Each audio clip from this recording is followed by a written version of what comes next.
Hola, peoples of the world. Hello. We're here on a Sunday, holy hell, with my man, Uncle Touchy. Your resident Uncle Touchy. Dathar only popping in for a bit. Glad you can make it in for even a little bit. Can't get Twitch to launch on your iPad. What? Not good. Not good at all. Silent, what's going on? Kev Rob found pickled gin. Oh, I love it. It's so horrible. It got approved. And Jin's in the other room. She's like, nice. What's going on, Drac? Good to see you. Kev Rob, Ray Silver, what's happening? Ray also finding pickled gin. We had to do it. We had to. It's a total satirical slap in the face to Pickle Rick. But it's the good stuff. Tohaa. Tohaa. John Bingham, what's happening? Liz Gray. It just sits there and then closes the app? That ain't good. Don't use the app. Just use your browser, Dathar. Uh-oh. People love pickled gin. The current champion of the game room is actually Uncle Touchy. But that ain't gonna last. We're not gonna allow him to hold that title. Listen, I'm gonna talk all big. He's gonna whoop my ass. As no beginner's luck. When you have no idea what you're doing, everything is just magic. Why is what a thing, Liz? Pickled gin? It's just a total satirical slap to Pickle Rick. Like, if they can have Pickle Rick, if they can take a Pickle Rick, we can have a pickled gin. Exactly, and we did it exactly like that, Liz. You're noticing. We did it completely opposite of Pickle Rick so that you could spam them together. So awesome. Drac, you're doing remodeling on your holiday. Holy hell. We're sitting here. I'm drinking a pink drink that Uncle Touchy brought from that awful place in the world. Pink drink. Pink drink. I got liquid rocket fuel. Is that like the Ultra Tea? This is like an Americano. Super caffeinated? This is just straight Americano. On ice. Oh, yeah. Fantastic. Yeah. Yeah, We so flying. We flying today. Yeah, so Uncle Touchy's drinking rocket fuel. I don't know if you knew this, but I'm usually inverted. Yeah, you didn't even notice that, did you? I'm wearing a Maverick shirt, everybody. I have no idea why this is even a thing. Yeah, I have no idea why you even They didn't make notice. Top Gun t-shirts. Yeah. Oh my god. Why is this a thing? Because I'd fly into the danger zone. JP Grady, the dice are not my friend, as we saw in your last game. They're usually my friend more so than that. It's just that I believe that dice love Kip more than dice love me.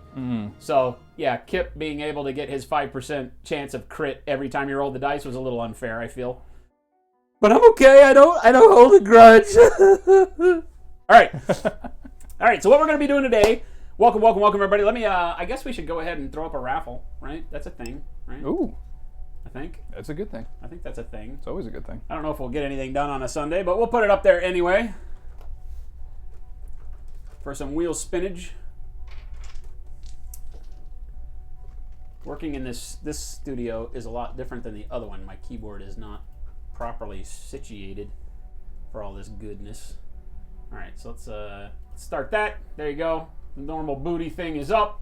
I'll just have to talk about it because we don't have a ticker in this room, I don't believe.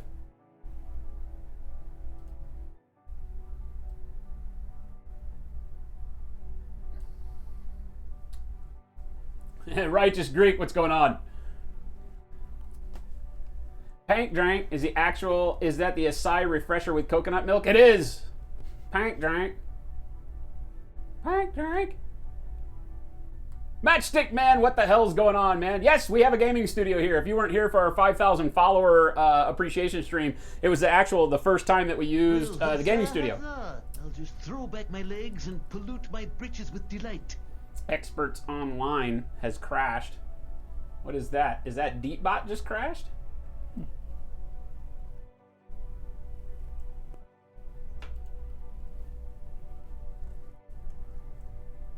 I'm not sure what just crashed. I feel like DeepBot just crashed. Hang on. But it's still working. We're going to go with it didn't crash. I think. I don't know what crashed. We'll just have to see. I don't know. Should we restart DeepBot? Is that a thing? Let me restart. LT. Thank you so much for 9 months. my friend. I don't know what just happened.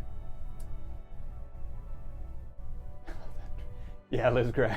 Hey, somebody try entering into the raffle. Type exclamation point. But okay, yeah, Liz just did. It's working. I feel like I need to restart it before we get too far into the raffle, though. So give me just a second. I'm going to do that real quick. I'm going to kill Deepbot real quick and then reopen it. Give me just a sec, because it did pop up a deal saying it crashed. So I don't want that to be a thing. Like, I don't know what part of it crashed. Some module of Deepbot decided to call it quits. So we are going to, before we get going too far here, pull it back over here. Start up with some Muzak again. Pop that over there. There we go. Get the raffle restarted. Sorry about that, guys. I just don't want to risk it. It updated today, so it might just be that there's issues with the update, too. I don't know. You know how that goes. There you go, Orc Pride. Tab out of that. All right, if you entered into the raffle, make sure you re-enter. Yeah, there we go. Everything else should be good. Yeah, make sure. There you go. I see all you guys entering. So we'll hope that that's okay. We'll hope that that's okay. Orc Pride, what's happening, man? Skinny Booty. Queso. Might figure out how to assemble his minis without instructions. That may or may not be a thing. We haven't actually put the camera on them yet. There's a lot of glue. Black Wolf. Weather's fine here, man. It's like 1,000,000 degrees. It's awesome. Woo. Woo. Keeps dropping the stream max stick? Yeah, that sucks. We're good on our end. We're good on our end. You love that drink, Liz? It's the only thing I drink from there. Every now and then I get a hot chocolate when it's cold, but I live in Arizona, so that doesn't happen. Like, that's not even a thing, is it? Siderian, what's going on? Your Southern reminder you can actually buy alcohol on Sunday? Say what? Why in the world would you do such a thing? It's the Lord's Day. Why would you be drinking alcohol? Chile con booty? Yes, Orc Pride. Chile con queso, chile con booty. Chile con booty.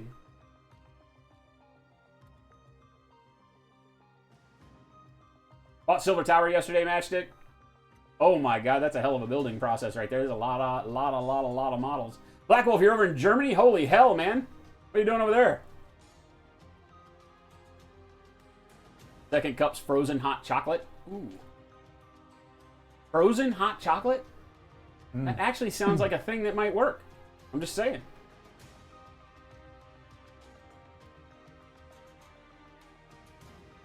All right, so what we're doing today, we're playing some Infinity. As you can see, it is my Jing, ta-da, against his dirty Tohaa. So Mike has never played his Tohaa before, and I've never played Tohaa before, so this is going to be a good learning experience as we go and figure out Tohaa together. We're playing against a list I just threw together real quick for the Jing over here. I figure what we'll do is walk you guys through what we're doing. It's 300 points. The objectives of this, it's not an ITS mission or anything. We're just going to run some loose objectives so that we have some sort of thing to do other than kill ourselves, show you how all that works and how it plays a big part in Infinity, because I feel like the thing that makes Infinity so great is that you're attempting to do things to win the game that don't necessarily all revolve around combat, and they bring about combat. And so you're always stuck in that, how am I going to get to the objective, do what the mission tells me to do, and either avoid the enemy or massacre the enemy on my way to the objective. So what our objectives are, you'll notice across the field, we've got 4 locations. They are these little, these little heater marker thingamajiggers or whatever they are. These towers are going to be the objectives. They are activatable by any model on the playing field. And the goal is to have as many of these in your control at the end of the game as possible. They can be flipped by... do we want to do specialists? Do you have enough specialists to feel comfortable doing that? Or do we want to use any model in the game? Just we for can simplicity. Do specialists. You have specialists? I think I have at least one, so it would actually be really good to showcase why you should bring a specialist. You only have one specialist, though? As far as I know. As far as you know. I don't want to do it if you only have one, because... Yeah. I'm not. That doesn't bother me, to be honest with you. It doesn't? No. All right. Actually, you know what? I got it says specialist skills. Does that count as a specialist? No. No, I got one. That's fine. You got extra points, though, so if you want to add in those forward observers to some of your guys if they have that opportunity. Oh, does that make them a specialist? Yeah, forward observers are specialists. All right, so we're going to have it to where only specialists can activate. Again, not an ITS mission, but we'll just do it so you guys can see. If we do it as every miniature, then it makes it a little bit easier to capture. So what that means is only miniatures, troops in their profile that have an actual specialist skill. Forward observer, doctor, medic, hacker, not just line troops. You've got to be able to have special operations. It could be in there, and only those troops can activate these. It takes a short skill and a whip roll to activate one of the towers. So you'll move into base to base, you'll have to succeed on a whip roll, and at that point in time, it'll flip it to your faction. And at the end of the game, whoever has the most flipped out of the 4 will add and win the game, basically. All right? We'll do it something simple like that. Very easy peasy. But you're going to have to, obviously, all of these are in pretty much the open. There's not a lot of cover around any of them. So it'll be fun to see how we progress and get all that done. Is Infinity the new 40K race? It should be. It should be. Visiting the wife's family in Germany? Hell yeah. 200 bottle cap Infinity tokens at the moment. Are you kidding me? Oh, that's something you'll need. You'll need tokens. How many orders do you have over there, you said? I have a total... 14 or 13? I have a total of... Group 1's got 5. Group 2 has 8, so 13. I think that's 13 right there. I think that's 13, so you want to make 2 order groups of those. We're going to have to figure out what to do for you for command tokens and a lieutenant token. We can have the stream take care of them. Use this one as your lieutenant token. Ooh. Use these camo tokens, if you can, upside down as your command tokens. Now, do you have any guys with camo? I have 1. You have 1 guy with camo, so we are going to need to get you a camo marker. Just regular camouflage? Because remember, at the beginning of the game, those dudes with camouflage deploy in camo state. I have TO camouflage. TO camo? TO camo, infiltrate, and multi-terrain. Okay, but that's the only guy of yours that's camouflaged? At the moment. Is TO? I believe so. Well, because I got to give you markers, so. I know. There's I'm not trying to hide it from you. I'm actually just trying to figure out what I'm seeing.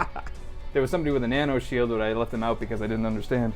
Because he doesn't know the rules, so he's not taking the good guys. No! He's not taking the powerful models because he doesn't understand how to play them. So I'm in luck here. Hopefully this is going to go well for me. Me not understanding things, though, didn't keep me from ordering all the little bits on Warsenal.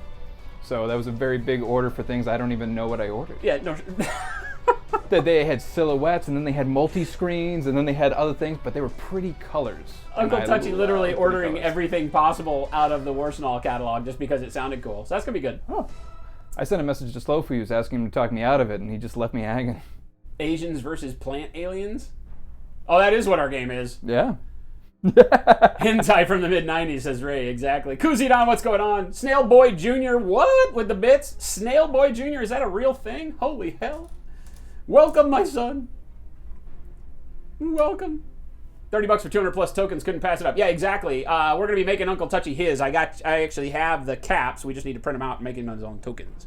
So was that enough? Does that get you where you need to be? I think so. All right, cool. So first off, let's show off the armies that we've got. So over here on our L Soldier cam, we'll start with mine because that's where we're at. I'm going to be playing 300 points of Jing today, and starting off is my Rushi. It is a remote that is armed with a Spitfire and MSV level 2, so he can see through all levels of camouflage as well as smoke, so it's hard to hide from this guy.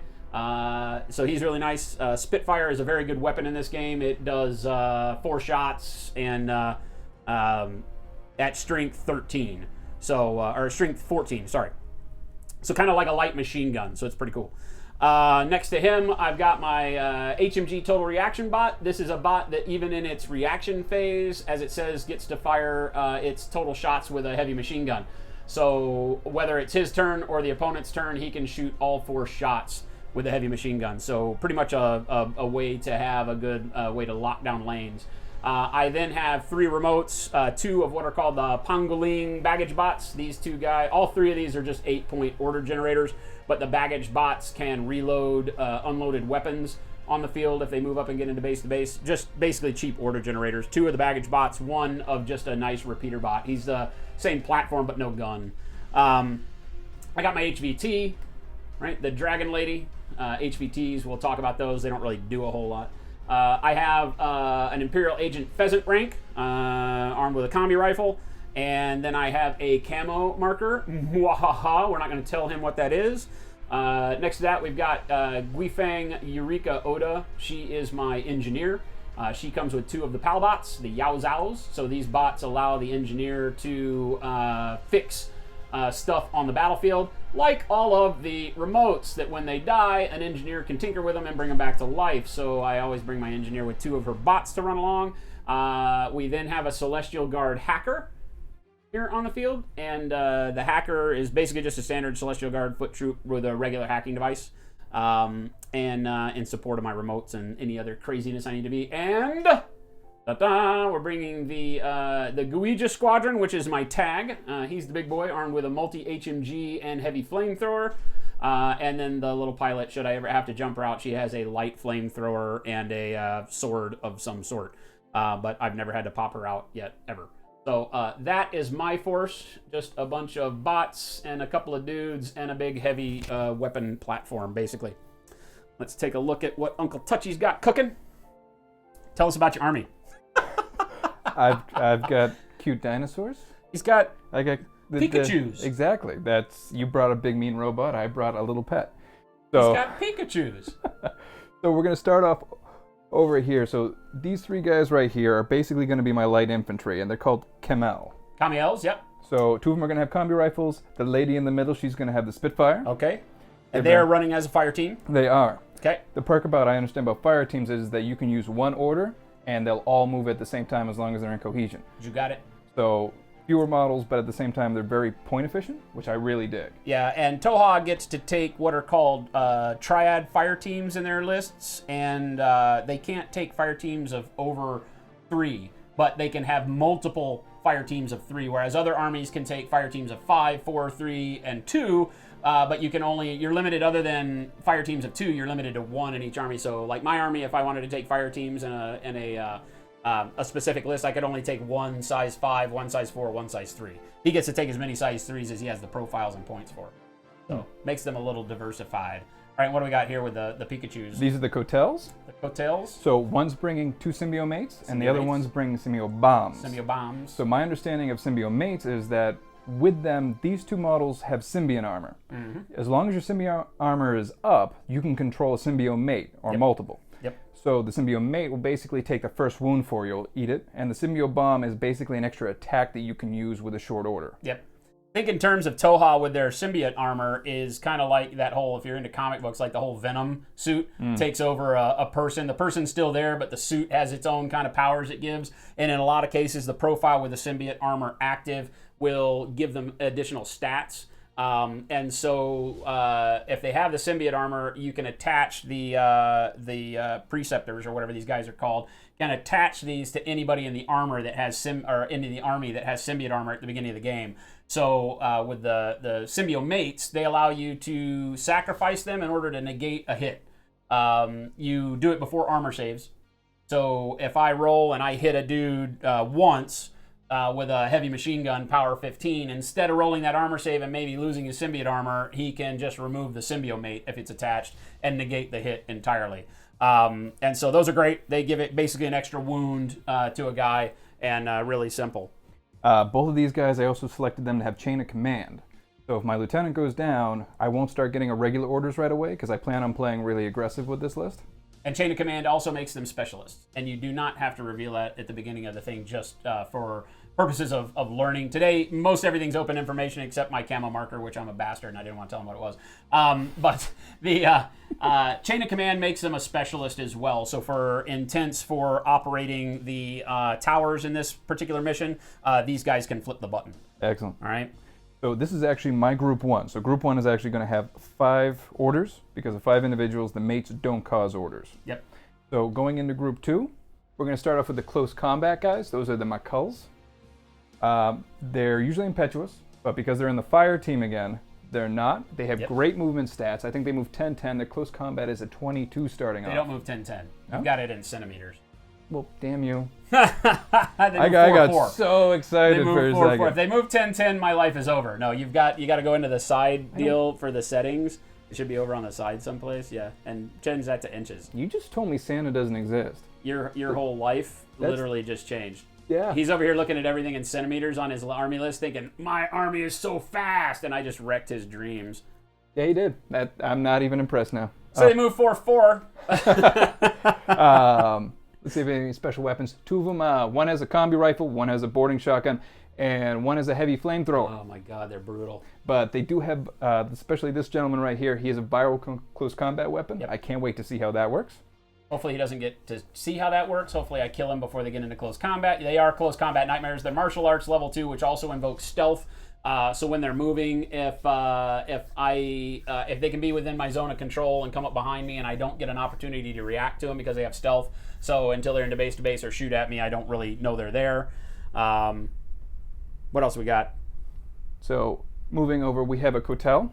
Okay. Or Kotail. He's basically like a mobile armored unit.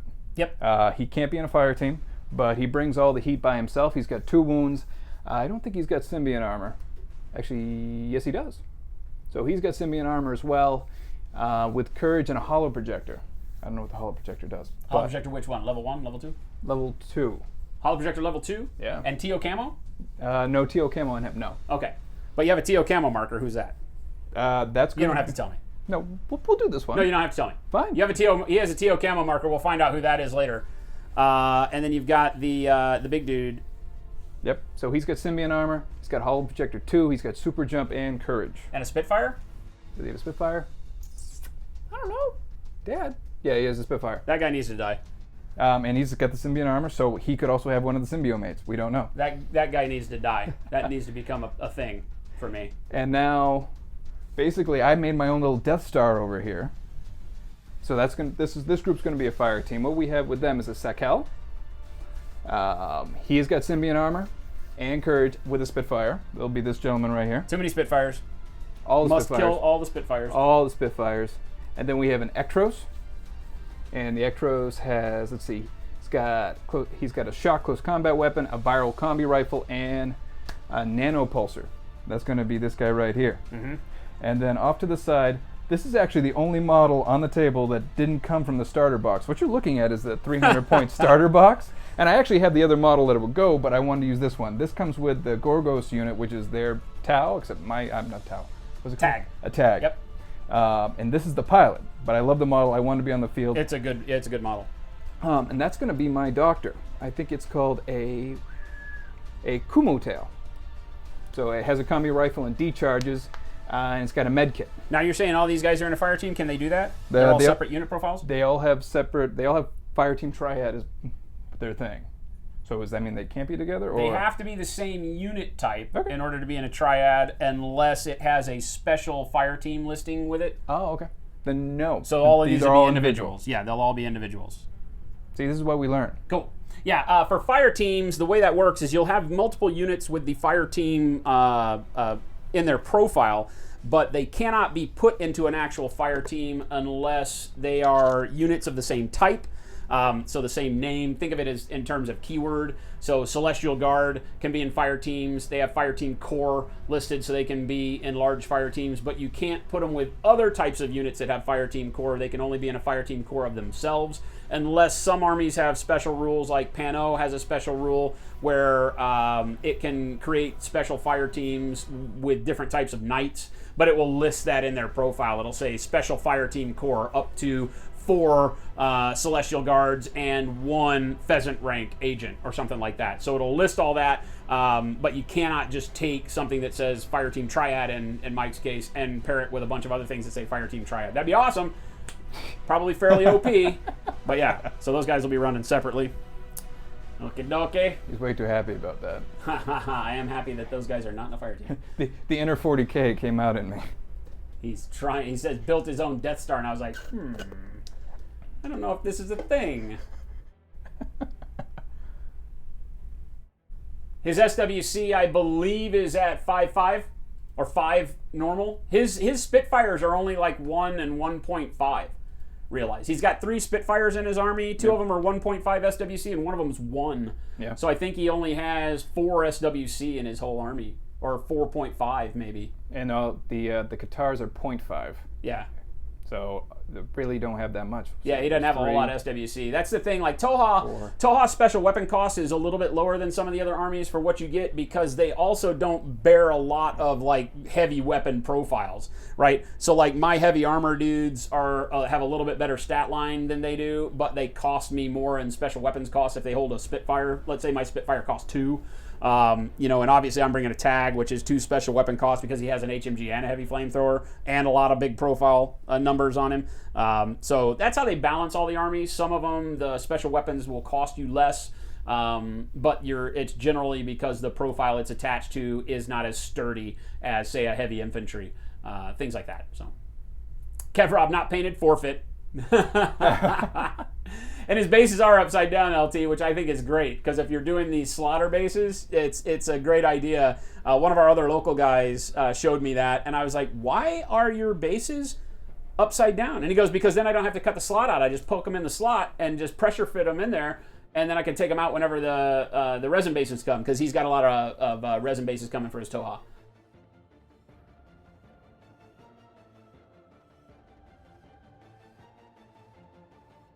Fireteam Triad rules don't say it has to be from the same model group. Let's click the link. Could we be right? Blah, blah, blah. Troopers possessing the special skill can only time with other troopers possessing the same special skill. When used, the owner of the special skills must be part of Fireteam Triad. Fireteam Triad following rooms of Fireteam composition is not compulsory being the team leader.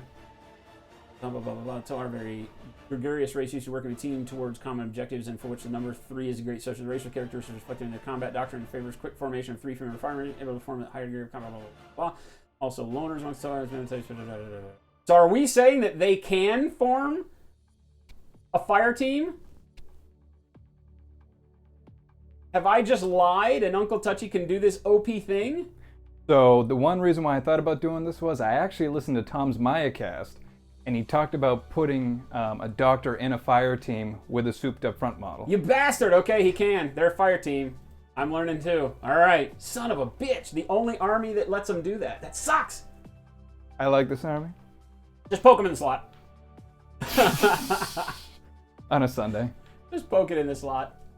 All right, so we'll learn something every day. I guess Fireteam Triad is different than the Haris, obviously. So Tohaa gets to just wreck shop. Yeah. Yeah. Kyoku, what's going on? I gotta play against freaking artichokes. And they're gonna wreck me because they can freaking... Thank you, Ray, for bringing that up. Tom and Kit. Like I said, I don't know Tohaa, but we're going to let him do it, and then we'll follow up and see if we're wrong afterwards. Another thing I want to show you guys is the new terrain that we've got on the table today. If you've noticed, we've got different terrain sitting out here. This is the stuff that I've been talking about that comes from the Clip and Play guys over in France. It's fantastic, detailed stuff. It comes pre-printed. It's heavyweight cardboard. So it's very high density cardboard. It is printed inside and out so that you can turn these walls however you need to make the buildings as modular as possible.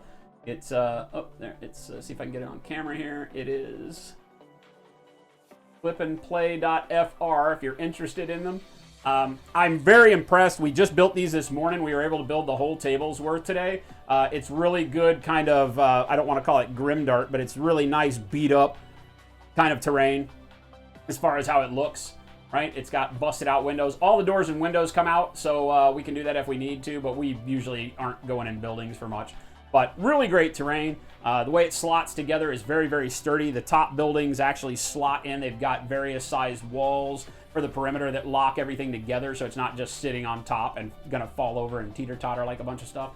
So great terrain. Really stoked on this table. They've also got, I didn't build all the ruins. We had Jen working with me to build some of this up, and they've got ruin terrain too, so we're going to be using this for our Shadow War Armageddon stuff, right? Because it can be as grimdark as you need it to be, but I really like the ruins and everything that they've got. All of it is fantastic stuff.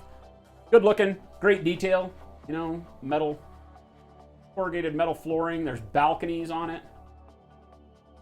All with the cardboard. So, very, very cool. The helipad is not from them. The helipad is one that we already had. But pretty good. Once I get the rest of it built, it'll be equal to a whole table's worth. So there's also some other balconies and rails and staircases and things that I didn't get a chance to build, so I'll be working on that. And neat stuff, man. Neat stuff. You bought a new lawnmower the other day. You think it was a Tohaa brand? That would make sense. Ravenous Oracle, what's going on? We're just getting started. Why is the Jeep with a gun trademark on the table? Because those are terrain pieces. These are the nondescript, copyright-proof vehicles that we use that came with our other terrain. Not really sure what those are. War dog. I mean, you know. What? All right, so what we need to do first is what?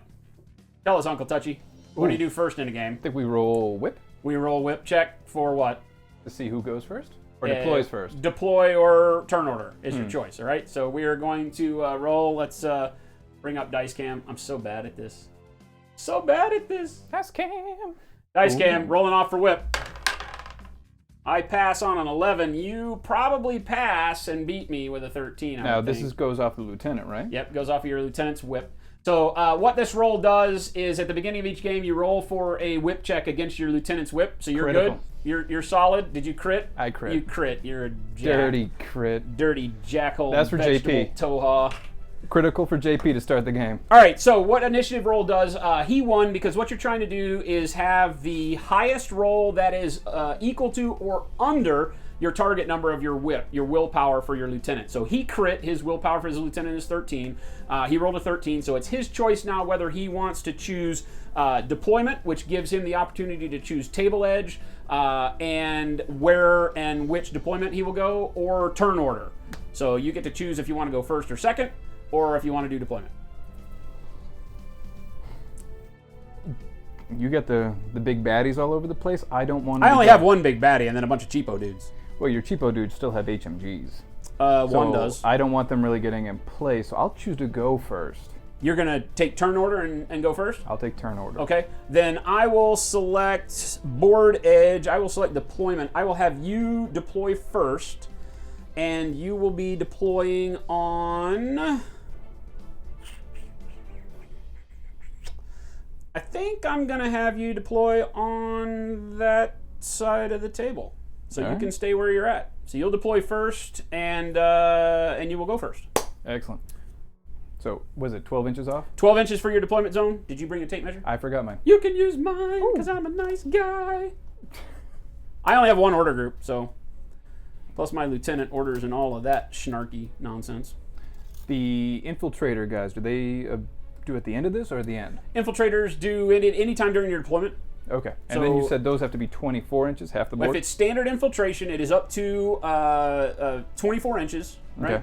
Unless you have camo, right? If you've got TO camo. Yep. If you've got TO camo infiltration, you can also make a fizz -3 roll, or a straight fizz roll, I think. I think it's straight fizz and against your fizz, and you can deploy up to anywhere on the board 4 inches outside of my deployment zone, or right up to my deployment zone. So you can deploy all the way up to 12 inches. You can't go in my deployment zone, but you can come this side on a fizz roll. Or if you don't want to make the roll, you can stay on your half of the table in marker state, your TO camo marker state, on your half of the table without making any kind of roll. You want to make that fizz roll, then you can do it on my side of the table and come in on this. If you fail, then you have to deploy on your board edge. And you cannot deploy as a marker. You have to deploy as the model. Ooh. So it's a risk, but it's up to you. Any mods to that risk? Any modifications to that risk?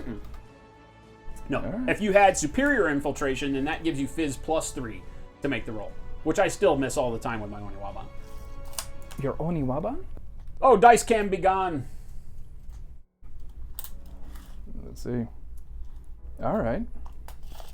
Well, in that case... Butters, it's impossible to watch and not learn. I'm learning today, Jesus.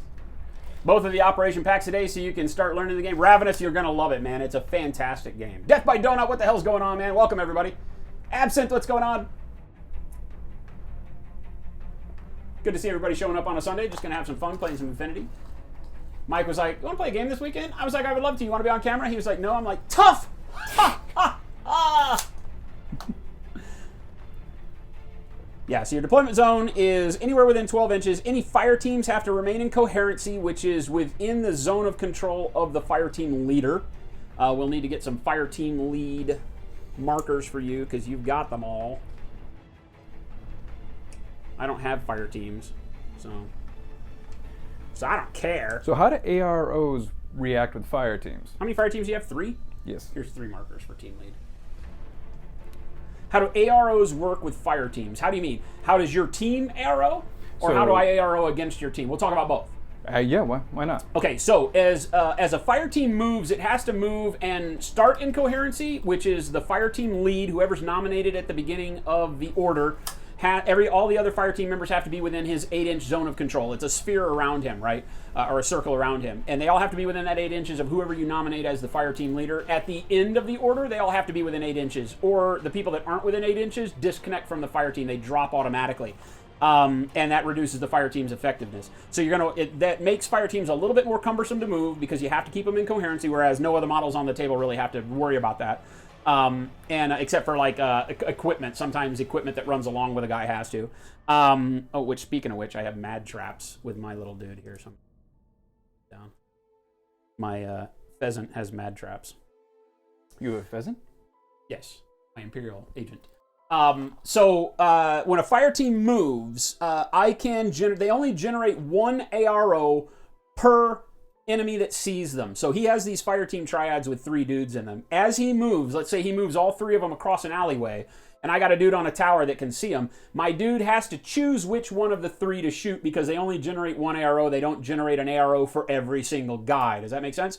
So he moved 3 guys. He can take the risk of, well, there's 1 guy that's going to shoot, but he has to choose who to shoot. So he can move all 3 guys, and I got to just pick 1. All right. Now, the problem with that is that if my 1 guy has a heavy flamethrower and they move across the alley and I drop the heavy flamethrower template, technically, if all 3 of them went across the path, they all take the hit from the heavy flamethrower. So template weapons are a fire team's worst enemy in those situations.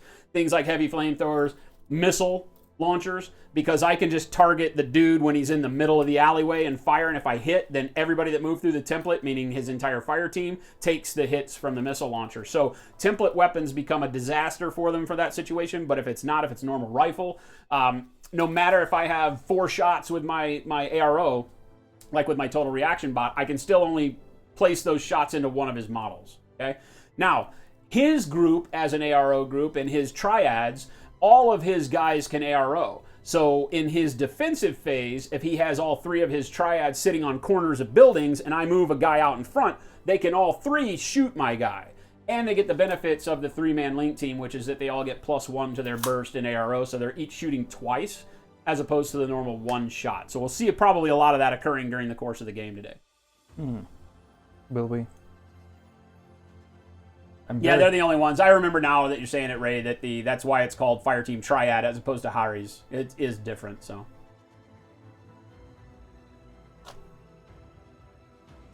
Was the Tacoma the new version of the Sujan? I don't know this. Ugly, what's happening?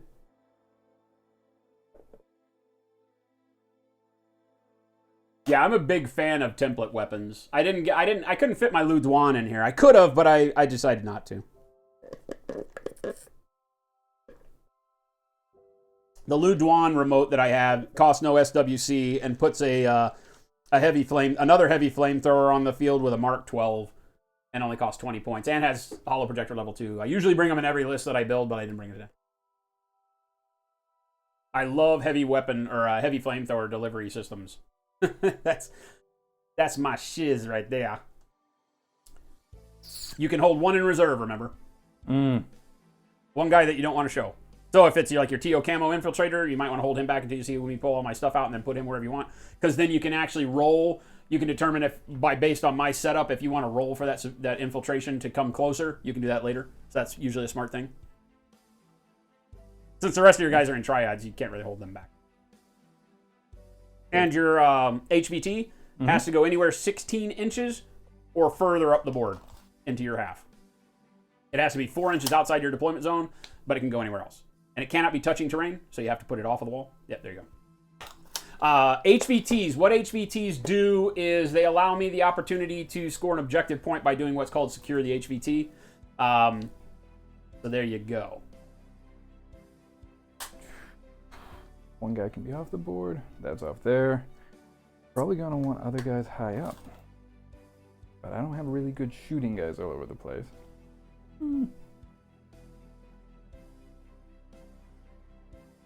Sometimes it's good to put your order generating guys, your cheap dudes that you don't want to, they're not actually going to be in the fight, they're just generating orders for other guys to do stuff. You can put them up prone on a building. So like your little gun emplacement up there, you can put a guy prone, he's in cover.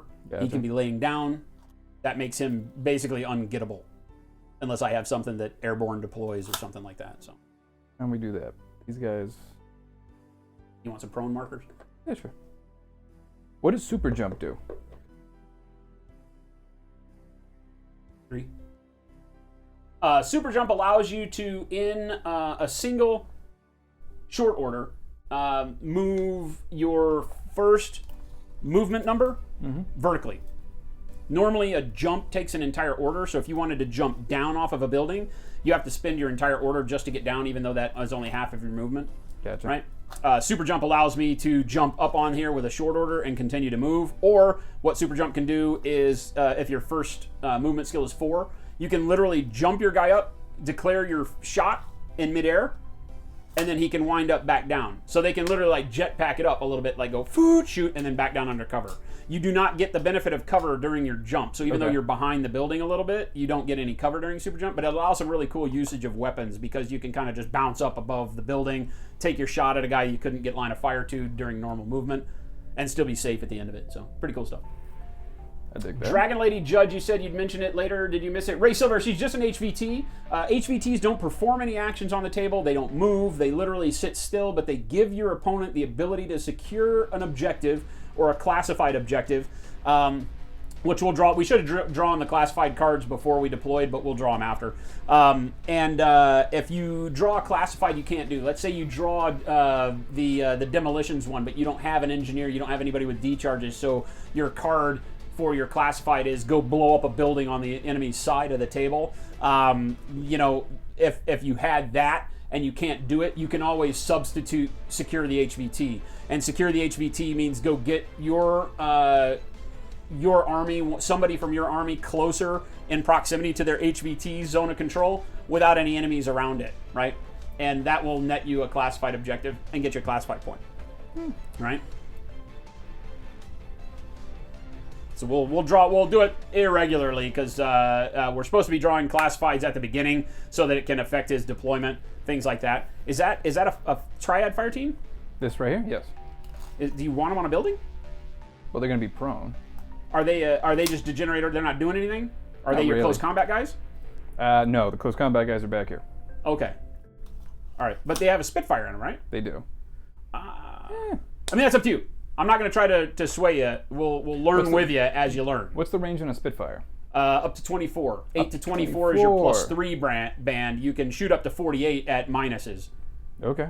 So it's a good weapon to use. I wouldn't sit it prone on a building and not use it. Then we will go back. You might not have anybody in your army that's just an order generator. So when I said that, I didn't mean to mislead you. I have troops in my army that I don't tend to want to really do a whole lot with, so I'll put them on a building prone. Right? The delegates are like, what, 3 and 5 points? Are those just more your general... They're usually generators? Irregular. Okay. So things like the delegates, your delegate might actually generate a regular order on your end. I don't know. Like for the other armies that aren't alien, you get what's called a war correspondent. The war core is a 3-point model that basically allows you to generate a irregular order, meaning he can only spin to the order that he makes on himself. But it gives you another trooper, because there's a lot of times you're building a list and you have 3, 4, 5 points left. Throw a war core in there. Don't ever really limit yourself to wasting those points, because they have flash pulses. It's a technical weapon that uses their whip. They generally have pretty high whip, 13, 14, 15. And so they can flash pulse, which is a stun effect. That flash pulse like my tag could come around the corner and your little 3-point dude could crit a flash pulse, and now all my guy can do is move for the rest of the turn. Okay. So if I were to come around the corner on my first order and you flash pulse him, you know, and then for some reason I don't kill you because you crit, I've seen it happen, and the war core crits, and now my tag is useless for the rest of the turn. I can move him into cover, but I can't shoot, can't activate anything. You can't do any actions other than move once you've been stunned by flash pulse. Gotcha. So they're good for the points. They can have some really heavy duty effects. Okay. All right, let's take a look at his deployment real quick. So what do we got? Got the HVT sitting here on the corner of a building. All right, we've got, what do we got here? So that's one of the, I think the specialist guys with the Katal. Okay, that's one of your chain of command dudes. Yep, he's going to have the Symbio Bomb. Symbio Bomb. We didn't talk about bombs. What bombs do is they're kind of like mobile hacking devices. They have some weaponized, what are they called? What's the word for them? Ferroware tactics. It's kind of, this guy can use a short order to expend this little Pikachu looking dude he's got, and the Pikachu blows up or disappears off the board, and he can, within his zone of control, which is that 8-inch circle around the model, like if I had a guy over on this side of the crate, he would not have to draw line of sight to me. He can sacrifice his Symbio Bomb and do basically a hacking attack. It's kind of like a mental blast thing, and he can do some that will kill me. Because his targets, unlike hackers have to target other hackers, heavy infantry, tags. His literally say target has to be a troop with a wound profile. That's like everybody in the game other than, it's kind of like the antithesis of hacking. All of his stuff goes against biological creatures as opposed to like remotes and stuff. So it gives him a kind of a weird hacking ability, but it allows him to do non-targeted, or it's targeted but non-line of sight attacks. So these can be pretty vicious. And what's he armed with? He's got a combi rifle. Combi rifle and Symbio Bomb. All right? Yep. And they also have, was it flash pulse grenades? Flash grenades? Flash pulse. They have flash pulse. Flash pulse? Yep. Okay, flash pulse is a technical weapon. It's a pistol, but it has a long range and it's the stun thing that we talked about, so you can do that. That's pretty much the walking fortress. I think they call him a coattail. Okay, the coattail, and you've got a symbio mate on him. He does. That basically gives him another wound. Yep. So he's got a Spitfire as well, right? Yes. Okay. He does. No, wait. The coattail has got Spitfire. Yep. Okay, so Spitfire here with a symbio mate. He's a bummer. He's gonna have to die. This is the Kamal guys. These are the basic troops. Okay. The girl's got the Spitfire. Spitfire in the middle as a team lead. Exactly. And then combi rifles. Yep. Okay. Or boarding shotgun. I can't remember, but whatever. Then we have that awesome triad right here. Oh god, here comes his close combat nightmare group. That's not the close combat group. Oh, it's not? Holy hell! I hate you already. So up front is the Ectros. He's got the viral combi rifle and the nano pulsar. Gabriel Paints, thank you so much for the follow. Welcome, or for the sub. Thanks, Gabe. So and he's going to have a symbio mate on him. Okay, symbio mate, and what's he armed with? Viral close combat? He's got the viral combat rifle. Oh, viral combi rifle. And he's got a shock close combat weapon and a nano pulsar. Okay, and then the rest of the dudes? The guy in the middle, he's the doctor, the paramedic. Okay. And the paramedic has, I think he's got a Spitfire as well. No, probably not. Wait, you have three, so actually, maybe no, he's got a combi rifle and he's got D-charges. Okay, combi rifle, D-charge, Yep. doctor. And then down there, the last one is the Sakal. He's got a Spitfire. Holy hell. All right. And then over here, we have another combi rifle on another one of the symbio guys. Okay. And he has a symbio bomb with him. Okay. And then we have our close combat all-stars. Oh my god. Holy hell, all right. I gotta figure out how to counter deploy that and try to kill all the things. How are we gonna decide to kill all the things? So, question about the symbio mates. Sure. Is it basically acting as another model, so be careful it's not peeking around? So if you have a sight on a model, like not an actual figure, but you have a sight on the symbio mate, does that count as basically having line of sight on the model itself? We'd have to ask, somebody out there might be able to help us too. Check the profile of the symbio mate. Does it have a wound profile? Does it have a structure, a size profile, or is it just equipment? I think it's just equipment, and I don't think I can count target as it. equipment. Yeah, then I can't target equipment. Okay. So I don't believe. So somebody out in Twitch land might be able to do some research on that, but I do not believe that I can target symbio mates. So. See how polite I am when I'm saying, what the fuck, what are you doing? This is really stupid. I don't think his deployment is stupid at all. I think that he's actually got good stuff. The triads are going to be something new for me. I've never played against Tohaa, so it's going to be new for me to be able to figure out. Let me see tape. So this? That thing. So that you're like, no, you can't have that. No. Well, maybe I need it. Maybe I need that. Okay, well, this is not as good of a... Who's right there? That dude's right there? Bap, bap, bap, bap, bap. All right, what do we got here? We got, that's a little too far up to do me much good, but that's not too far up to do me. That'll do. That'll do her. What I want to do here, though.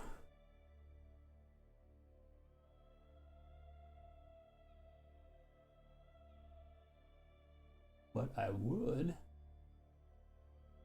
really careful.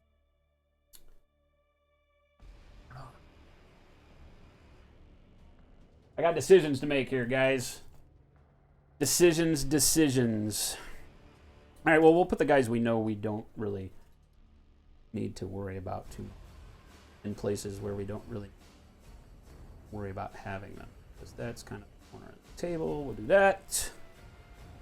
We'll do that. We'll do this. Works pretty well. Actually, I don't want to. Go ahead and here.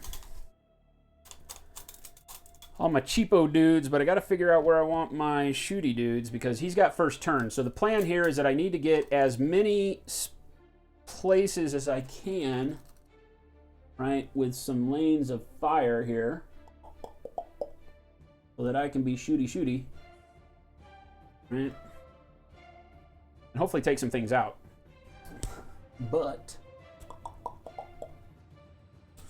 I also don't want to get locked into a specific point. Like, building tops are kind of cool, but once you position on a building top, you might be stuck there because of the fact that everything in my order, I don't have anything with super jump, everything in my order pools has to take a full order to retreat, like, down the building. So while it would be nice maybe to have this sniper position with my HMG, I'm still thinking about it.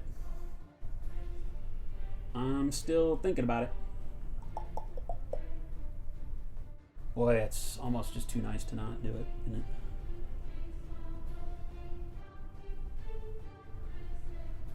Yeah, we're gonna try it. Screw it. Yeah, we're gonna try it. Viso.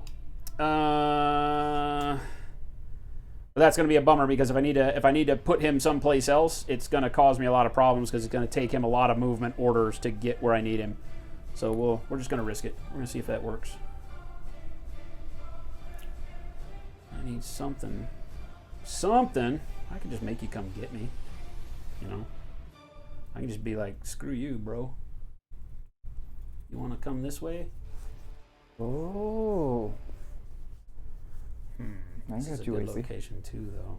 Son of beach. Are the objectives scored at the end of the game or by turn? I think I'm actually going to put him here. We need to figure that out, I guess. Right? I'm going to put him right there, I do believe, instead of up on the building. That's good still. I'm going to do homeboy here. You'll have to decide to come get him if that's your poison that you want. We'll do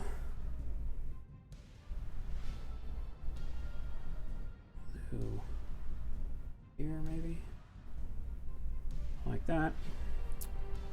We'll do, we got repeater. We can actually set homeboy over here maybe.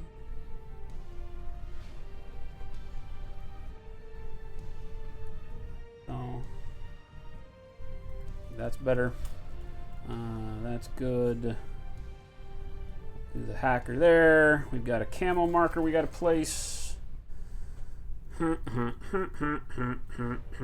Rel Silver says that a symbiote is basically a crazy koala. I don't know that that's true because I don't think a symbiote has a troop profile. Crazy koalas have a profile. They have a move value. They have a structure point, right? So you need to check that for us because I don't believe the symbiomates and symbiobombs have a troop profile. You can shoot a crazy koala. You can shoot mad traps. They're still equipment, but they're deployables, and they have a profile. So anything that has a profile can be shot, right? If they have a stat line, they can be shot. But the other equipment can't be shot. So I don't know that a symbiomate and a symbiobomb can be targeted. So we need to look that up and see. Because that's not something I'm familiar with. Where would I look that up? Dad! Yeah, I'm not sure. Oh, good. Goody. Then I'm just going to look at bomb. Yeah, I'm not sure about all that. Let's see. We want to run him here with the mad traps. The just mate in must be case. placed and remain in base contact with its user, the assigned trooper, and move along with him. It is considered a game state marker rather than a model. Yeah, if it's a marker, I don't think I can. I don't think I can shoot at it. Right. We shall do it correctly and make sure they are touching. They are kissing. Like bocce. And I'm going to put my HVAT right over here in this corner. I think that's okay. The risk with the symbiote mates is that they're only it's with not. you as long as you have symbiont armor. So the symbiont armor kind of gives you like an extra wound. So they're one wound models, but the armor will basically take the hit and then go away. But the risk is that if you take the wound and you don't spend the mate could just basically disappear with the armor. So it's a twofer. You got to be careful how you use it.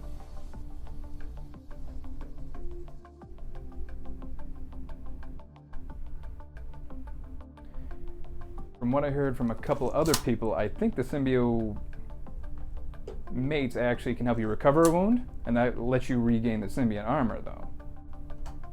That sound about right? I don't believe so. I think the mate is just to negate a hit.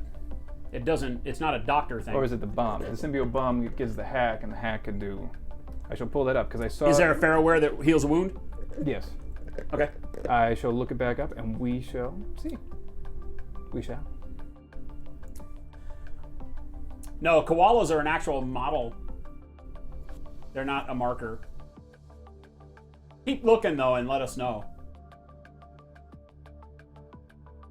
Snake Man, you're at the store. Anybody need snacks or drinks? Hey, Assassin, what's going on? You draw classifieds before deciding your list too, Ray. Yes. Oh, I messed up on the list. What do you mean? So instead of bombs, I'm gonna have all mates Okay. because I just want them to have combi rifles. What do you mean? So there wasn't a choice to have a bomb, like a symbiote bomb, with a combi rifle. It was like they give you a shotgun, and okay. I just noticed the points values were such that they all are mates. Okay, so everything's a symbiote mate, no bombs. Yes, no Okay. bombs. So we don't have to worry about that. Everyone's just basically going to eat one, and then we'll figure that out later. Okay. Alrighty, so I'm set up. If you want to take a look at my setup here real quick, I've got over on this side of the map, I've got my Total Reaction HMG bot in cover with one of my Yao Zhao engineer bots next to him in base to base, so I can repair him when you blow him up. I've got my 8-point repeater sitting over here doing his 8-point repeater things. We've got Eureka Oda, my engineer, sitting over here behind a wall of doom. I have a camo marker here. Actually, you know what? I think, does this guy have... I think my guy's got infiltration, so I may want to do something a little bit different with him, actually. You want me to hold it for you? I might have wanted to put him out. Wait a... and throw him in here. Assassin, if you know if the symbiote bomb, when it lets you recover a wound, can actually reactivate symbiont armor, that'd be fantastic. All right, so instead of that, I have my Rushi with Spitfire right here behind this building, right, in cover, behind that stack of crates that stops bullets. Fantastic. Right. I've got another Yao Zhao, my engineer's other repair bot, sitting over here, ready to run over and help my Spitfire-wielding Rushi when he dies, because they always seem to. I've got an Imperial Agent Pheasant rank with 2 Mad Traps. The Mad Traps are basically the same as Crazy Koalas, except that should you come within my zone of control, they auto-run out and hit, and they are glue bombs. So they basically glue you in place, put you in an immobilized 2 state, unless you can engineer your way out of it. So if they can go off and you fail a Fizz -6 roll, they literally glue you to the spot, and that troop is out of action. It's still alive. It can't shoot, it can't move, it can't do anything until you get an engineer in base to base and fix it. So they're awesome. You're a jerk. Yeah. What's the movement on those? What's that? What's the they movement? move the same move as the rest of the Oh. guys. They're actually, their move is 6-4, but I have to keep him in coherency, and he's moved 4-4, so What's coherency range again? 8 inches. Okay. Yeah. There I moved my camo marker. So I have a camo marker a little bit upfield. He's an infiltrator, but he's not too far out of deployment. And then I finally got my 2 baggage bots, and I'm holding 1 in reserve. All right. So bingo. So you'll place your reserve bot or your reserve dude. All right, I'm going to place mine. May I see the tape measure? Oh, yeah. Yeah, exactly. Exactly, Ray. You can't be targeted with a Symbiomate, and basically what it does is it eats a hit. You have to choose whether or not to sacrifice a Symbiomate to eat the hit prior to rolling for the wound, right?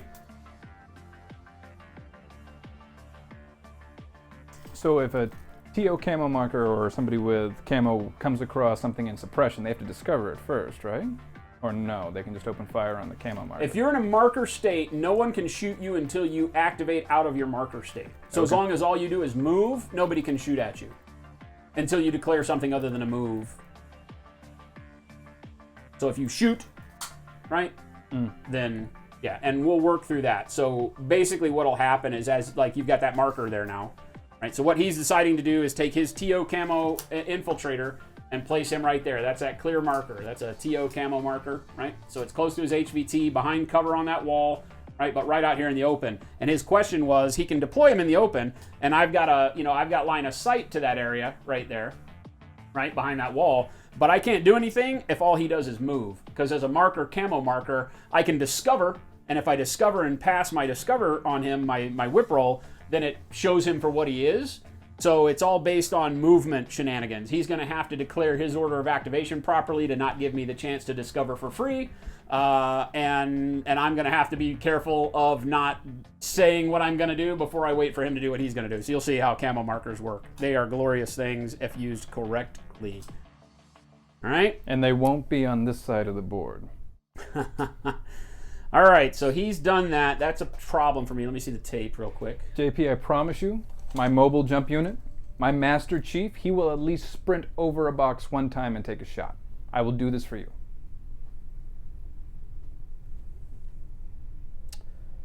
Actually, I probably want to beef up this side because of that TO Wait, marker. Snake Man's offering snacks. I know, I saw that. Isn't that great? I want a snack. I brought cake pops. I brought him drinks and cake pops. He did bring drinks and cake pops, which is freaking awesome. Okie doke. I don't believe you've got line of sight. I will be taking there. suggestions from the stream because I have no idea. I have no idea what any of these people do. Back here. Like that, against cover. All right, so my last model, I'm putting my tag out. I'm basically counter deploying his last troop. He's got that TO marker that now is going to be a thorn in my side. We know that it's probably something vicious. So I have counter deployed my tag on this side of the table in cover, along with my engineer, out of line of fire from everybody. So he's going to have to do a lot to come and get me. And I've got my engineer suited here to be able, if he gets lucky and gets any crits or knocks down any of my remotes, my hope is that my engineer can revive stuff in the next turn.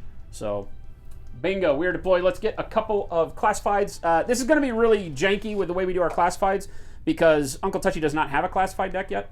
He's still new enough. So what we're going to do is shuffle this up real good. We're going to cut it in half, and we're each going to draw 4 cards. So it limits your classified pool. I don't recommend doing this at home. But we're just using the classifieds basically to show you how they act. As Ray said, you would choose your classifieds normally at the beginning before you've even rolled for your initiative. You'll choose your classifieds. It allows you to choose your army list based on what classifieds you get. So you don't even have to pick your list in a tournament until you know your classifieds. In a tournament setting, you get to bring 2 lists. So you might bring one that's heavy with specialists so that you can press all the buttons, do all the things, and you might bring one that's ultra killy. All right, and you don't have to pick which list you run until after you get your classified cards. All right. So what we're gonna do? Shuffle those up really good.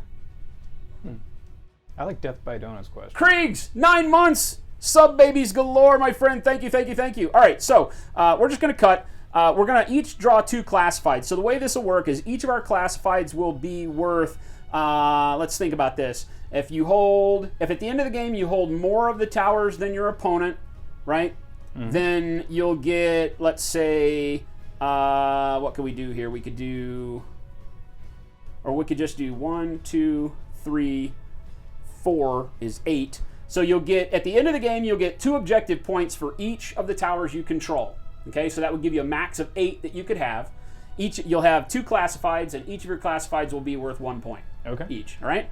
So what we'll do is we will both draw 2. So you draw 2 out of that pile. We'll take a look at the classifieds. You basically draw 2, pick 1 is the way this works. So here's what I've got, right? So we'll just talk about them. Doesn't matter what they are. We're going to make them open information. Normally you would keep these from your opponent, so they're secret things that you can do to gain points. Test run, very good for me because that allows me to repair, succeed at an engineer roll on any allied trooper, causing it to recover 1 structure point. Since I've got a lot of things with structure and an engineer, I'm taking that. So don't even care about data scan. Put that down. All right. Uncle Touchy's got test run as well, and telemetry, which I don't think you can do either one of those. No, I can't. So you got to pick one.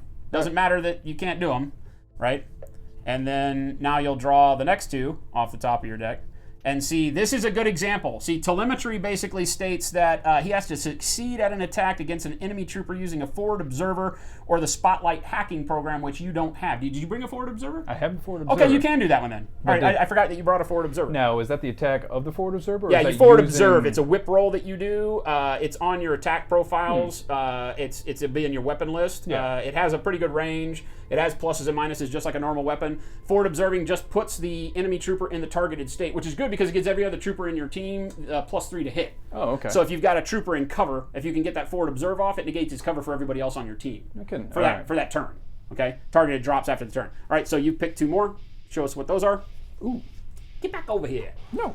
Get back over here. Oh, look, doubles. Yeah, so An you inoculation. can, because you've already drawn that, you can put that back and draw another one. I want Dad. Why do you show them? So we have inoculation. Inoculation is probably good for you because that's a doctor one, and you have a doctor. So if that says that a doctor or paramedic in base contact with the enemy HVT can do a short spill and do a whip +3 roll. So you would go over and get next to my HVT and doctor her. And then data scan, you have a hacker, which you don't have. Nope. So I would say get rid of data scan, keep inoculation and telemetry because you can do both of those. So basically you're going to try to now get your doctor in base to base with my HVT, which is over there, and do a doctor skill roll, and then you'll gain that point. Nice. All right. I will draw 2 more now. I've already taken the test run. I'll draw an additional 2, which is test run again and data scan. We've already got the test run. I don't know if you can take multiple copies of it. I don't think so because that wouldn't make sense because then with one roll you could do the same thing. So HVT designation and data scan. Hacker must spend 1 short skill against any enemy model inside his zone of control. So it means I have to move my hacker upfield and get an enemy model in that zone of control. Or designation, which is again 2 forward observer rolls or 2 spotlight rolls against the enemy HVT. I think we're going to take data scan. That's going to be one that's going to be very hard for me to do, so that might be a good way to show you guys replacing that with secure the HVT. Because my hacker really isn't equipped to move upfield. I might be able to do it late in the game, so we'll see. And you can do it against unconscious models. So I can data scan dead dudes, or unconscious dudes. All right, so we'll put those aside. We can do those at any time during the game. Normally, you would keep those as hidden information, and then when you do them, you reveal them. Bam, I doctored the HVT. I got that as a classified. You have to announce them as you do them because that has the impact on the game of maybe changing how aggressive or passive your opponent plays. If he knows you're building up objective points by doing your classifieds, it might cause me, in this case, to say, oh, okay, I gotta Hail Mary because I can't win if I don't get this next objective kind of thing, right? Make some sense? So keep those in mind. Don't forget about them. You will need to, and you'll need this first because you're going first. Right? Death by Donut had a good question. Basically, he's asking if the measurings you feel like it takes away or adds to the wargaming. If the measuring tape detracts or adds to, well, I think it's a necessary evil, right? I get where you're coming from. I think that, in most cases, it's not a huge deal. What else are you going to do, though, right? I mean, you can't just move a model arbitrary amounts, so whatever you use, whether you're using like a measuring stick like this one or whatever. This is my Rumble on Route 66 one that's actually pretty cool. So I can use that now that we've got the game going. I don't think I have anything that moves over 6, so... What I really like about this game is because there's no pre-measuring. you got to know your stuff after the game starts, and then you see what happens. I really hope 40K kind of goes there at some point. I think that's fantastic. It requires a different level of skill. Yeah, I mean, like Ray, you've got X-Wing has a measuring template though, right? Because you've just got your thing that you can move and turn and all that. So still kind of a tape. I think that the only thing that would take away from it is like a grid-based system. Grid-based system pre-measures for you, right? Like BattleTech, you know how many grids away it is, so you can always see. I think that adds both another element of tactical kind of ability to it, because you get to maneuver knowing all your ranges ahead of time, which I like. So I think a grid-based game is cool. I think grid-based games kind of detract from the immersion, though. So I think either way, because you've got a table with a bunch of grids on it now. And so then placing terrain on that table becomes very hard because you're covering the grids. So what do? Move the buildings to do? So I think tape measures are the necessary evil. They are what they are. Now, let's see. What's the range on an HMG again? Range on an HMG... Or the positive range on an HMG? The positive range on an HMG is 16 to 32.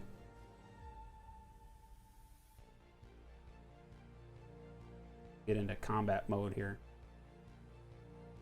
Weapons.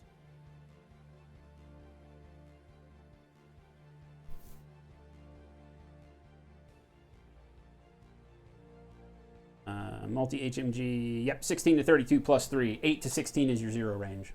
Okay. Gotcha. So pretty much as soon as you peek around, I got plus 3. As soon as I peek around on this guy? Yeah. All right. That was the goal there. But Hey. you got lots of other dudes. So. No, I got a lot of other things I can do. So Uncle Touchy's going first. We got everything figured out. Now we go. Now we start the killing. Oh, the killing! So tell people as you do your spend in order. Let's just make sure we vocalize that. Always helps people understand it is an order-based game.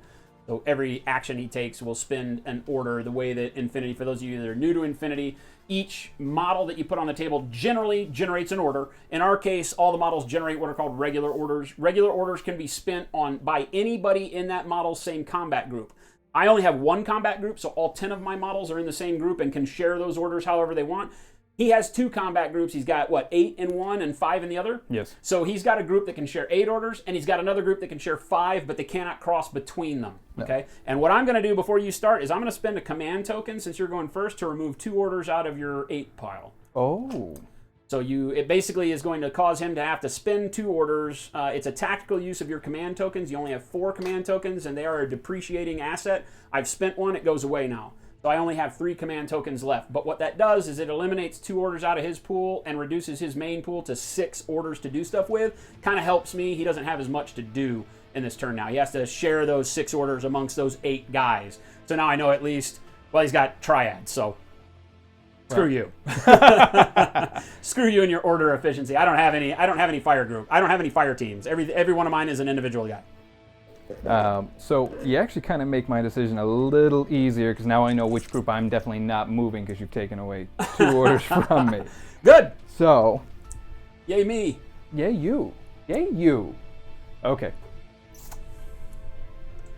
Let's see if we can actually get a little cute with this. So, camo marker. Okay, he's got his TO camo marker here, the clear dude, which I don't know what it is. We didn't declare what our camo markers are. I've got a regular camo. He's got a TO guy. All right, my movement's 4/4. TO's a bitch. So we're going to spend 1 order. Okay. First, And that's going to move 4. It can actually just move along this and you stay can in move contact. along the wall if you'd like to, sure. So it's going to go 4 along. So I have to measure now. And that's 4 from there to there. So right to here. Okay. Do you have any arrows? I will hold. Now, what I'm doing here, if a model in marker state, camo is generally what we're talking about. I can, if I have a unit, in this case my Rushi, can see him from the entire time that he's moving, right? I've got line of sight right down this hallway, right? That I could see him where he started, all the way back there to that wall, and I can see him where he ends now as well. So I can hold to see what his action is going to be. And what you want to do is make sure that anytime a marker moves and you've got an ARO, hold is always the answer. A lot of people will say, I'll discover, because they want to know what that model is so that the other models in their group can shoot at it. Never do that, because what he'll do is if I say I'm going to discover and he's smart, he'll say I'm going to shoot. Because now his second action reveals him anyway, but I can't take any other ARO. My ARO was going to be to try to reveal him, right? But I now wasted an ARO. So just hold. And now he has to make a decision on what he's going to do with that guy. And So if I shoot at you, that's going to trigger your ARO back at me. Yes. Now because I said I'm going to hold. If you shoot, now I can generate a normal ARO against a normal model. You will get your surprise shot, which makes you -3 to hit. Right. Another -3 because you're behind cover, and a -6 because you're TO camo. So I'm basically going to be at minus. Well, I'll be at -6 because I'm MSV level 2. So. Kenny, what's happening, man? How many wounds do you have on that guy? Only one.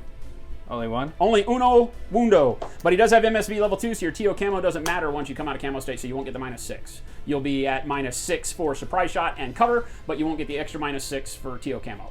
All right. So that's my only benefit here, which is not much. It still makes me -6 at probably +3 range. I'll be at -3 overall, so I'll need 9 to hit you on one shot. If you do that, and you'll get whatever your full burst of your weapon is. And I don't know what weapon it is, so you'll get range as well. I mean, I love good placement. I love taking placement on a board and having you have to try and deal with it and get me out of there. Yep. At the same time, these bots are made for suppression. I don't want to have to deal with you coming back with 3 shots at me the rest of the game. And you're shutting down a lane. So if I have an open shot at something, I feel like I have to take it. Especially with surprise shot, it just depends on what model you consider to be your highest profile target right now. Surprise shot is whenever your model comes out of camo. If you're in a marker state, which he is with the TO camo marker back here, right, this guy, then if you, as your camo dissolves, think Ghost in the Shell, you know, from going from pseudo invisible to full on, everybody around you freaks out because they didn't know you were there. So now it's -3 to hit you because of that surprise. So it gives you the benefit. Then you can go, once you've killed everybody that could see you, you can spend an order to go back into marker state and then move and surprise shot again. So if you're smart and efficient with it, you can continue moving your camo marker around and surprising dudes on the other team to put them in a bad dice position. So actually what I'm going to do now is I'm going to shoot. Okay. So replace that model with its actual thing and tell me what it is. It's a Calypsos. Calypsos, and what is it armed with? Calypsos is armed with a combi rifle. Okay. And anti-personnel mine's pistol knife. So it's just a straight up combi rifle. Straight up power. It's a 3-shot combi rifle. I will be shooting back at you, of course. I will declare shot because bots don't freaking dodge for crap. So we'll switch over to the dice box. All right, and just you've got 3 shots. You will be at bad range. I will. Yeah, because you're 24. 24, so you're at -3, right? Yep. 8 to 16 is your plus. Do you go at 24? Do you go to? It is -3. -3. Yep. Okay, so you're -3 to hit. You're a -3 because of my cover. Yep. So you're at -6 off of your BS. I am. I'm BS 11. BS 11. So you need 5s on 3 dice. I do. And I need a 9. Yep. This might not go as bad as I was hoping, but I only got 1 die here. So let's see. I need a 9. He needs 5s. I hit on a 7. So you got a crit. Yep. Which you don't. Nope. All right. So I hit you once. Damn you. The weight of numbers. Because I rolled higher than his target number, he has to hit his crit number, right? Because I needed a 9, I rolled a 7. That's a hit on my side. He has 3 dice to beat that 7, but because he can't roll a higher number than 7 to beat because his target was 5, right? I thought this was a much more brutal model. So this has actually turned from a scary situation for me to maybe not so scary. Combi rifle can still kill anything on the table, but I thought if he had a Spitfire, if he had something big that was in plus range, I was going to be hurting. No. But he was -3 because of combi rifle range, -3 because I'm in behind this stack of crates and cover, right? And so he was -6 to hit me and needed that 5. So I got you. So you need to make you need to roll for a wound against strength 14. Yep. What's your armor? It is a 3. And does he have symbiote armor? No. He does not. Nope. Just 1 wound? So just, yep. Okay. So cover. You get cover +3. And then armor 3. Armor 3, so you need, so it's a 6, so you need a 9. Yep. And he gets it on a 13, so he sticks it and is still alive. You have to take a guts check. What's his whip? His whip is 13. You pass. So probably not the greatest move. I probably should have kept going because he was more scared of the model than he should have been. But at the same time, it's like, if he's out in the open, I still have 3 dice, maybe I get lucky. Yep. Now, he cannot re-camo because I have line of sight to him here. So, It's just kind of the way it works. That's why I put this guy here, is because I had the MSV level 2 on the Rushi. MSV level 2 sees through his camo once he activates, so his TO camo was irrelevant to me in that shot. Had this been any other model on my team, he would have been at an additional -6 to hit, and I would have needed 3s, and I still don't think he would have hit me, because you rolled a 9, a 13, and a 1. Yep. Okay. So you had me beat all the way. So let's see. Got one more move. Do I want to play? Well, either way, he's going to get shot to shit if I don't move him. He's in cover, and he does have TO, but against this guy, you're in a losing proposition there. I am. Because now you'll be at straight BS. You'll be at 12s for me to hit if you just stand there. No, but he's got anti-personnel mines, which I kind of like. I want to get over there, but that counts as an attack, so I can't shoot back. So I'd have to move. It's a short skill to drop the mine in base with you. Yep. Yep. And actually, that mine counts even if he's unconscious. What do you mean? The mine stays on the field regardless if he's alive or dead. Yes. So, but if I drop the mine right now, you're still going to get a reaction because I'm in line of sight. Anything that you do right now generates an ARO. So the question is whether or not I actually want to put more things into that guy who's probably going to die now. One thing that you can do if you're in a situation like this where he's got his guy's ass hanging out in the wind right now because he lost the die roll, it didn't go his way, you can choose to not spend orders on him, find other ways to take this guy out so that then you can spend orders on him and move freely. This is going to be hard because I'm dug in for everybody else that has to move, and I've got lines of fire kind of boxing you. Well, I've only got this line of fire, but your other guys that could come around this side are going to be open a little bit. So, other question, if they just drop and go prone right now, you that still get generates an an ARO. ARO. Yep. Any movement you do right now generates an ARO. No, did you get I only get the one shot. Okay. Does that count as a dodge going down, or? No, you can go prone and just go prone, and I Okay. get a shot at you. Gotcha. Or you can technically go prone and shoot at the same time. You can move shoot still. So if you wanted to go prone as your move, right? But you could go prone and shoot at me as you go down. So you can imagine, like, you're going down below the wall, and as you're doing it, you're popping shots off, and we can do that same roll off again. You know what? This is stupid. Don't do this. But I'm gonna move and shoot. So actually, you know what? I'm just gonna. You can move up behind the building. If you're trying to get a forward position to drop a mine, then you might want to move forward. Yeah. Anything you do that generates an arrow is going to get that one shot at you. So it's really just where, if you do not die, where is the best place for you to be at the end of this order? No, agreed. So I'm gonna move. So I'm gonna move forward. Okay. You're You're going to want to go around the wall. stay in contact. If you jump up over the wall, it gives me an ability to shoot no you at a cover. point where you have no cover. So yeah, we'll go. If you go around the wall, basically he wants to make sure he moves around the side of that wall so that he stays in cover the entire time. That'll be an inch. If he can just jump up over the wall, but if he does, I can choose to shoot him when he's standing on top of the wall and negate his cover too. Bad idea for him. And 3 inches will put me just short of that wall right there. All right. So of course my arrow will be to shoot you as you move. Okay. Right. And but if I do a reaction to that, then I don't get anything else at the end of the turn, right? If I can't. You'll have to dodge spend and then- another order on him if you don't shoot right now. I mean, if you shoot right now, you have to spend another order to do anything else. Or dodge. Either way, I'll have to spend another order to do what I want to do anyway. Right. And you're rolling. You need a I 7. have one die on a 9. No, you have no surprise shot, so it's a 1 die on a 3, 9.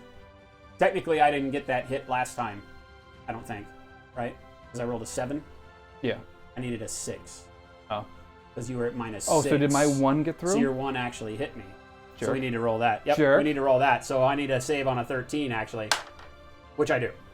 Which I don't, so I go unconscious. Rip me. Oh, no, I do, because I have cover with 3. So I rolled an 11, so that's the 14 that I needed. All right, so everything's good. So we're back to where we were. But I have to, okay, so we've already made a mistake. I needed, because I forgot to factor in his surprise shot, I needed a 6 to hit him because, oh no, I was at +3, so we were right. I was at +3 for range, which negated your one of your +3. So we're good. All right, cool. You're still a jerk. We're legit. So yeah, so now though, you only have the cover and no surprise shot, so I need straight BS. I need 12s because I still am in +3 range, so I negate your cover with that, so I'm at BS 12. So what are you going to do? You going to shoot at me? No. You're just, okay, you're not going to do anything so that you can see if you live and then you do something else? Oh, I should shoot at you, shouldn't I? Technically, I should shoot at him. You got orders. Yeah, I'll shoot at you. You got orders. All right, so I need a 12. You are at -3 still. Yeah, probably. For your range and -3 for cover, so you're still at 5s. Unless I'm in within 16. I don't think I'm within 16. Not where you have vision. Yeah, not where you have vision. No. Okay, so I'm looking So he still needs 5, and I need a 12, though. I'm at better than I was last time.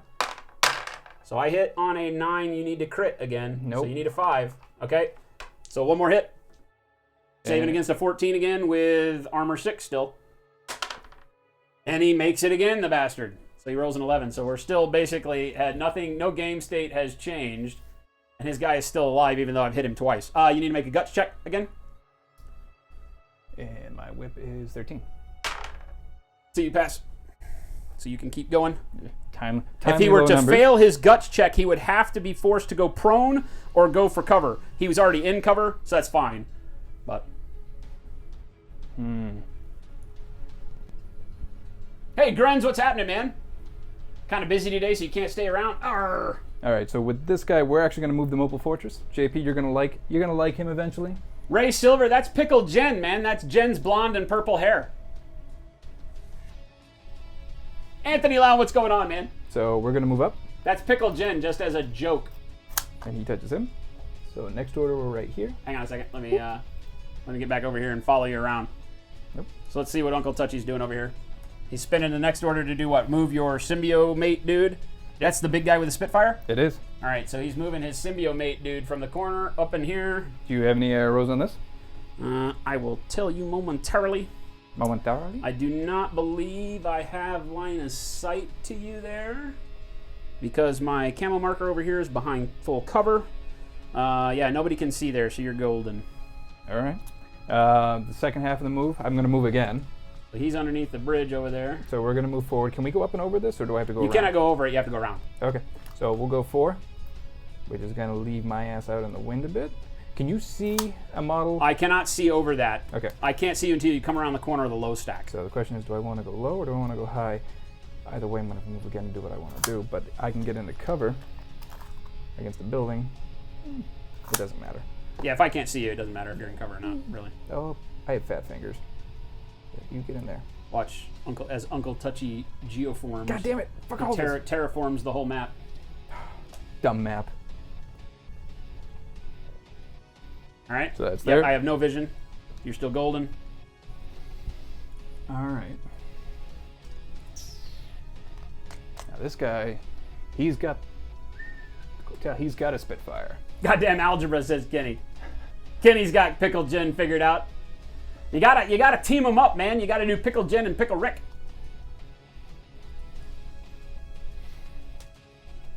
Now, super jump lets me get on top of a building and still do something, right? What's that? Super jump lets you get on top of the building as your short order, yes. And so you can, like with him, you could jump on top of the building, right? And if you were here, you could jump, and when you land, you'll be in cover, but you won't count for cover during part of that jump because you'll jump up over it. And then you can also, so you could jump shoot. Yes, it counts as just a short order move. And he's got 1 wound there. What's his armor? Armor 0.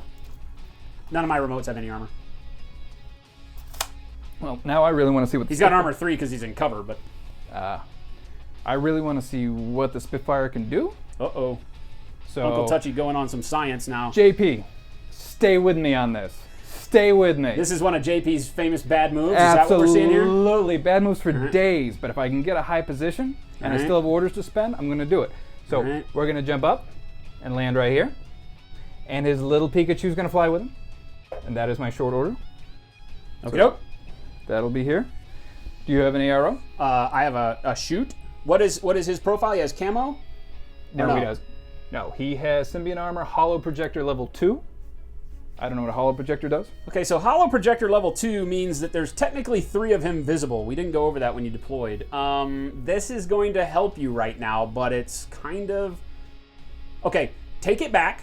Put him back down. We're going to discuss Hollow Projector level 2 real quick. Okay? And this is going to be funky, but what we're going to do is take 2 more camo markers, if I can find them here.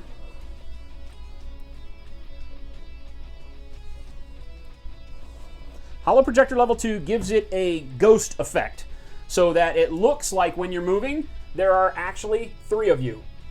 Okay? You have to determine which one of those is the real one, and you need to mark it. No, you don't take that. You leave the model. Oh, Dad. Yeah, you don't get to. You have to leave the model in 2 of these. Dad. Okay. Notice how there's numbers on this. This one has a 3. This is a 1. Okay. So he'll be 2, right? You have to secretly write down, here's a pencil. Or you have a pen? Yeah. Something in my pocket. Secretly write down on a page, don't show me, and tell me, or figure out which of those is going to be the real one. All right?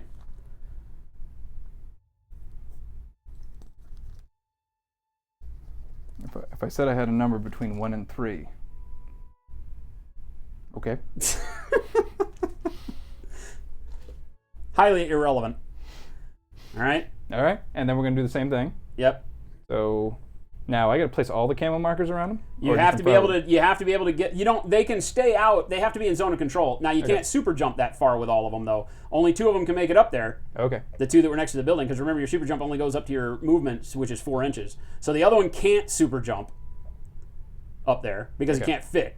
So right? he just basically hangs out. So he can move out to the building, but you better make sure that whichever ones jumped up there that you're going to shoot with are the real ones. Yep. Right? All right. Okay. Alrighty. So, damn. Now I have a decision to make because there's 2 of them up there that I have to choose between shooting, right? And this can be where he gets the gotcha on me. And because I don't think they all count as markers, I can't hold, right? I have to determine which one I'm going to shoot right now. Balls. Or do I? Can I hold? Because they're technically all in marker state now?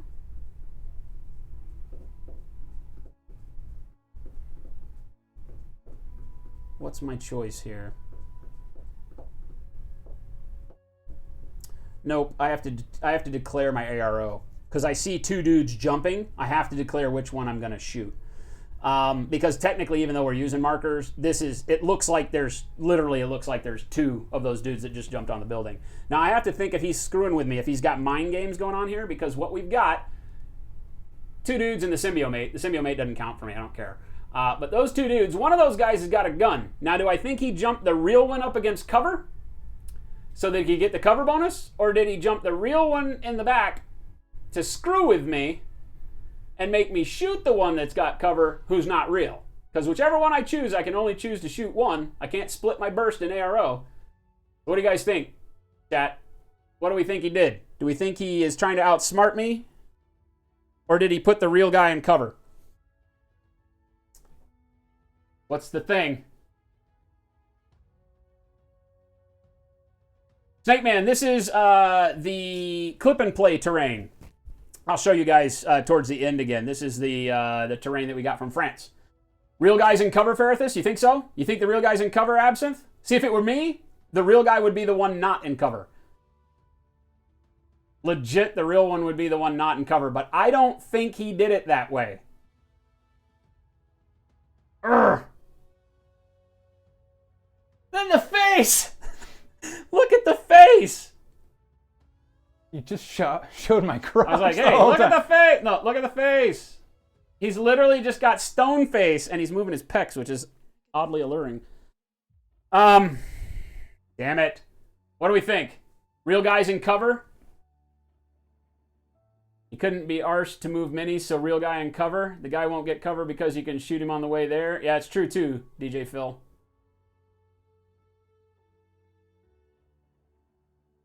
Oh, bastard. Bastard. I'm going to shoot the real guy. I'm going to shoot the model, which is number 2. Number 2! Chat, saving my life. We shot the right one. All right. So that's my total reaction, HMG. I got 4 shots at him. What are you doing? I'm assuming you're shooting me too. Oh, yeah. Okay. Oh, yeah, he says with a Oh, Spitfire. Yeah. Absolutely. Okay. You got the tape, so you got to measure our bonuses here. I think we're both in +3 range. Because we're over 16. Right? Yep, we're just out. Yeah, I can shoot you as you're up here anyway. So you're not going to get cover. We're both in +3. Yep. So I can't pull up the Spitfire stat line. Not showing up for me. it starts with an S. Ow. That totally changes. It's damage 14, burst 4. Okay. I'm going to go with you on this one. Yeah, but it's a light machine gun. It shoots the exact same amount as a heavy machine gun. It's just 1 strength less with a different range band. Shorter range band. So you get 4 shots. I do. My BS, I also get 4 shots. My BS is 12. Your BS is 12. I'm in cover, so -3, so you need 9s. Okay. Unless you have something, you don't have anything, you don't have marksmanship or anything. No. Okay, so you're going to need 9s on 4 dice. I am BS 11. I'm in +3 range, so I need 14s on 4 dice. Ooh. You don't get any minuses because you have no camo. You do have surprise shot, so it's -3. So I need straight BS. I'm at 11s. Because even though I picked the right one, your hollow projector still goes down. You still get that surprise shot coming out of hollow when you shoot. Gotcha. Okay? So even though I happen to choose correctly, I'm still surprised by it. You still get the -3. So whereas you don't get cover because of the super jump taking you above it, I'm still at -3 on the surprise shot. So I am +3, -3, straight BS 11s. You are 12, -3 at 9s. But no, you're +3, -3 too. So you're at straight 12s. Gotcha. Right? So he needs 12s. I need 11s. Okay? 11, 6, a 7, and 3. So I got 4 hits. Did you crit? My 7 negates your 7 and 3, and you got a 11. And the 6, the 7, and the 3 get negated by my 7 and 3. And you hit me once with the 11. But it's not a crit because you needed... oh, no. I needed 12. You needed 12 was your target. Yes, it's not a crit. So I need to roll 1. I have armor 3 for cover against damage 14. So I need to roll 12s. I rolled an 18, so I stick the armor roll, so nothing happens. No harm, no foul. All right, so now I'm up here. Now you are up there. I do need to roll for... remotes don't roll for guts. Because they can't go prone, and I'm already in cover. All right, so I get 3 more orders with these guys. What do I do? And you're going to fire back at me with 4 shots. You're in cover. I'm in cover. So my next order is going to be I'm going to open up at that drone again. Okay, so he is basically... Now we're firefighting here. We're going to be... Actually, looking down this line. you know what? I'm going to move. See if I can get maybe... Now, is there a big difference between me moving? How do you mean? I'm just trying to think if I move and then shoot, whether or not there's going to be a real big benefit to that. But I mean, I really don't... Where I'm at also makes you come around a certain way to me, and I've got a nice angle on this board over here. So I'm actually going to stay where I'm at. So I'm just going to shoot. So we're doing this again. You're going to shoot from cover. I will obviously return fire. You've got, again, I'm +3, -3, so now I'm at straight BS, so I need 11s again. You as well, because +3, -3 for both of us. So you're at 12s, I need 11s again on 4 dice. So it's basically the exact same thing. Let's move to dice cam real quick before we do that. I forgot it last time. Production value. All right, so again... same thing, he's firing his Spitfire at my bot. My bot is returning fire. It's a total reaction, so I get all of my heavy machine gun shots. I believe, yep, we're still in the same range, so we're both at +3 range, but we're both then again -3 for each other's cover. So I'm at straight BS, he's at straight BS, I'm BS 11, he's 12, so here we go. It can't get much closer than this. So my 18 and 19 miss?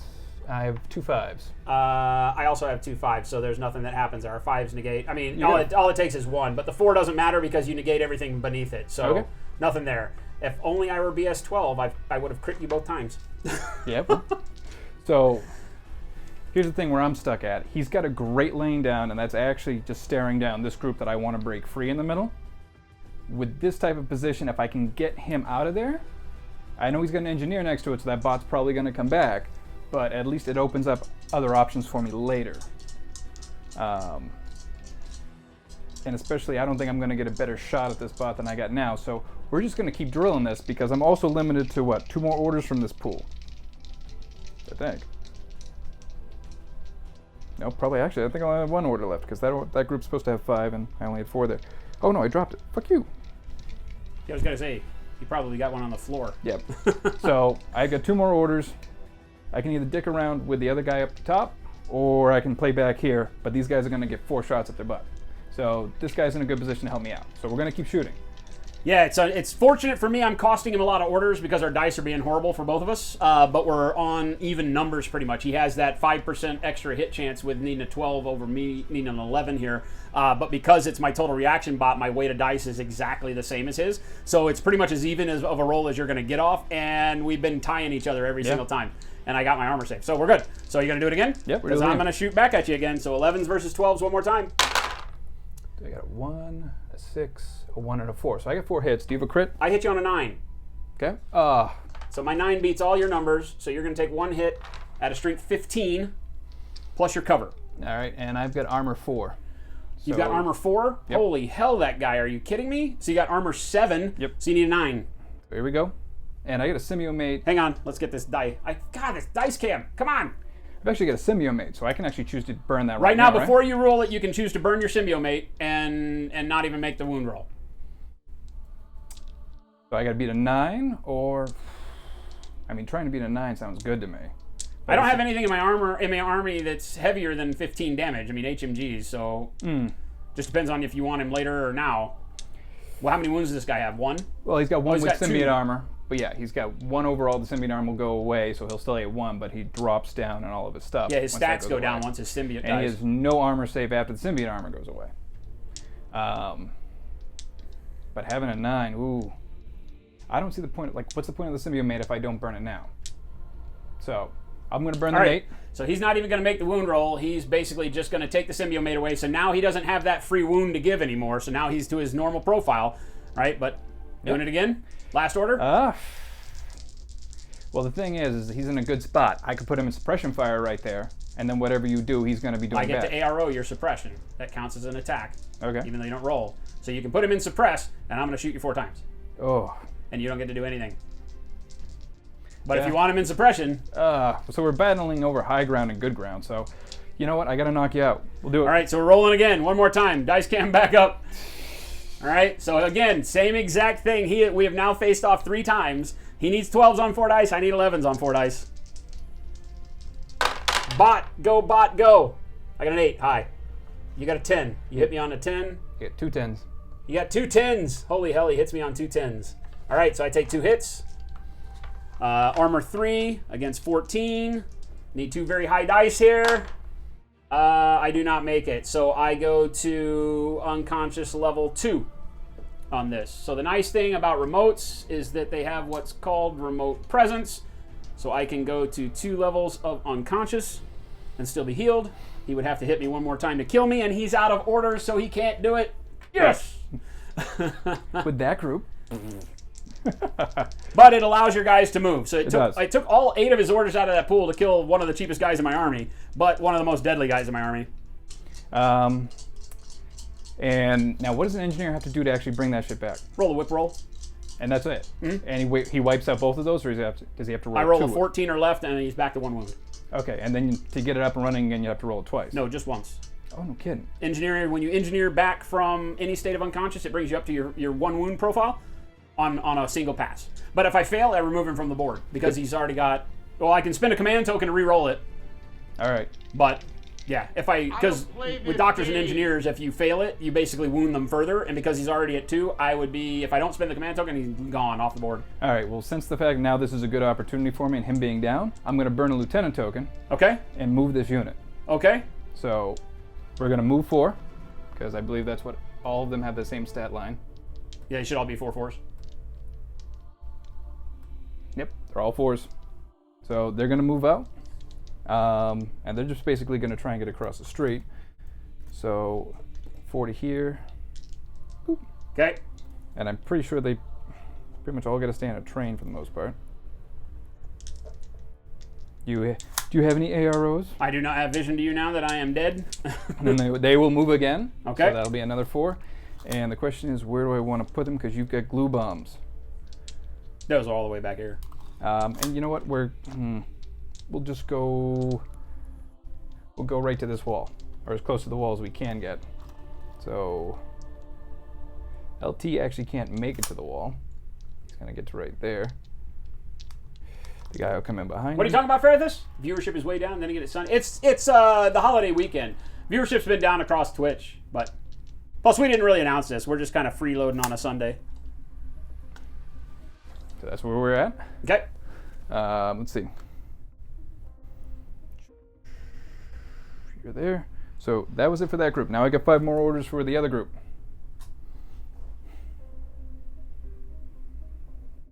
And unfortunately, that caused me to leave all my close combat guys behind. They're still stuck back here. And they're in the first order group, right?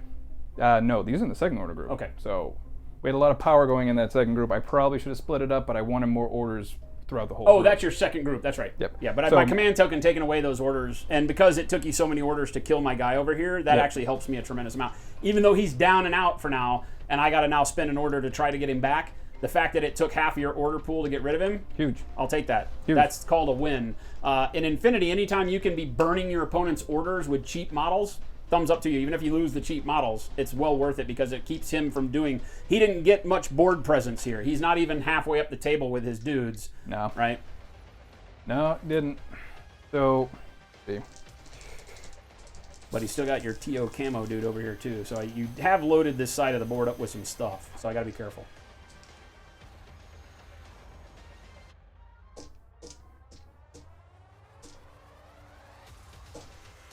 So these guys are going to move up. So these guys are going to move 4. Okay. And that'll put them around the building. You got free movement around here because I got no vision until you come either into this lane or out there in the open. So 2 inches at the edge, 2 inches up. Okay. How far are we from here? If I would quit stepping on my mic cord, that'd be good. Would that be great? That'd be great. Got that. They'll come around. Do you have any arrows? I have no vision in them. All right. So they're going to move again. And pretty much, they'll put them right in. I need a stick. I need a stick to move them things. Well, that would have been right about here-ish, a little further back from where the other guy would have been. Okay. You're all on a train. You're all on a train. Let's see. Now the better question is, those aren't my best shooty guys. So it's more what I really want to do with those guys.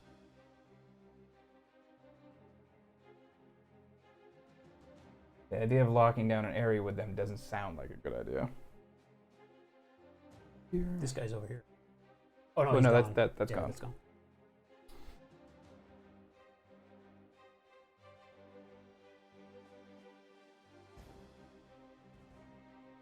But he does have that camo marker. It's whether or not I actually want to smoke out the camo marker and see what's going on.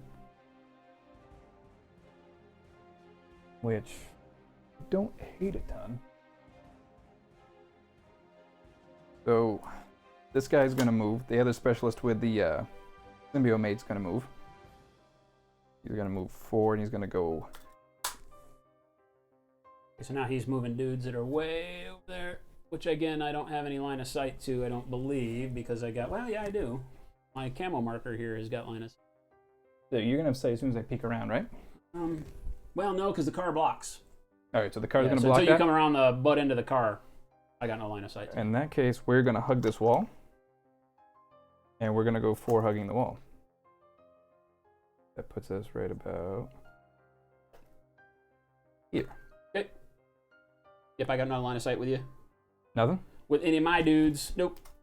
Buildings are blocking. Got good space to move. All right, then he's going to move up another 4 right here. Actually, is this count as light and sight blocking? Yeah, uh-huh. So in that case, we'll move to there. Okay. Yeah, because he's a specialist, right? Yep. So you might want to think about doing some objective work. It was at the end of the game that we have to hold it, right? No, you is it have to every turn? flip it to you, so Oh. it's at the end of the game, whichever ones you have flipped, so you should spend it when you're near it, if Okay. you've got the orders to do so. So, let's see, we Move this spent over 1 here. order to move them. That was another order to move him. I'll flip that now. I'll spend an order. First part of the order will be to flip it. Is that a long order? It's a short skill, so you can do it and move, but you got to pass your whip roll. All right, so let's see if we can pass the whip. Their whip is 14. Okay, so you just need a 14. At 11. 11 gets it. So that's so on. that one belongs to you. Now we're going to finish with by moving. We will put, we'll pick a token and we'll put some sort of a token on there. Do you have any arrow if I move? We're going to put the dead mine face on there to show that that one belongs to you. I've got no vision to you, so no. Until right. you come around the butt end of that Jeep, I got nothing. Then...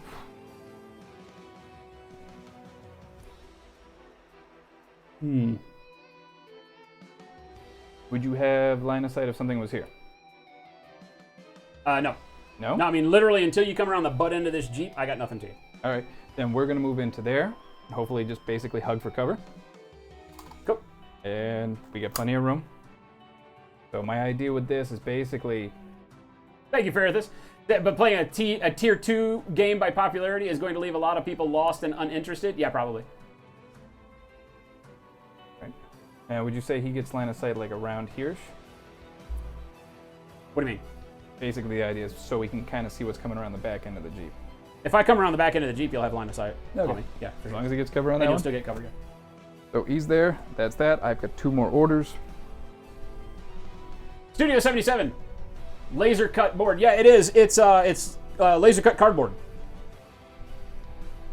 It's done by a company called Clip and Play, right? So it's all pre-coated, pre-colored, and the whole nine. We put it together this morning. I mean, like legit. That's MDF. The helipad is MDF, and a lot of the area terrain is MDF, right? But this is all very thick cardboard, same density kind of as the MDF, much lighter, right? But really good detail and quality on it. All the doors and windows are removable, balconies. It has ladders and stairs and things like that we didn't build. It's even got ruins, like you can see.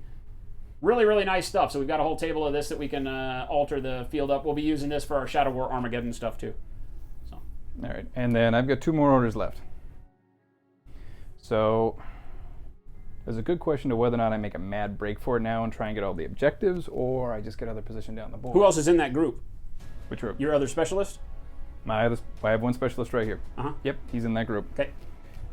Which is the idea. The question is, when you come around and start shooting, how many orders do you have total? 10. 9 now that you got rid of one of my bots. So when I start the turn, one of my orders will be gone. Oh. Yeah, why not? All right, so this guy will move up. We'll get the specialist where we need to go, so it'll be up and around. Yep, I'll have no vision on you at all. Okay, so basically an inch to here. And then 3 inches up brings me to the edge. Yep. So no vision. So Nothing. we'll just keep going. Or we'll put me, I have the symbiote mate. We will use the symbiote mate as the marker. So there we go. That's one order. Yeah, a lot of times I measure and just put my finger down and then just move it. I don't think You've been doing this long enough. I don't think I'm gonna get close enough to actually set that off. He's on his last order. Thank God. Let me kill things. Let me kill all the Tohaa.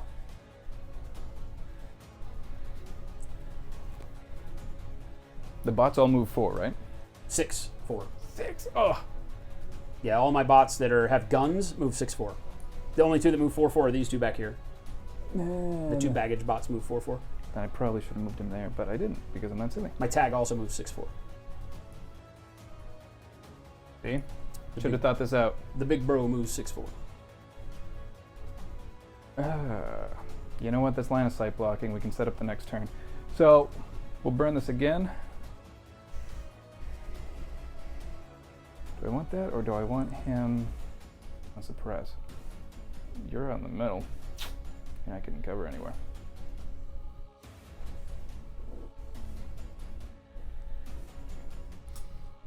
Where do I want them?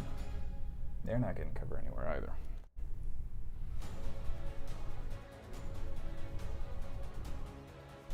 See, I'm kind of in a tough spot because I've got a couple of models like out in the open. I'm not really covering my ass too much. But this is what happens when you don't have that many orders. Or I Well, you had a lot. You just spent a lot. Yeah. Right? And I can burn a command token, but that only gets me 1 order, right? What's that? I can burn a command token, but that only gets me 1 order, right? Mm-mm. No? A command token allows you to do coordinated orders. Okay. So if you wanted to move both of your specialists, it only works for individual models, not for fire groups, fire teams. So if you wanted to move like both of your specialists with your last order, since they're in the same group, you could burn a command token in that last order, and you can move up to 4 single models together, as if they were kind of a fire team, but they don't get to shoot the same way and all that. They don't get the same fire team bonuses, but it allows you to kind of move groups of models upfield if you need to. But you kind of, I don't know that does you any benefit. If what you're trying to do is lock down that corner, then you don't really want to move him anyway, so just spend your order on the one guy. No. So, You're going to be able to get into base and cover of the objective if you want. yeah, I don't think I'm going to be able to activate it. So Snake Man, news alert. Your girl is steaming. They didn't have any flower pattern paper towels, so you talked her into the ones with the minions on them. The first world problems right there, Snake. Oh, Jesus. Do you get? Will the entire line of Vallejo be in the store? All of the Model Air paints will be in the store to begin with, and then game paints to supplement for the colors that I use. I'm not planning on bringing in the entire line of game paints right out of the basis unless people demand it. But all the Model Air stuff will be up there.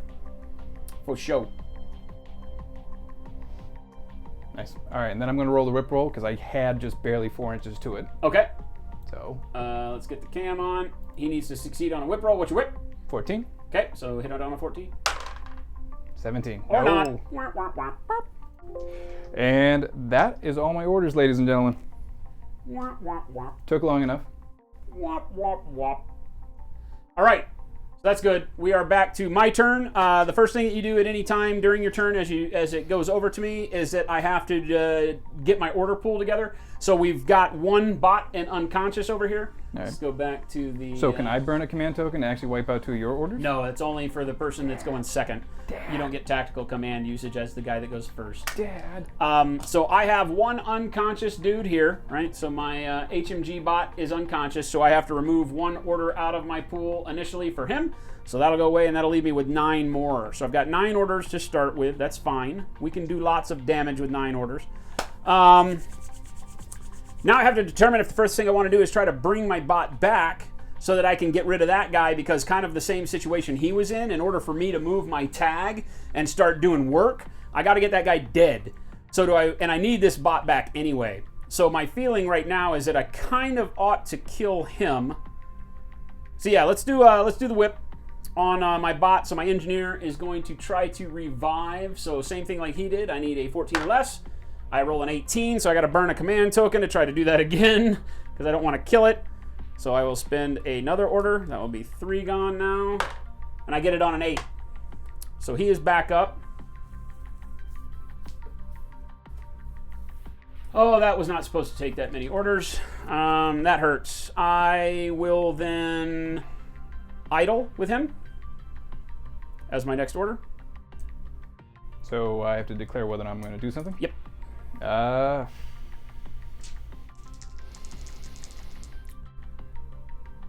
trying to kill dude up on the balcony now. But I can't. I can hold. I can hold. No, right? you can't hold. All right, then I'll shoot at you. Yeah.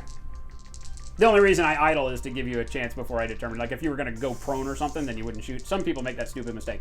All right, so I'm at the same numbers because I'm at +3, -3 for your cover, so I'm at straight BS. Mm-hmm. You're at the same numbers because you're still at +3, -3 with your Spitfire, but you only get 1 shot. Yep. So you're at 12 with 1, and I'm at 11 with 4. All right, so ready? So I got you on a 10, a 9, and a 6. So you need 3 rolls. Your 3 beats my 2. All right.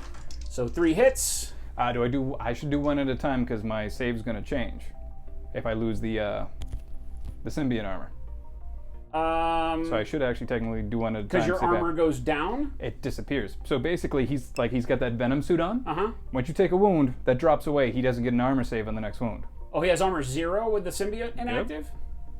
Yeah, so save them one at a time because I think that I don't know if that changes your wound profile because I think your wound profile all happens simultaneously. So until you get the benefit of that armor through this entire round of shots. Okay. It's not until, because everything that happens during the shooting phase happens at the culmination of it. Okay. So you get the benefit of your armor through this entire thing. So your armor what? I'm armor 4. 4. So your armor 7 in cover. Yep. So you need 9s. Yep. Right? So you're going to have to show me 3 9s. All right.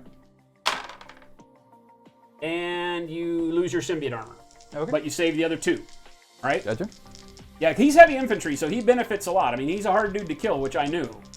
So, right? Yep. So now his symbiote armor is gone. He's down to 1 wound and no armor. So now I'm going to spend another order and idle again. So would this be a guts check before we get to the second order? Yeah, you have to roll a guts check. But he's got courage. Does that impact that? Yeah, courage is that you can choose to never fail. So, or you can choose to fail it. Courage won't allow you to fail. Okay, so I can't choose to fail it. So you can't choose to fail it. All right, so no, I'm sitting. You're sitting there. All right, so I'm going to spend another order idle again. Same thing? Yep. All right, so we got to do it again. 11 12. versus 12. I crit.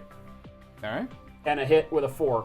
So the crit takes you to unconscious. Yep. Right? You only have 1 wound? Yep. Okay, so the crit takes you unconscious and roll a save on the 4. No armor, so you need a 16. Plus 3, so you need a 13. So you're removed from the table. Yes! So my little bot dust and vaporizes him, but that took way too many orders. That was literally 5 orders out. Well, it was 4 orders out of my pool because the bot didn't generate one to begin with. But he's gone. That only leaves me with another 5 orders. So, yeah. But it allows my tag to do work now, hopefully. And what we need to be doing here is figuring out how to get rid of Mr. T.O. Camo, if we can. You have anything else back here? You really don't, do you? No, that's the quandary I was stuck in. Whether to cover her butt or to do something else.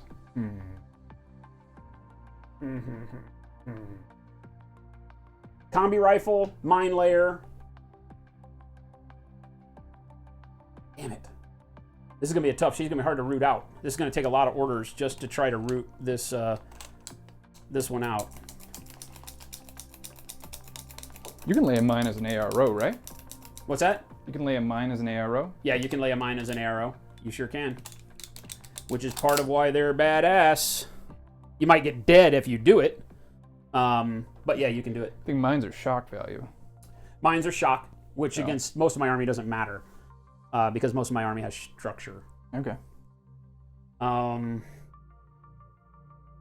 he's got me in a good bind, because with this guy with the mine layer and the TO camo, I only have one model that can really work against the TO camo well, which is my Spitfire, which is over here. Let's switch the camera back. All right, just to give you an idea. So he's got this TO camo infiltrator that he moved up the board right here. I have the only model on my army that can do anything really is over here. Drakenfar, thank you so much for that sub 5 months in a row. Get some hype in chat, exclamation point hype. Gabriel Paints, yeah. So, I mean, basically what I'm trying to do is we've got this guy hiding out over here, right? So that's right here on the board, right? Down at the bottom of the screen. This is a TO camo infiltrator. Not very powerful. It has mines, but the TO camo is a problem because he's -6 to hit when he's in the broad daylight, open. So I either have to get a template weapon on him, which I have, so we could do that, or I've got to get my bot that has a multispectral visor, which is over here, right? This guy over here has got a multispectral visor and sees through his camo. He's a long way away, right? So that's a lot of orders. I'm 10 inches of move, so I'm probably 1 to here. I'm probably 2 to like somewhere around here. Then I'm 3. I could probably get 3 and get a shot on him here with my Spitfire. And he's going to shoot back with a combi rifle, right? So 3 orders, 1, 2, 3. It's going to be 4 orders because I know my 6 inches on my 3rd order and I'm going to get it here. That's also going to drop me into my 0 range for my Spitfire. But he's not got cover. So I'd literally be on 12s to hit him, but I'm going to blow my entire order pool to kill that dude. Or I start moving my tag up and start getting really aggressive. It should take you like 3 orders if you came just straight across the street. Well, I don't want to be out here because then you get line of sight from all those guys, right? So I kind of need to stay over here. Otherwise, I'm taking a bunch of unnecessary shots because your entire fire team gets arrows. I was just giving you an option. Oh, I see what you're doing. You're trying to lure me in. That's called a bait right there, and I'm not taking your bait, Bastage. All right, I'm going to spin an order out of this order pool, and we're going to start moving the big guy. Okay, so I'm going to move him over here. Right. We're going to start bringing the tag to bear. We've got our big guy. Arrows. I don't think you have any vision on him. No. Okay. So we're going to move then the extra 4. Like so. The only thing I think they're going to see... When I'm like right here? Yeah. Okay. And because I was silly and didn't think about how I was You're placing not my facing, model... so you don't get to shoot at all, I don't think. Maybe the one guy? This guy is forward facing because I just do the face. Uh-huh. I mean, if we did 180 from the front, this So might have a diagonal. through the line there? So this guy right here, that's his forward facing. I'm playing off where the model's okay. the actual head. Okay. Because I haven't been smart enough. This guy's just turned away because I'm a silly person. Okay. So maybe this guy, definitely this guy. Okay. And what's the middle guy armed with? He's just the doctor, so I think... Combi rifle? I would say so, yeah. Yeah. Okay. Yep. And what's this guy armed with? Guy up front, that is a viral combi rifle. This is your Spitfire? Yes. Okay. So your Spitfire's got his back to me. Because I'm silly. Well, you didn't know that this was what I was going to do. All right, next order. Out of my order pool, we are going to move this guy, the beastie, right? We're going to put him right up here in cover, like so. Arrows. I'll take the shots with these guys. Okay. He can dodge, change face because I'm in his zone of control. Oh, yeah, I don't have stealth. Do I? I don't think I don't have stealth on this guy. So I'm in your zone of control. You can dodge, change face. Dodge is 2 inches, right? Yeah. Oh, no, you don't. It's a change face. So you really have no reason to do it because you're already facing the right direction. What it allows you to do is if there's a non-stealth model enters into your zone of control, you can spin that order to turn around so he can't sneak around the corner. Since you're already facing the right corner, there's no reason to do it. What is a tag armed with? Heavy machine gun, heavy flamethrower. It's multi-HMG, so it fires explosive rounds, AP rounds. So I mean, I'm at negatives. Can I hold my ARO, or I have to decide right now? you have to decide your ARO as soon as I'm in line of fire. So we are going to be shooting right down here, which is this point, all the way over to his fire group over there. What's... With my big guy. Physical's 14. Ooh. And he's 3 wounds. I don't think I'm Ballistic skill 14. If one guy does it, the entire group does it, right? They all have to do the same arrow or they break the group, the link team. So if one dodges and one shoots, they break the link. Gotcha.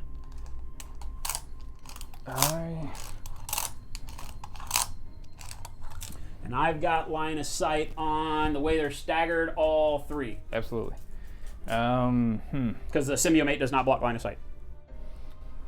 So if we did a dodge roll, do we just take the best person's dodge roll? Or do we take... No, they're each individual face-to-faces if I shoot against them. Gotcha. Well... Wyatt, what's going on, man? I'm going to go with the dodge roll. All of them are going to dodge? Because they're pretty much all out of range, so it's negative to their weapons. Yeah, the Spitfire's the only one that would have been in good range, and he's got his back turned towards me. Yep. So that'll be a dodge. Okay, so all 3 are going to dodge. I am going to place...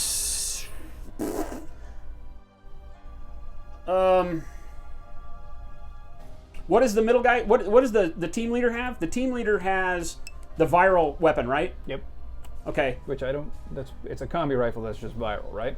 Right. It's a viral rifle is a multi rifle with viral ammo on it. So I want him dead. So I'm going to do something stupid. I'm going to divide my burst. But since they're not shooting back at me, they're all dodging. I'm okay with it this time.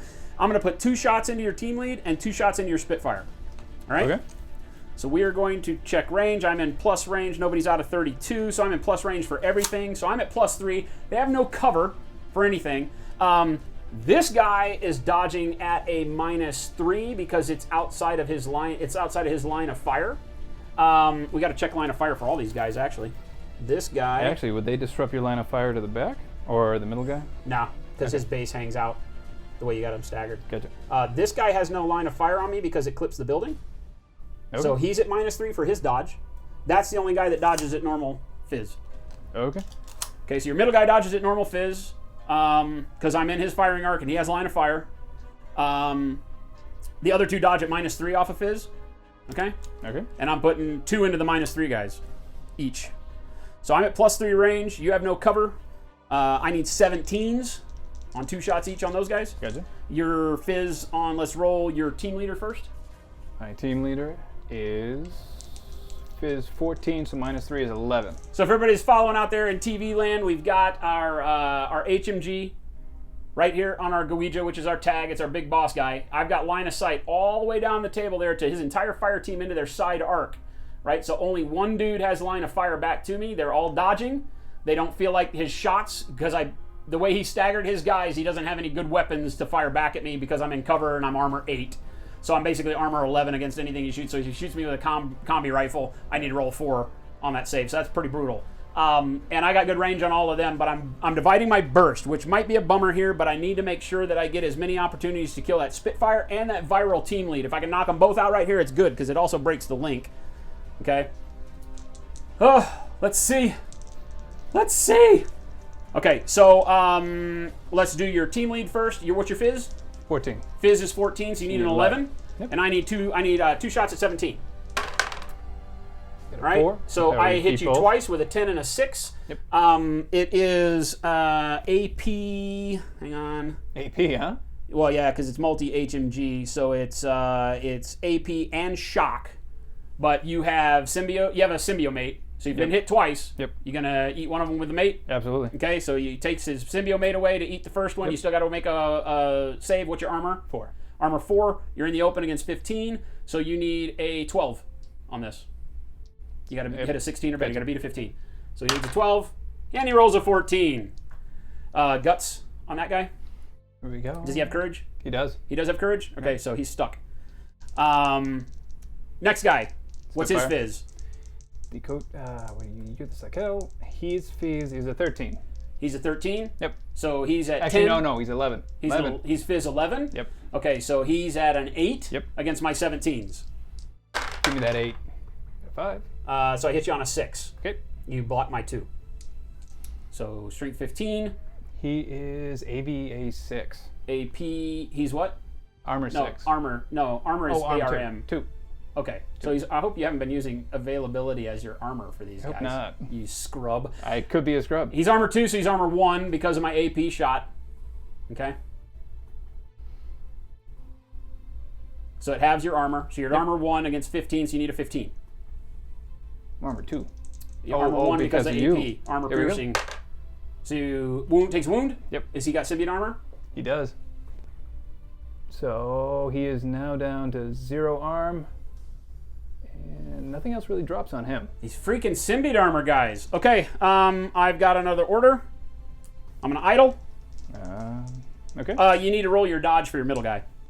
Oh, here we go. Middle guy is... That's not a face-to-face because I'm not shooting him, so he's straight fizz. His fizz is 11. Okay. He fails. Yep. So he doesn't get to do anything. So they're just sitting there. They just sit there. Yeah, they don't get to do Actually, anything. does he get to turn? Because Nope. he got shot at? Nope. Nope. Because you tried to dodge and you failed. Ah. If you had not done anything, then you get to turn. Like if I come around and try to shoot you in the ass, Gotcha. and you did all that, then you would get to turn automatically. Because you've tried to arrow dodge, you don't get anything. Gotcha. All right? So what do you want to do now? I'm going to idle. You gonna idle? Spent my order and idle. Same thing. We're doing all over again.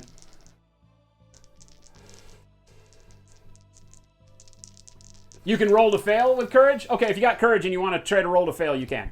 So can you? with both of the two dudes that I've hit, if they've failed, then you can roll, and if you fail, then you can. But you can't choose to fail. Okay, that's good. But you can roll to fail. You can't choose to fail with courage. Oh, All right. so I could have fallen back with this guy up here? Once upon a time?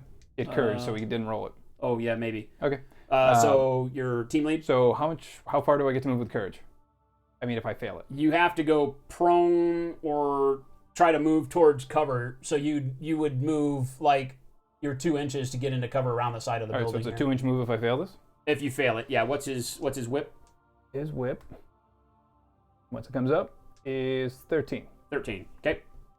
So you passed anyway, so you don't get to do anything, and this guy can choose to do the same. And he's right there. His whip is 13. Okay. I whip. Killing you. All right, so you don't get to move because he stuck his... He's like, nope, we're going to take it again. Do your deal. What do you want to At this point... Dodge again? You know what? I almost feel like I want to shoot back at you. My dodge is going to be higher. You know what? I'm going to take a... Wait. Hang on, let's check this. Level 1 courage, right?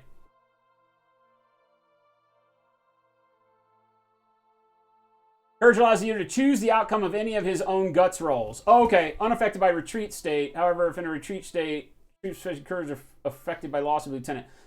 Unafraid of death and ready to lay down his life in the execution of his duty. So it says, allows the user to choose the outcome of any of his own guts rolls. So he can choose to fail with courage? Is that what you're saying?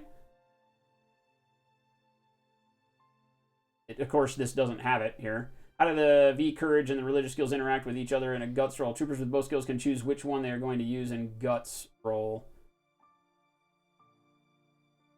V courage, guts roll.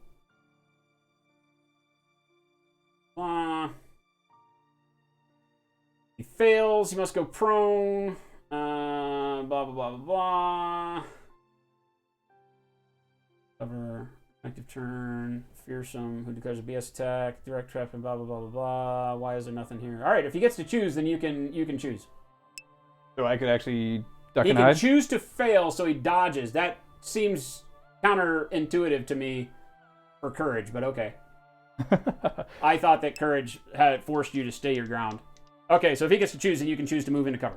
All right, so I can actually swing everyone back through here? Not everyone, because only 2 guys got hit, but those 2 guys can. All As right, long so- as they've got the ability to get past those bases clearly, you can move 2 inches, right?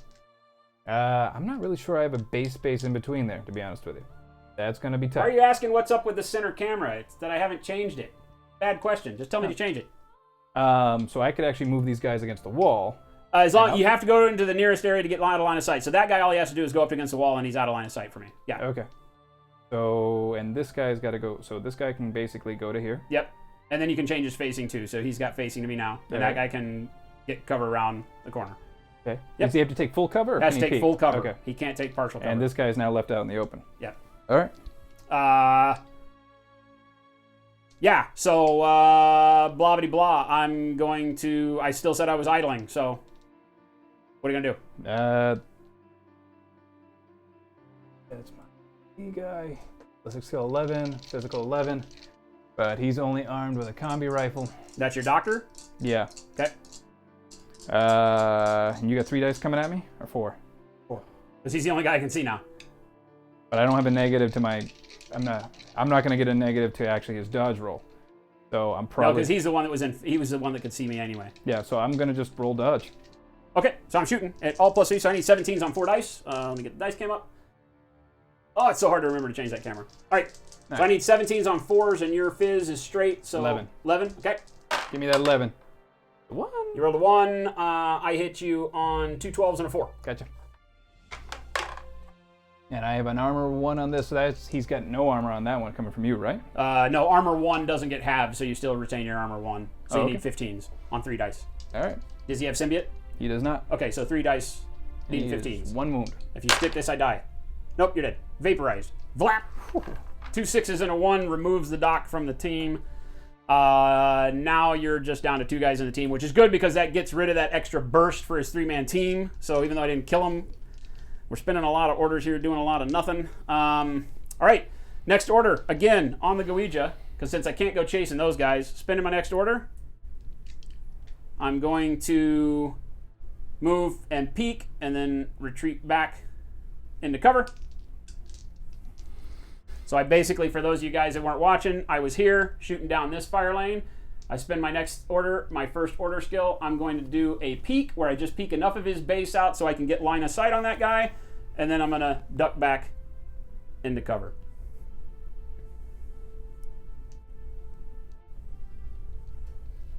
All right. Our physical is 12. Her BS is 11. Yeah. But you're going to be up close. She's armed with. She actually, I don't even think she's got. No, she's got a combi rifle. I think the anti-personnel mine is the only thing that would actually really do something to you. It doesn't set until the end of the turn, so you can drop it, but it doesn't do anything to me.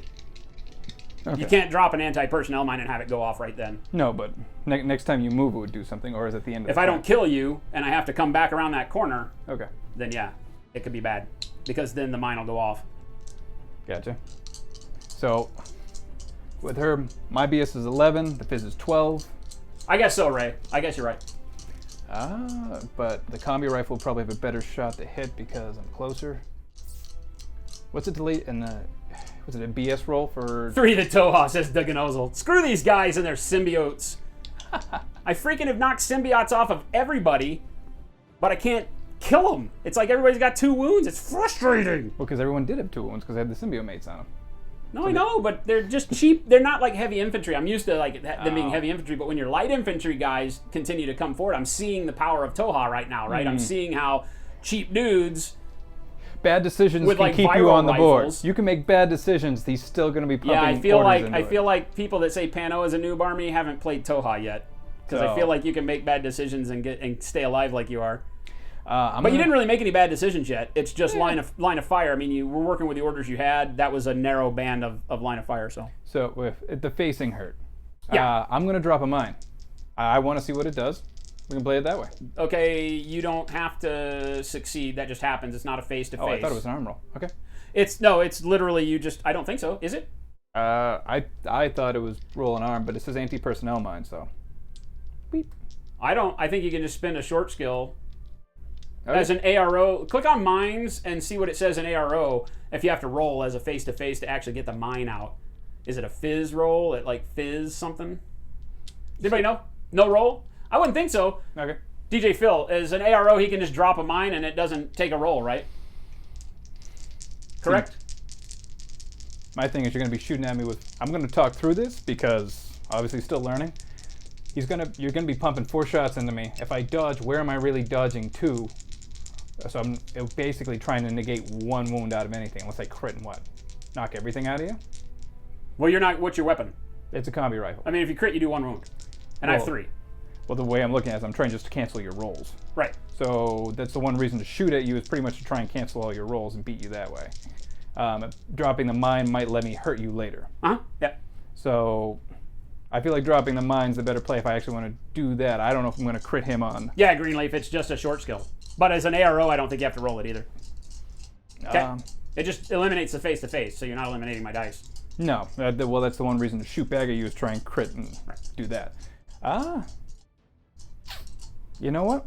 JP, I'm gonna roll a crit. I'll shoot at you. Okay, well, I'm going to heavy flamethrower you, so you get to roll free anyway.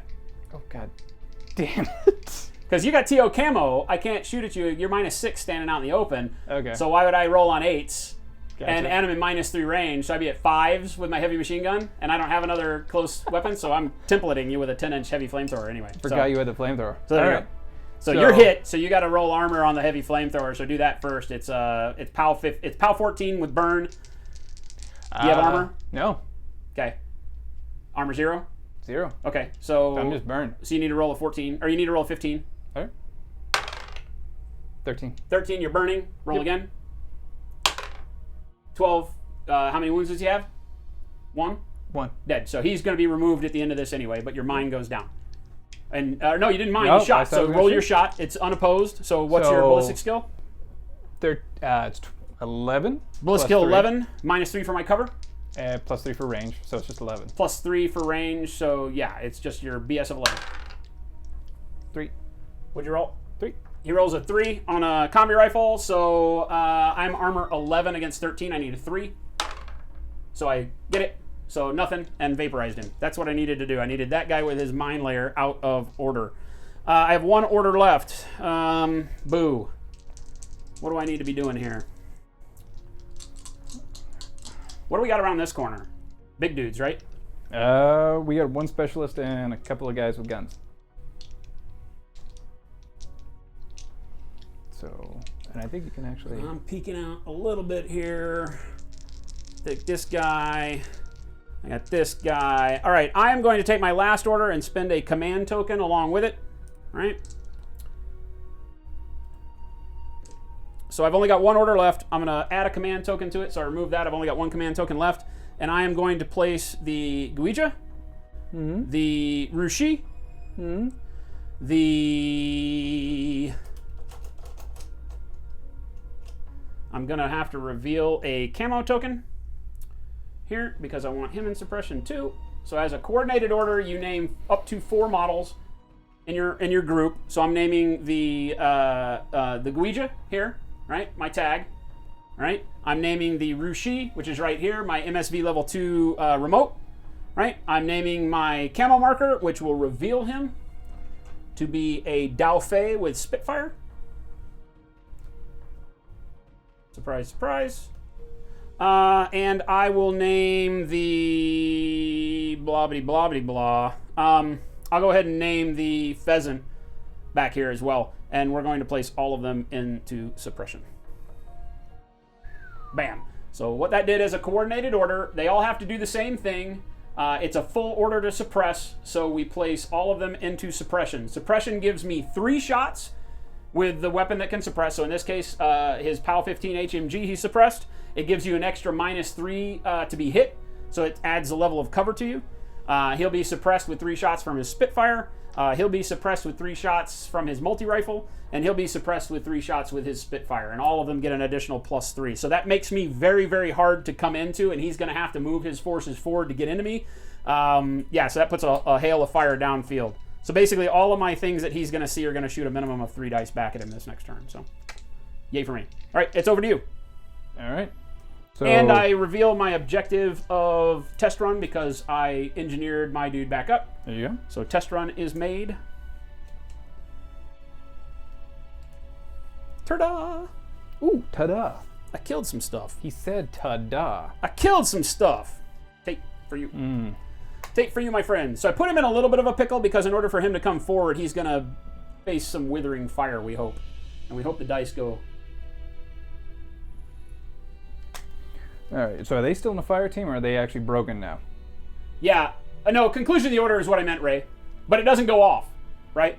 So, like, if I come around the corner and you ARO lay a mine and I shoot you and kill you, the mine doesn't go off in that entire altercation. It's only when I move again or do my next action that the mine goes off. So that's why I peeked that corner here. I took my, that's why I did what I did. Figuring that he was going to lay a mine, I moved the Gouija out and then moved him back, hoping I would kill him, and knowing that if he laid the mine, I'm not going to go out here anymore, so it's not going to set the mine off. See? That was my whole reasoning. If you have the move, I always say peek and return to full cover. It doesn't cost you anything to do that because with your next order, if you're going to shoot again, you can peek again. But if you put that mine out there and my guy stayed, like if at the end of that order I had left my Gouija here, even though I killed him, if he'd have put the mine out, the next time I move, I eat that mine. So you don't want to do that. Make sense?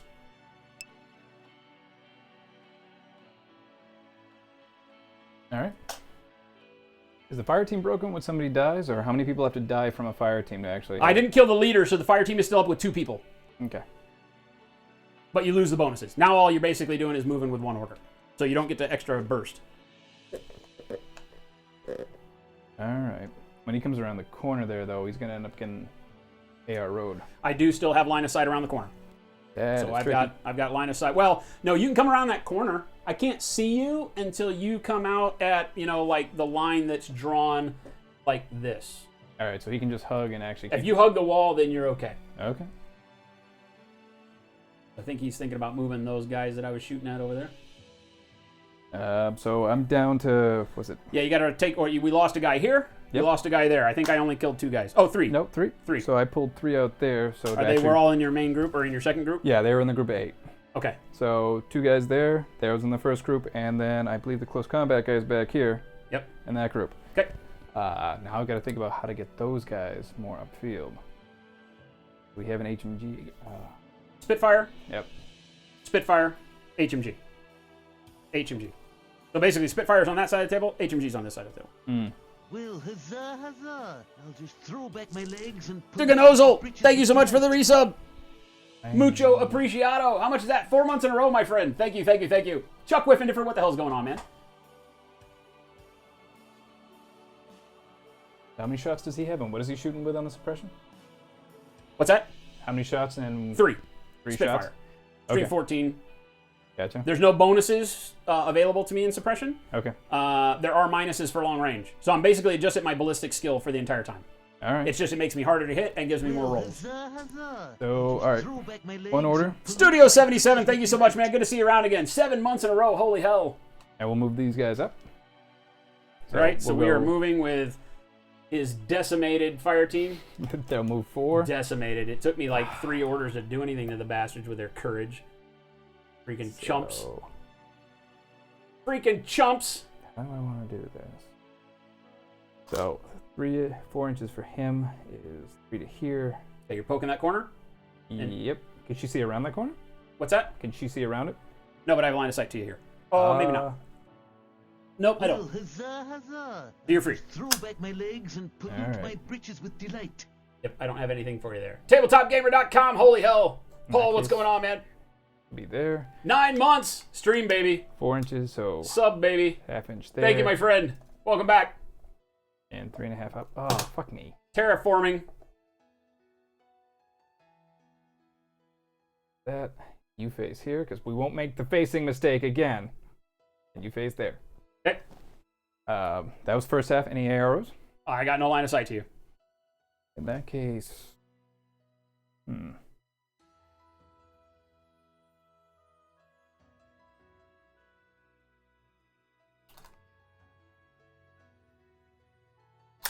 Can't pre-measure. We'll go across the street. We'll try and get it up to this.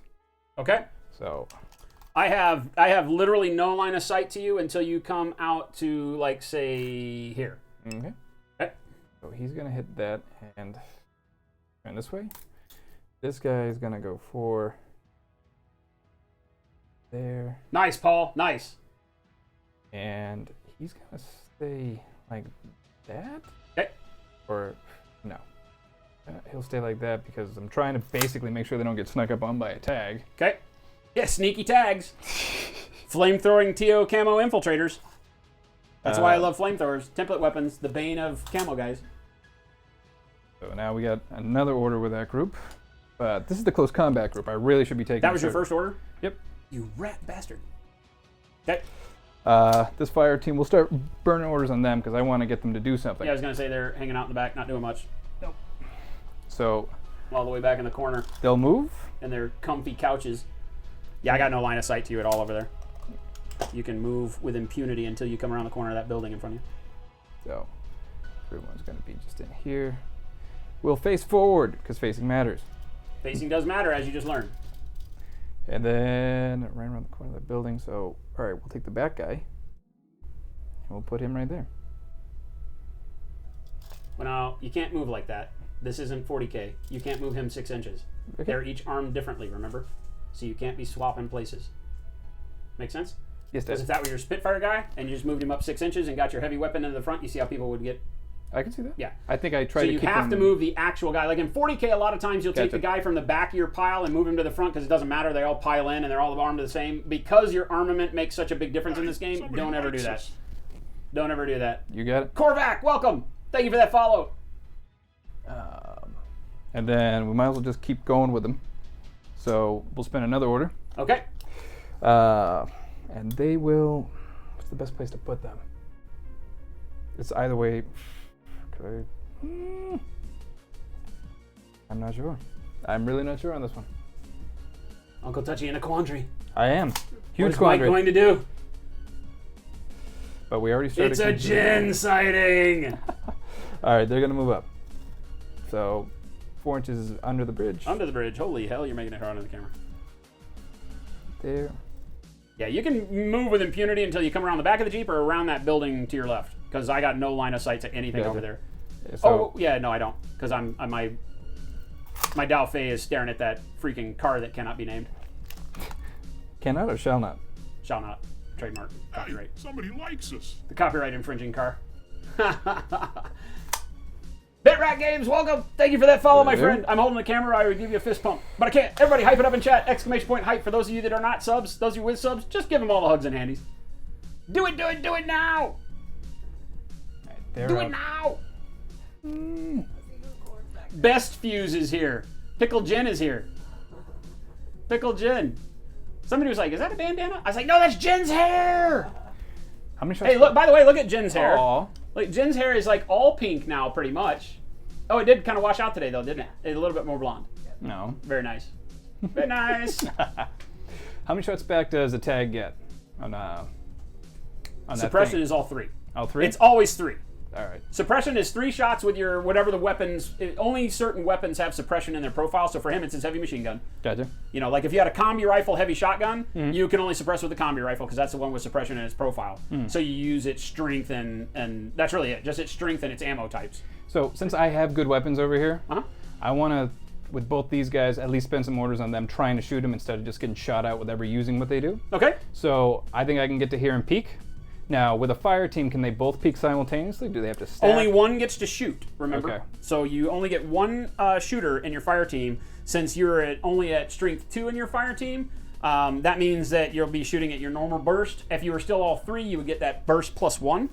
So if you had a viral combi rifle, a Uh-huh. nano pulsar, or a Spitfire, what would you shoot? Your Spitfire for sure, because Okay. I'm structure on my tag, so viral means nothing. Okay.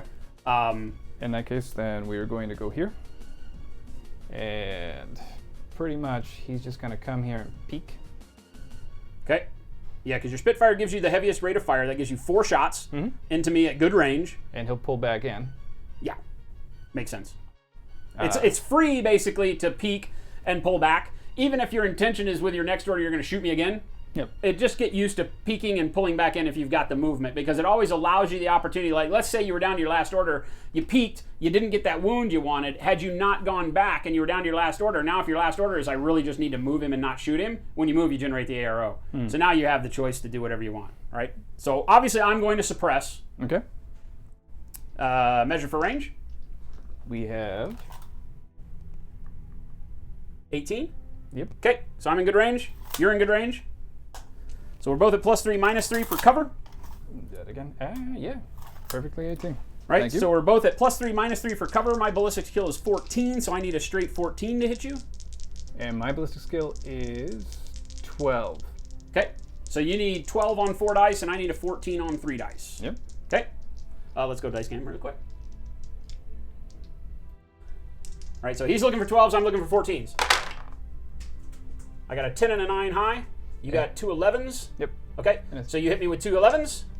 What's the weapon? Spitfire? Yep. Okay, so I am armor 11 against your 14 on the Spitfire, so I need 4s. So I say both on a 16 and a 12. So Killing I'm me. good. I have to make a guts check. I'm good on a 5. I will stay my ground. Bring it. Let's do it again. Fine. We will do it again. He'll Okay. peek and he'll shoot. Okay. So So I'll I get suppress. 4. Oh, I did that wrong anyway. I don't get a +3. I'm just at 0s. So I'm at 14 -3. I'm at 11s. Sorry. Okay. Because in suppression, I don't get my bonuses. Didn't matter on that one, but it's good to remember. Suppress does not give range bonuses, so. And then what? My BS is 12, so You're at straight 12 and I need 11, so the roll is actually better for you. All right, so I got a 9 high, that 13 fails. So I've got 9 high, 8 and 7. so canceled. Killing me. Making you spend those orders. Well, that's it for that group. So now we get the What's other up, Kenny? group. Kenny. You like how the pickles go together? Hugs and handies and pickles. I love how Pickle Rick and Pickle Jen sit next to each other. Yeah. All right, first thing I'm going to do with this group is I'm going to activate the specialist and see if I can flip that. Whip 14. Absolutely. And, yep, Whip 14. So you need 14. It's a 2. You got it. So that one's yours as well. And then... So while he's not killing my guys, he's being able to get up and actually do objectives. So you can see how, hopefully you can see how by him keeping me, my orders have not allowed me to get to the point where I'm doing objectives yet. He's done 2 objectives, all right? So that's literally 4 objective points that are in his favor right now, and I don't have any. Well, I have 1 because I did my my classified. But yeah, we're kind of screwed if we don't get active now. So he can hold me down pretty good here. So what, and then we'll move with the second part of our order. Okay. And we'll just move up and hug this edge, wherever the... Yeah, I got no line of sight to you there. And we will hug this. And that's that order. Okay. Let's see. You got 4 more? Yep.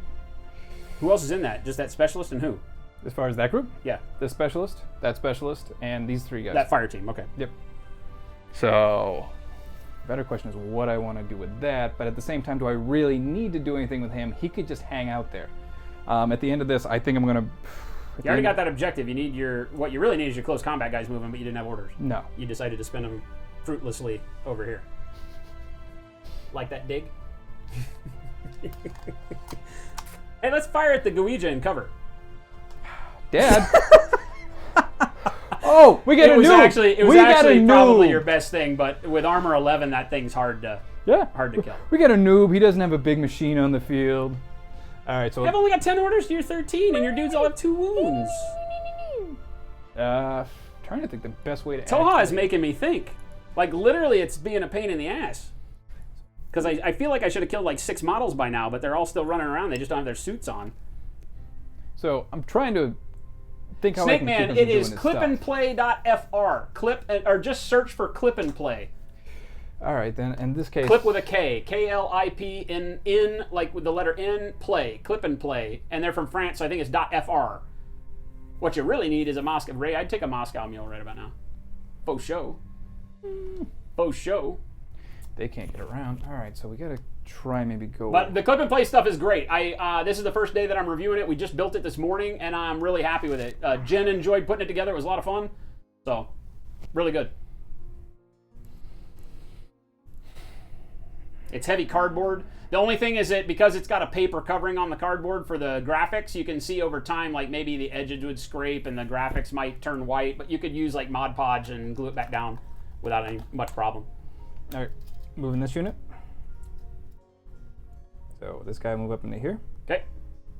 Actually, he'll come around. Right, coming around here is going to actually trigger your bot, right?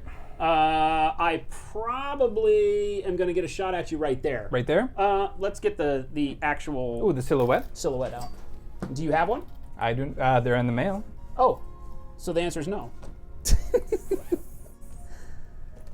This is where you use the wonderful silhouette templates so that we can see these silhouettes. Give me the ability to have, that's exactly the volume that a trooper takes up. The horizontal line marks the 1/3 location on him that you have to have covered in order to actually get the benefits of cover. So if we put a marker right here where he would be on that barrel, and yes, I get sight there. So as soon as you're on that barrel, but you'll have cover. Okay. See, the idea is that you put the silhouette down, and then looking from the area on the table to my bot, put your finger on that silhouette, Uncle Touchy. See that orange silhouette? My bot can see at least one square of that silhouette, so I have line of sight, so yes. Okay. And in that case, I'll move up and try and peek with the guy with the combi rifle. Okay, so your combi rifle, dude. So let's see if we can get there. You don't have a better weapon than that in there? Nope. I thought you had a Spitfire. In that group? Let us think. You had a Spitfire on the big guy. Yeah, I do. You're right. The I two think you have a combi Spitfire rifles, in the that group, Spitfire is too. the good We one. put a Spitfire at the end, even though they got shitty ballistic skill. Yep. It's better to have the weapon than not. So the Spitfire will jump to that spot Okay. and take a peek. The other guys are moving 4. So pretty much put him in here. And that one can be up and behind. Right to there. Battle system stuff, right? No, I don't know. And yeah. So to the point where he takes a look. Yeah, but there are a bunch of Tohaa running around in their birthday suits right now because I have knocked symbiote armor off of a lot of them, but that still doesn't do me any good. They still got guns that work. Right, obviously I'm going to fire back. All right, and then I will shoot with the Spitfire. Okay, so I'm at +3, -3 for your cover. You don't have anything else, no camo Nope. or anything like that. So just I'm at 11s on 4 dice.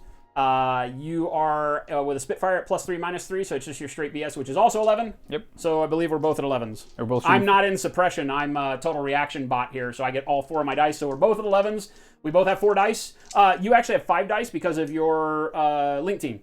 Oh. So you get an extra +1 to burst in a link of 3. Okay. So remember that. So you got 5 dice coming at me at 11s. I got 4 dice coming back at you at 11. So this is a pretty damn close roll off as well. Come on, little buddy. You can do it. Show me some crits. Well, I got a 6 high, which beats you. So I get you a hit once with my 6, because you got a 5 Jerk. and a 3. So eat my 6. Strength 15. And I have arm 1. Arm 4 with cover. Oh, that's right, yeah. So I need to get a 12 or better, right? Arm 4 needs a 12 or better on 1 die. Yep, you got it. And you hit the 12. You crit it. There you go. All right. Yes. This is not my multi-HMG. I was like, rats, I was going to half your armor, but no. So now I've got 3 more orders.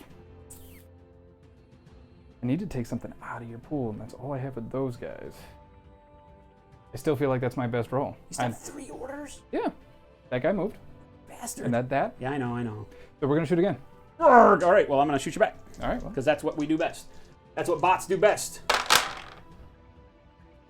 And I am rolling high, but I get a 10. You got a 10? Yep. All right, that beats me. So I'm going to take that hit from your 10. Armor 3 against 14. So I also need 12, and I take a wound. There you go. I am unconscious. And I can still keep shooting at you, right? You can keep shooting at me. You can. I have 2 more orders left there. I might also try and knock you out to actually take... Ray, it's also printed on 1.5mm thick card. Just seemed a little cheaper on the wallet, so you figured I would not use anything 1.5mm, Ray. Never. It'll be so flimsy you won't be happy with it. This stuff is nice and sturdy. Like, you don't have a problem putting anything on top of it and using it like you would MDF. So I would not suggest 1.5mm anything for terrain. It'll be flimsy and you'll hate it. These guys can still move around with the link team if I'm still shooting, right? The other guys... Yeah, I mean, because basically you'll just declare a move shoot. Okay. Right. That's And what he they'll will do. just move 0. if that's what you want to do. Yeah, why don't we do that? That way I also want them to be able to shoot whatever comes. That way Okay. they're not blocking each other. Okay. And that's what I'll do. And I'll shoot again at that bot, try and... Wow, how many wounds do I have to do to actually knock it out? You need to do 2 more. All right. So let's see if we can do it. You got 1, 2, 3 hits. Oh, no. You only have 2 hits. A 6 and a 1. Yep. Yeah, okay. So 2 hits on a 6 and a 1. Again, I need 12s. And I don't get it, right? Because it's a Spitfire we're talking about, right? Yep. Okay, yep. So he's removed from the table. Just made it. All right. That Got guy one. cost you more orders than he needed to, so I consider that a win right there. I'll take it. You're winning all over the place. No, you're winning the game. Until you come down walking down the road in your big robots. Well, this is true. The Dalfei is no joke. My camo marker much better than your camo marker. By the way. Incredibly. I thought your camo marker was going to be something scary. I didn't have any scary camo markers. Really? Tohaa doesn't have anything with At teal least- camo and ridiculous At weapons? least what I saw there. No. Okay. We'll have to take a look. I don't know Tohaa well enough, so. I that feel make- like Tohaa would have, like, camoed vegetables Yeah. with big, brutal beat sticks. And you... Well, you needed to get rid of that total reaction bot. That helps you quite a bit. So now I've got 1 order left. I can burn a command token and actually put everything in suppression, right? Or do I have to pick a group? Well, okay, it breaks your link if you put your link team member in suppression. The whole link cannot go into suppression. on an So order. what if I spend it on the specialist? Because I also haven't moved this specialist. Yeah, if you wanted to take an order and burn a command token and put both of your specialists, there's nobody else in that. You could break the link, right? And you could put your Spitfire into suppression, your 2 specialists and maybe a combi rifle guy into suppression. You can do that, but now they're not linked anymore. So you'd have to then spend a command token at the beginning of your next turn to reform the link if you wanted, but you can do that. In that case, actually, I think that's the best move because I got to lock you down from where you're going. Okay. So actually, why don't we do that? Okay. So this guy will be in suppression, that in suppression.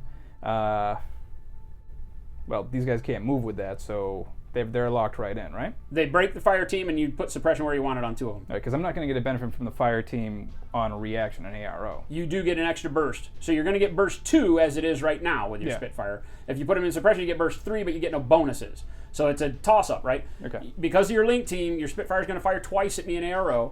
All of your guys could fire at me if they get line of sight. Yeah. Right? Assuming I do something silly and let all 3 of them shoot. But they all have burst 2 in ARO. They all are going to get the benefits of bonuses for the range of their weapons. Whereas if you go into suppression, I can actually fire at you from outside your suppression range, which is 24 max.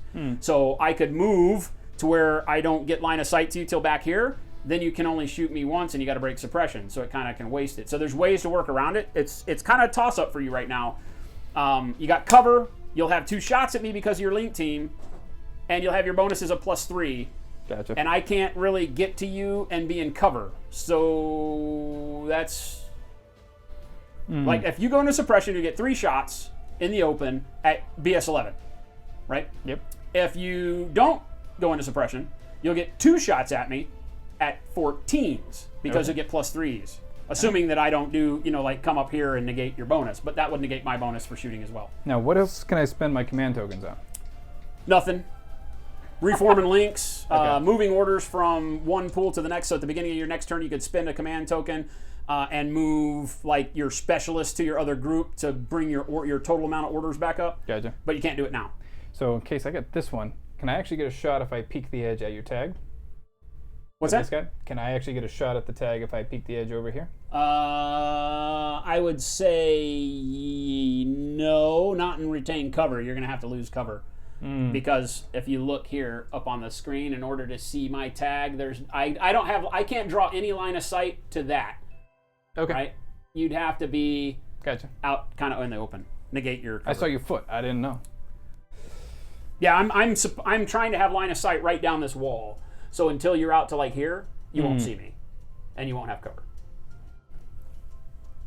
Well, huzzah, huzzah. I'll just throw back my Net legs Wolf! and pollute my My britches man, with 9 delight. months. Time for a baby. Thank you, my friend. Time for a baby. We have had so many sub babies this month with all the 9-month subscribers. Thank you guys so much. Exclamation point hype in chat for all the support we've been getting. Awesome stuff. Netwolf has been around literally forever. Thank you, my man. Doesn't give a lick about painting or miniatures, but he still hangs in there with us. Thank you, my friend.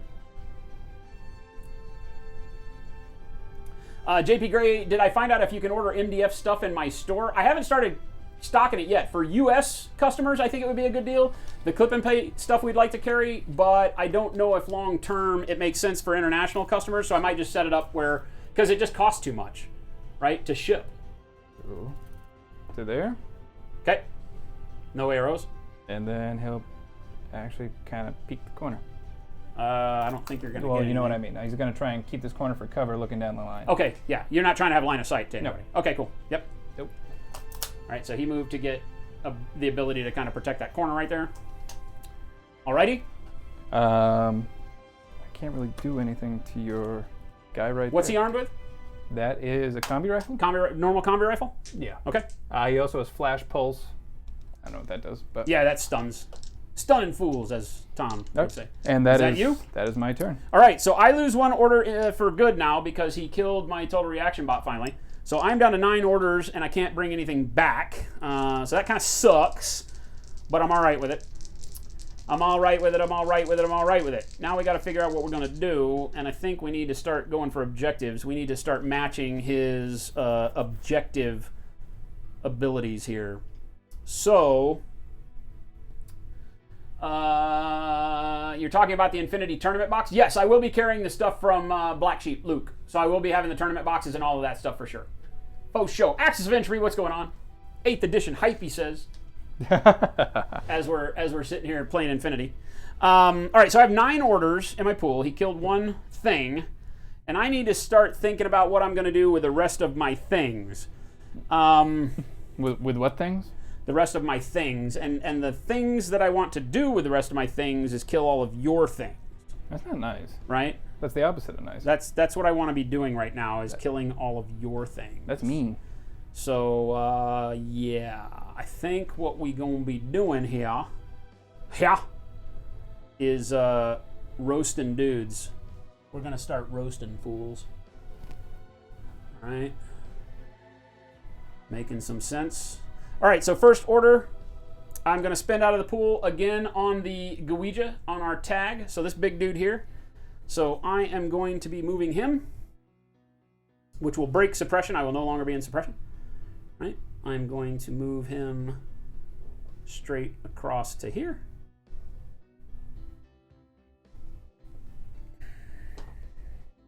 I will shoot. Okay. I will shoot. I will shoot back. So I get 2 with this. I got to start taking some risks, guys. So I got no cover here. We're just gonna go. We're gonna rely on armor, is what we're gonna be doing here. So I get 2 on this burst, or just 1? You get 2 on this burst because you're link team. Gotcha. Where's your tape? My tape that you keep hogging. All right, we are. I will shoot when I'm in good range, obviously, which would be like when I'm back here, right? Which I still have line of sight. I will shoot when I'm in my good range. You are in your good range. This was. Yep, that's good. So I'm at +3, -3 for your cover. So I'm at straight 14s. Okay. You're at 14s as well. I am. Yep. Okay, so I got 4 shots to your 2. We need 14s. Let's get the cam up. Roger Dodger, shoot me some crits. I got a 12. 1 and 11. All right, I hit you on a 12. So eat it. AP, what's your armor? 1. All right, so the AP doesn't really work. So, but it is shock. So if you fail, you die. Okay. All right. So you get 4. So you need an 11. Dead. Removed from table. Goodbye, Spitfires. All right. Next order. Yay, we killed something. Yay. Let's get some hype in chat. I just blew away a symbiote Tohaa vegetable dude. All right, next order. I will be moving here. I don't believe anybody has line of sight to me. Nope. Okay, I will continue moving. Additional 4 to around the corner. Any arrows? Nope. I don't think so. Next order. I think. Yeah, screw it, man. Peeking. I don't have enough movement to get back, though. So I'm literally peeking and hanging my ass out in the wind. But peek in the corner. All right, I'll shoot. What about him? His back is turned. Yeah. He can So dodge can out of he- line of sight. Oh, no, he can't even. Yeah, he can dodge it. Is he within 8 -6, inches? I Can he think, turn? right? Yeah. So I'm in your zone of control. All right. So Right. So you can dodge. Oh, can he just turn and face? Minus, he can turn to face, but he can't shoot because he's blocked from his buddy. Okay. So you would be better to just do a full dodge. Okay. So you're at -3 because I started out of your out of line of fire. He's gonna fire back into me with what is he? He's got his viral rifle, or check and see what he's got. He's got a nanopulsar. He has got a viral rifle, a nanopulsar, and a shockless combat weapon. Okay. So, nanopulsar does. At 8 inches, it is +3. No, it's not. It doesn't actually give me anything. Because It's a weapon. teardrop. Yeah, it's the small teardrop. It's basically a technical flamer. So it hits my BTS instead of my armor. So I'm BTS 6. Okay. It says ammo 13. No. No. You're looking at the wrong thing. Something's. A nanopulsar is a small teardrop, so you'll definitely hit me. It's the 8-inch teardrop. Okay. So it'll be an auto hit. What's the strength on it? 13, I think, Oh, is that what that is? Yeah. Is it strength above me? All right, then it's 13. I'll go with that. against my BTS. Yep. Okay. Well, I'm going to heavy flamethrower both of you. So, All right, and the other guy, I guess he has to roll a dodge, right? yep. So, and his thing is, he is Fizz 11. That's not a face-to-face, so it's -3, so you need 8s. Okay. So he gets it. He sticks his dodge, so you can move him 2 inches, and he does not get affected by the flame template. I'm trying to think the best place to dodge to. Actually, he Around can the dodge corner, around the most corner. likely. Yeah, Yep. because that's the only place it'll be out of the template. And he can change facing, right? Huh? He can change facing, right? Yeah, at the end of that, he gets to change face. Okay. All right, now roll your armor here, 14. And he doesn't have his symbiote armor anymore, so I think he's armor 0. Yep. Okay. And so that got to beat, what, a 14 up? You gotta roll a 15. Nope. Burning. Roll again. He sticks it, so he's just unconscious, right? Okay. Yeah, he's unconscious. Which I killed your doctor, so it's basically the same thing as dead. Yep. But there you go. But it makes a difference for me. We got to leave them on the table. Always leave your unconscious models on the table, even if you do have if you have no doctor, no way to bring them back. Always leave them on the table because your opponent may have a classified objective or something that they want to do to that unconscious model. Extreme Prejudice, one of the classifieds out of the deck, you have to walk over and get into base to base and basically snap their neck and remove them from the table, but that gives you a classified objective, so you always want to make sure you don't remove unconscious models. All right, now I need at 13, negating my cover as well, so 8, so I need a 6. I do not get it, so I take a wound from the nanopulsar. All right. All right. Okie doke. That didn't go as well as I wanted it to, because I wanted to catch that other guy, you bastard. What's he armed with? He's got the Spitfire. That's the Spitfire guy still? Yeah. Rat bastard. You killed the doctor. Rat bastard. Make me chase this guy all over creation, aren't you? And actually, does this guy get a little peek of... No, line of sight. No, blocking. not from line of Nope. sight from him. I was trying to stay out of line of sight of that guy. But he's going to see me now. Oh, what are you going to do? I'm going to spin an order. All right, so let's get back over here. My Guija left his butt hanging out, so I can't do anything. This is one of those situations where I didn't have enough movement to get back into cover, so I gotta kind of commit. Because now he's got line of sight because this guy's fully prone since I put him unconscious. So whereas he couldn't see me with that guy initially, now he can. So if I move, he's gonna get free shots. So what I want to do is poke out like this, remaining in cover. I need a third of my base covered. I'm going to poke out as far as I can to get line of sight on both your dudes. All right? I'm in his back arc and his. So what you got? So I have a combi rifle at PS 11. Okay. You're in probably plus range. Up Close. to 16, I think. Yeah. Yep. All right. Yep. I'm in my 0 range. But you've got cover. Yeah, I got cover. You don't. So I need 14s, I think. I think I'm at a straight 11 because of your cover. You're at +3, -3. Yep. So you're at straight 11s. I'm at 14s on 4 dice. You got 1 die coming back at me because I killed your guy. Yep. So you're no longer in a link team of 3. Right? So you're firing back at me on 1. I got 4. I need 14s to your 11. All right, so you got a crit. No, that's a 1. No, I was going to say you Oh. have to crit because I got an 11. Yep. So I hit you 3 times. 13, 11, and an 8. Cool. And that ignore armor? Do we skip through there because you actually critted? No, there's no crit. What's your armor? 1.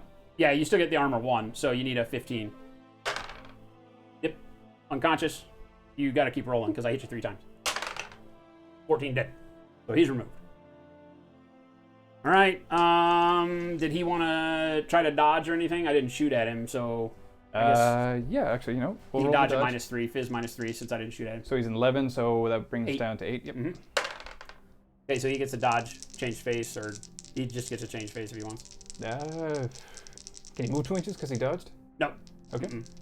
Well, yeah, I guess he can. I guess he can dodge and move. Yeah, so you can stick him up into cover. So yeah, you can't go forward towards the dodge, right? So it would have to be somewhere else. No, you can move anywhere you want to on a dodge because it wasn't a failed guts check. All right, then. Guts check, you can't move closer to the enemy. Then I'll put him into cover. Okay. Oh my god, this is costing me way too many orders to get rid of these schmucks.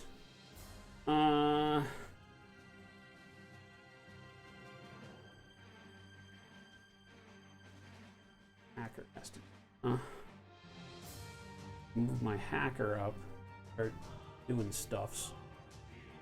Really need to kill homeboy. There though. Spitfires are no buenos.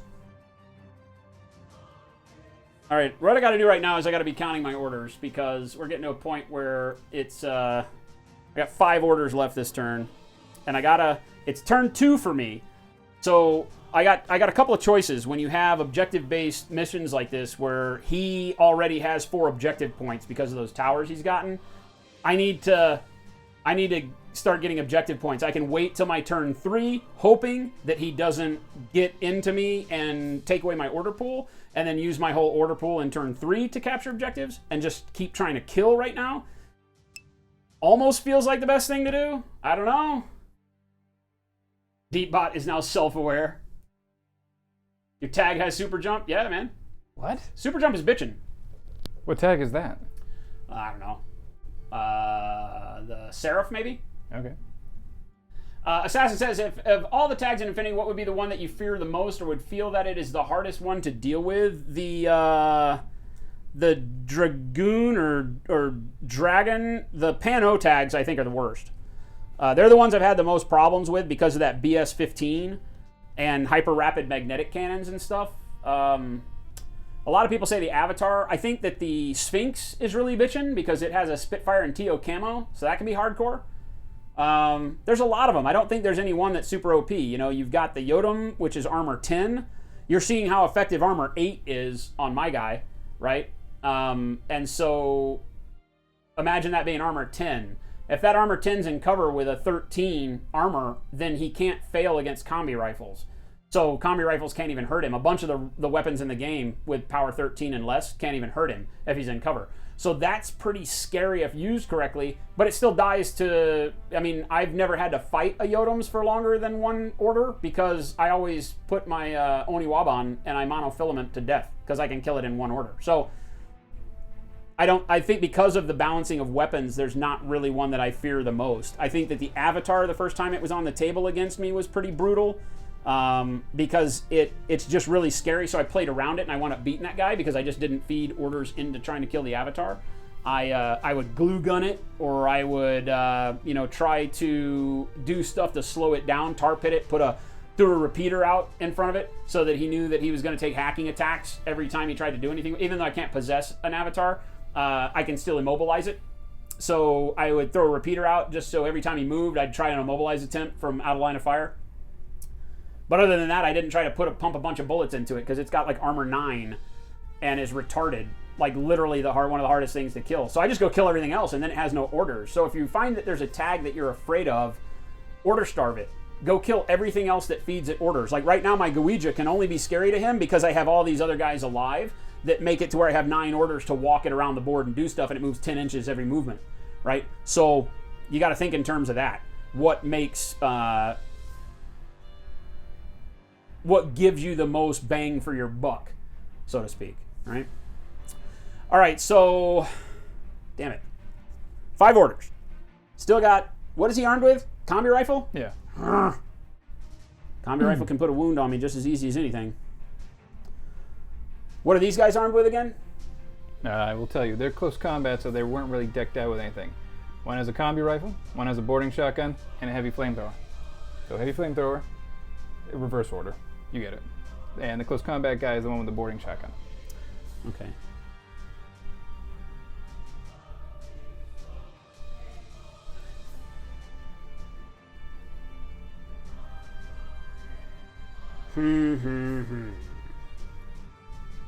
Welp.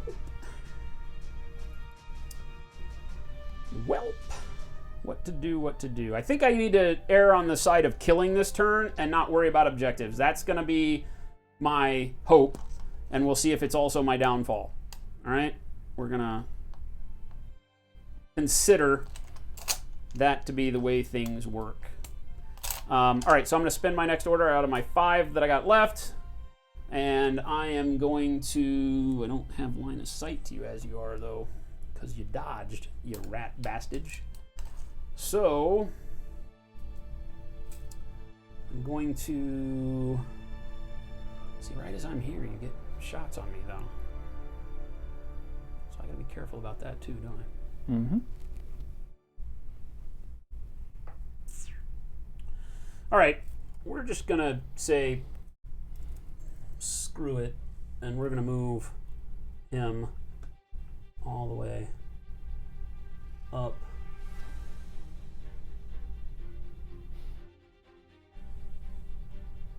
to, can I get him all the way up where I can see that guy? What I'm trying to do here is, if I get him here, I can see here, right? Mm-hmm. Maintain cover from the Spitfire. Look what you did. And your other guy won't. I won't be able to get cover from him, though.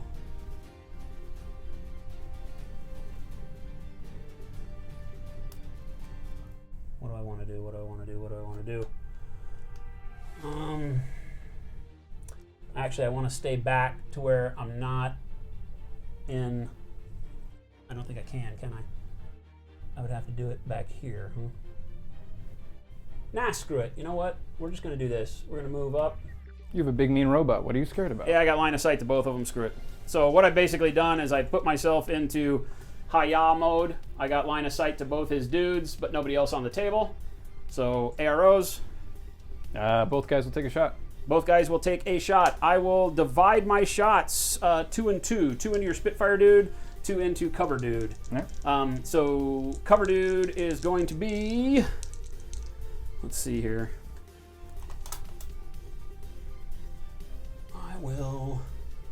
That's going to put me in bad range, isn't it? So that's at -3, -6 on him. So I'm going to need 8s against him. And... 8s against both of them, huh? Wow, that's horrible. Horrible. Got to do it. I only get 1 die, so. Got to do it. All right. All right, I'll do my cover guy first. Yep, cover guy is going to be +3. +3. No cover for me. All right. So his base BS is 11, so I'm actually, looking. I think... You want cover for me shooting over cover. Yeah. Well, no, but I still am far enough behind the corner, I think, to have some of my base covered. You have your foot. I would say your foot gets covered by the All corner. right, so you're +3, -3, but you're still at 11. So you're still 1 die better than my 2 dies at 8. So this is bad dice. This is probably a very bad decision for me. This could wind up costing me the game. But you got armor. You got armor. This could wind up costing me the game right here. All right, we'll do the combat rifle guy first. So I need 8s, so I don't hit, and you do hit on a 10, which I save on a 5 because I've got armor 11. So I make that save. And then against the other guy, you get 1 shot. You're in 0 range for your Spitfire, I do believe. Spitfire is 0 inside that range, right? Okay. So, and -3. So what's your normal? That guy is BS 12. BS 12, so you're at 9s. Yep. So you need a 9 and I need 8s again because I'm at -6. We got cover going back and forth, right? Cover for both of us. So Actually, I'm at -3 for range, -3 for cover, so I need 8s again. And I'm -3 for range, -3 for cover too, right? No, you're at 0 for range. Spitfire doesn't have a negative range in close like All an right, 8. so I need an 8 as well. You need a 9. I need an all right. He needs 1 9, I need 2 8s. So I get you on a 6. Yep. All right. What's your armor? His armor is. You took away his symbiote, right? Yeah, his symbiote's gone. So he's got no armor. Okay. So you need a 16. You got it with a 17. So stick it. Are you kidding me? Is that a guts check right now? Yes, and a guts check for me as well. But I've got courage, so I can. I'm good. Courage makes me.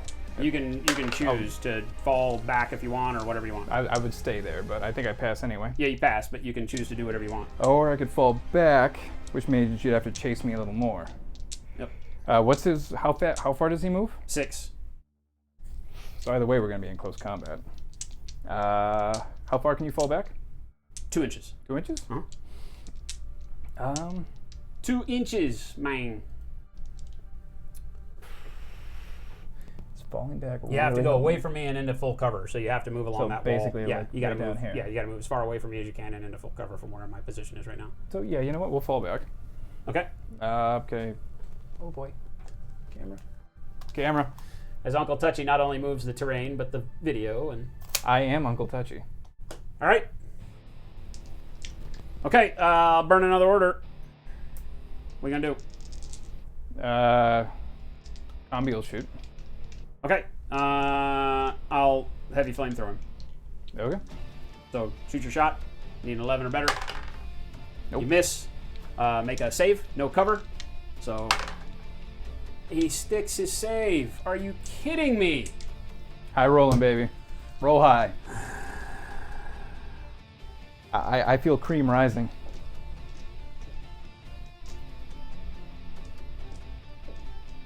Unfreaking believable. All right, next order. I'm gonna move. What do I got? 2 after this? Son of a biscuit eater, man. I'm gonna move him back. Like here. All right. I'll take a shot again. Yep. Put all 4 shots into your stupid dude in cover who seems to be able to survive heavy flamethrowers for no given reason. Hang on. And I missed. Did you miss? Yeah, you missed on a 12. Blah, blah, blah, blah, blah, blah, blah. And dice. I don't know if you missed or not because I don't have cover anymore. So you're still in +3, so you need a 14. So he hits me on a 12. I'm no longer in my bad range though because obviously I will choose to shoot at the end. So I'm going to be in 0 range for my HMG. So I need 11s now instead of 8s. So at least I better my position a little bit. But I have to crit in order to get anything. So nope. All right. And I take another wound. Are you effing kidding me? The hero of the game is the stupidest, stupidest combi rifle dude. It always happens to me. You're about to see me go on tilt, gang. Oh, it's so fucking stupid.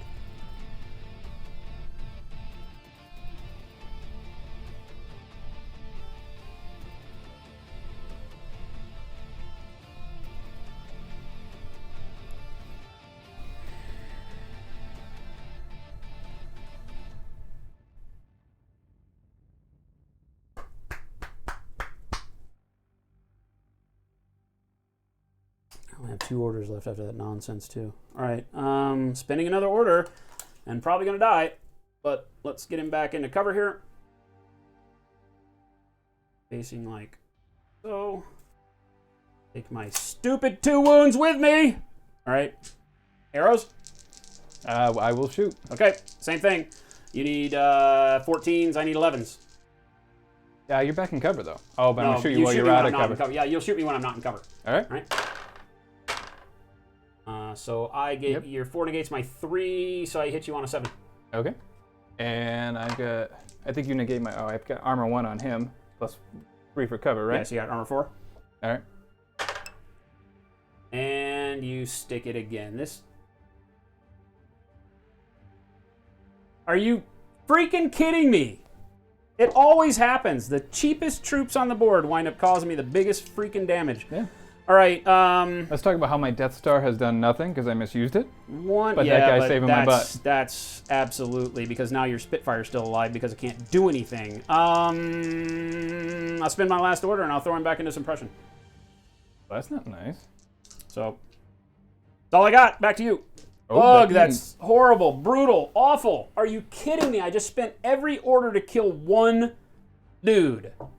Right? Did I kill one dude? Just goes to show how these games work. Yeah. Oh, that puts me on tilt horribly right there.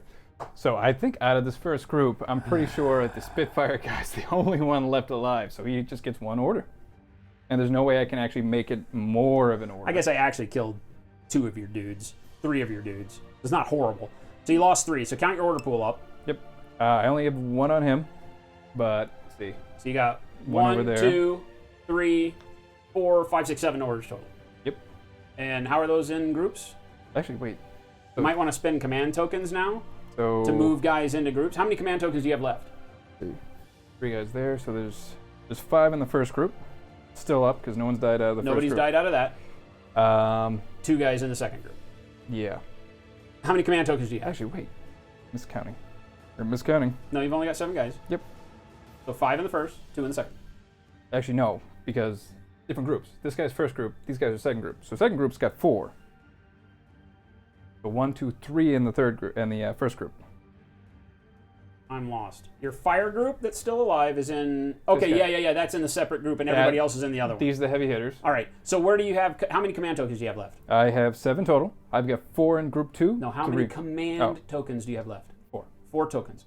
So what you might want to consider is consolidating all of your guys into the same group by spending 3 of your command tokens and moving the 3 guys in whatever group number you're using so that now all 7 are in the same, so that now your orders are available to your whole force. All right? It spends a lot of command tokens. Yeah, but I'm not going to spend them anyway. But right now with 4 and 3, you're useless. Yeah. So why don't we do that? Okay, so now all of them are in the same group. You got 7 orders to play with all your dudes. Yeah. Make sense? Absolutely. Everybody follow there? He was running 2 different order groups, but because I've kind of decimated one of them and knocked him down to 3 orders from the original 8 or whatever it was, he needs to spend his command tokens and put them all in one group. So you can spend a command token per active unit or active soldier on the field and move him to another order group. But you have to do it at the beginning of your turn. You can't do it during your orders. Sell terrain pre-colored assassin. All of this is pre-colored terrain from Clip and Play. This is all pre-colored and all just put it together, man. I would suggest this stuff. It's fairly pricey, right, for what you get, especially because you got to ship it from like France, right? But it's really, really nice. It's all heavy-duty cardboard. It stacks together really well, and it all comes pre-colored. And they've got other choices too that we'll be building and showing to you. But you get balconies and ladders and all sorts of stuff. And it's, I mean, all we did was put it together in an hour this morning. So I love it. Highly recommended. I haven't even glued it together at this point. Yeah, Uncle Touchy, if that guy's not painted the next time you come to my house, I get to hit it with a hammer. That's fair. That's fair. Now, I'm stuck whether or not I'm going to try and kill the tag and get out of this, even though he's on suppression, so that's going to take some serious effort, or whether or not to push towards the other objective and try and take 3 objectives. Ray, there's no snickering. No snickering at my poor play and poor dice. I knew that was bad. I went all aggressive because I'm used to playing with my Oyurai. And my Oyurai has at least got the ability when he gets in close to hit with the heavy pistol, right? And this guy doesn't. So he doesn't have anything other than the multi-HMG and the flamethrower. And when he survived my flamethrower attack, it's like hitting on 8s with an HMG is horrible. Horrible. And how many? You get 5 shots or 4 3 shots out of him? 3. All right, 3. Yep. But he's down to 1 wound. He is. I'm just trying to think whether or not it's. Do I go after him or do I go after the objective? I don't know which one's really worth the effort. So I need a specialist to take care of the objective. He's not a specialist. Nope. And he's on the ground though, so you know what? We'll burn an order with him. He's gonna come up, because I think if he peeks the corner, he can actually get a shot on the tag. Mm-hmm. Yep. So he'll come up and peek. Okay. And tuck back. Okay. I will suppress. All right, and I will take a shot, so I get 4. Mm-hmm. And I think what? I'm in the 0 range or the plus range? For your Spitfire? Yeah. 0. All right. So you're in 0 range. I'm in 0 because I don't have a range anymore. Where's the tape? We'll check. I believe. Yep. 0 range. Yep. And then, so -3 for both of us. So I'm at 11s that I need. And my guy is BS 12. So you're at -3, you need 9s. Yep. 9 on 4 dice versus my 11 on 3 dice. So 1 Your and a 5, your 5 beats my 3, but my 3 beats your 1. So I take 1 hit. Spitfire. 14 and 11 is good. That's a 15 because I'm at armor 8, 3 for cover. All right. So that's what I needed was a 4. So that was that. I gotta make my guts. Which I fail my guts roll. Are you kidding me? Would you like to see a grown man cry? Do I not have courage or anything? I don't have anything, do I? Son of a bitch. That breaks suppression. Ugh. Look at this face. This is the man about to go on tilt. Unbelievable, dice. Come on. So he's off suppression now. Which means what? You're only getting 1 or 2 shots at 1 shot now. 1 shot? Yep. It's really going to take me 2 orders to get to you. I'm hoping to carry it, Snake, but I don't know. It just depends on how much it is to get it shipped over here, and they've been very, very slow. So.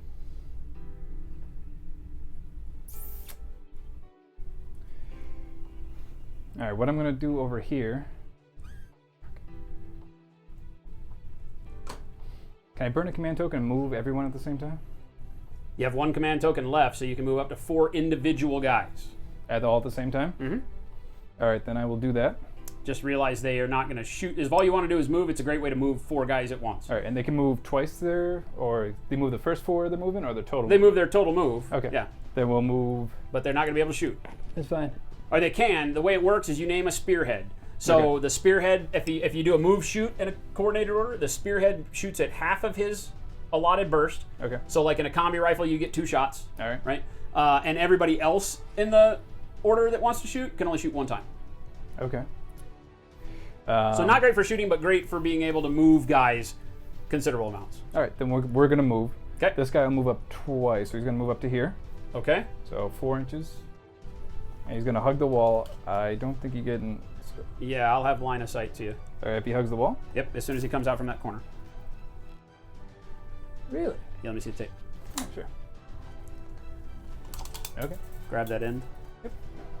And you've got from the corner of my base right there. Yeah, see how I can angle that end to basically let go of it? All And I can angle from side of my base right to the corner of the building. So I got you as soon as you peek the corner. You'll have cover, but... right, you know what? I still got a symbiote. We're still going to do that. Okay. So he can go 4 up, which pretty much puts him... I probably should stay... I can actually skip past this wall because the cover's coming from this stuff, right? No. No, I have to stay behind here. Cover's coming from what stuff? This stuff, shooting around, but that doesn't matter. I have to be touching cover. Yeah, you gotta be touching cover. So well, and touching cover to the side doesn't matter. So as soon as you come around the corner, you're out of cover until you hit the wall. And that's when you're shooting at me again, when I'm out of cover. Yeah, because I'm gonna suppress, obviously. So I'll try to shoot you when you're out of cover. Yep. But if range only allows me to shoot you when you're in cover, then that's all I got. All right, then I might as well just be here then. So you're gonna hop the wall? Yeah, well, because the wall's not really going to give me cover, right? You're going to shoot me when I'm out of cover. You got to do the guessing game, right? My suppression only lets me shoot 24 inches. So I'm going to suppress. So if that 24 inches is, if it winds up being 24 right at the back of the wall, then it's a guessing game. So You know what? All I really need is him here.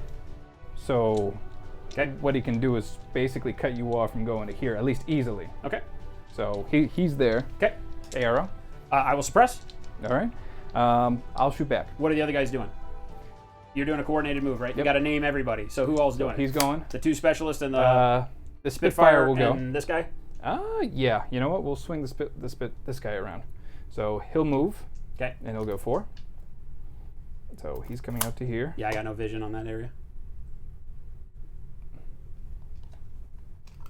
Oh, I can't believe your littlest dude showed my tag the business.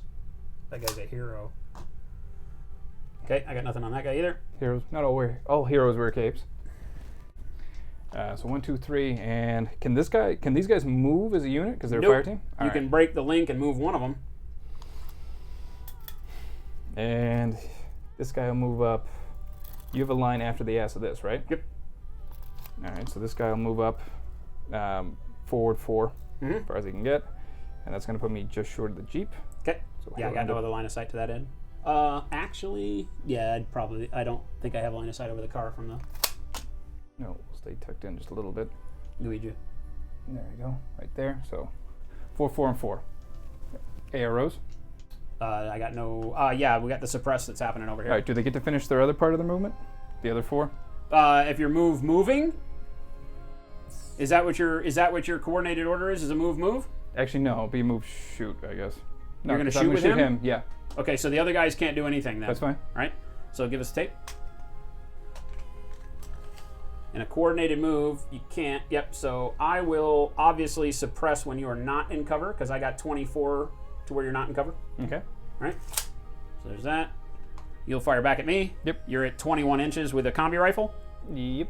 So you're at -3, or is that 0? I think up to 24 is 0 with a combi rifle, isn't it? Combi rifle is Up to 32. No. so 8 to 16 is +3. I think it's 16 to 32 is minus. Yeah, so you 3. drop off to -3 immediately. All right. Yep. So I'm -3, Okay. but I'm I'm at suppressed, so I get no pluses. So I'm at straight BS with 3 dice. and I'm BS 11. And I'm 12. I'm in cover, so you're at -3. So you're at 5s again? Probably, yeah. Yep. All right, so you need 5s on half your BS, so it's only 2 dice because Okay. you did it as part of a coordinated order. Yep. So because he did a command token order and did it coordinated, the spearhead, which was this guy, shoots at half of his burst. So half of 3 rounds up to 2. So he only gets 2 shots with a combi rifle at -6 because I'm in cover and he's at -3 range. And I get 3 shots back when he's not in cover. And is suppression at that range is -3. So I'm at 9s then. All right. So I need 9s. You need 5s. Nope. Not for me. I get you with a 1. Yep. The lowly 1. Let's do it, bot. And his armor is 1. Covers no cover. No cover, so you need 14. So I should have burned the symbiote, but I didn't. You want to? I Yeah. mean, I'll let you do Yeah. it. You get the symbiote mate, so burn the symbiote mate. All right, cool. So he's there. All right. That was 1 order. Now I've got 5 left. So we're gonna take the Spitfire guy, I guess. Okay. And he's gonna.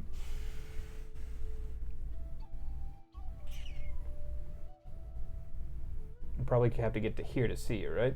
Yeah. He's So trying to figure out how to shoot the tag he wants. He's got bloodlust. Spitfire dude.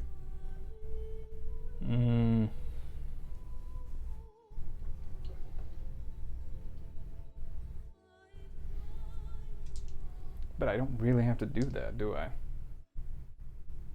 So That's good thinking. What do you need to kill? yeah. So we'll actually burn one of the Spitfire guy, Okay. and he's gonna tuck in here. Okay. Yeah, I don't think I have any arrows to you at all there. He'll tuck in there, and pretty much that's gonna make you. So try he and come to basically me. moved his Spitfire guy back in cover because I got no line of fire to him anyway. He's just trying to protect avenues so that I can't get objectives next turn. Darkness Nom, what's going on? Let's see. When you shoot into a suppressing model, you're at oh, that's right, because my suppression is also -3, but he didn't hit me anyway. So, Now, can we climb over vehicles? Or no? no, not that one. Well, you can as long as your movement takes you to completely the opposite side of it. Okay.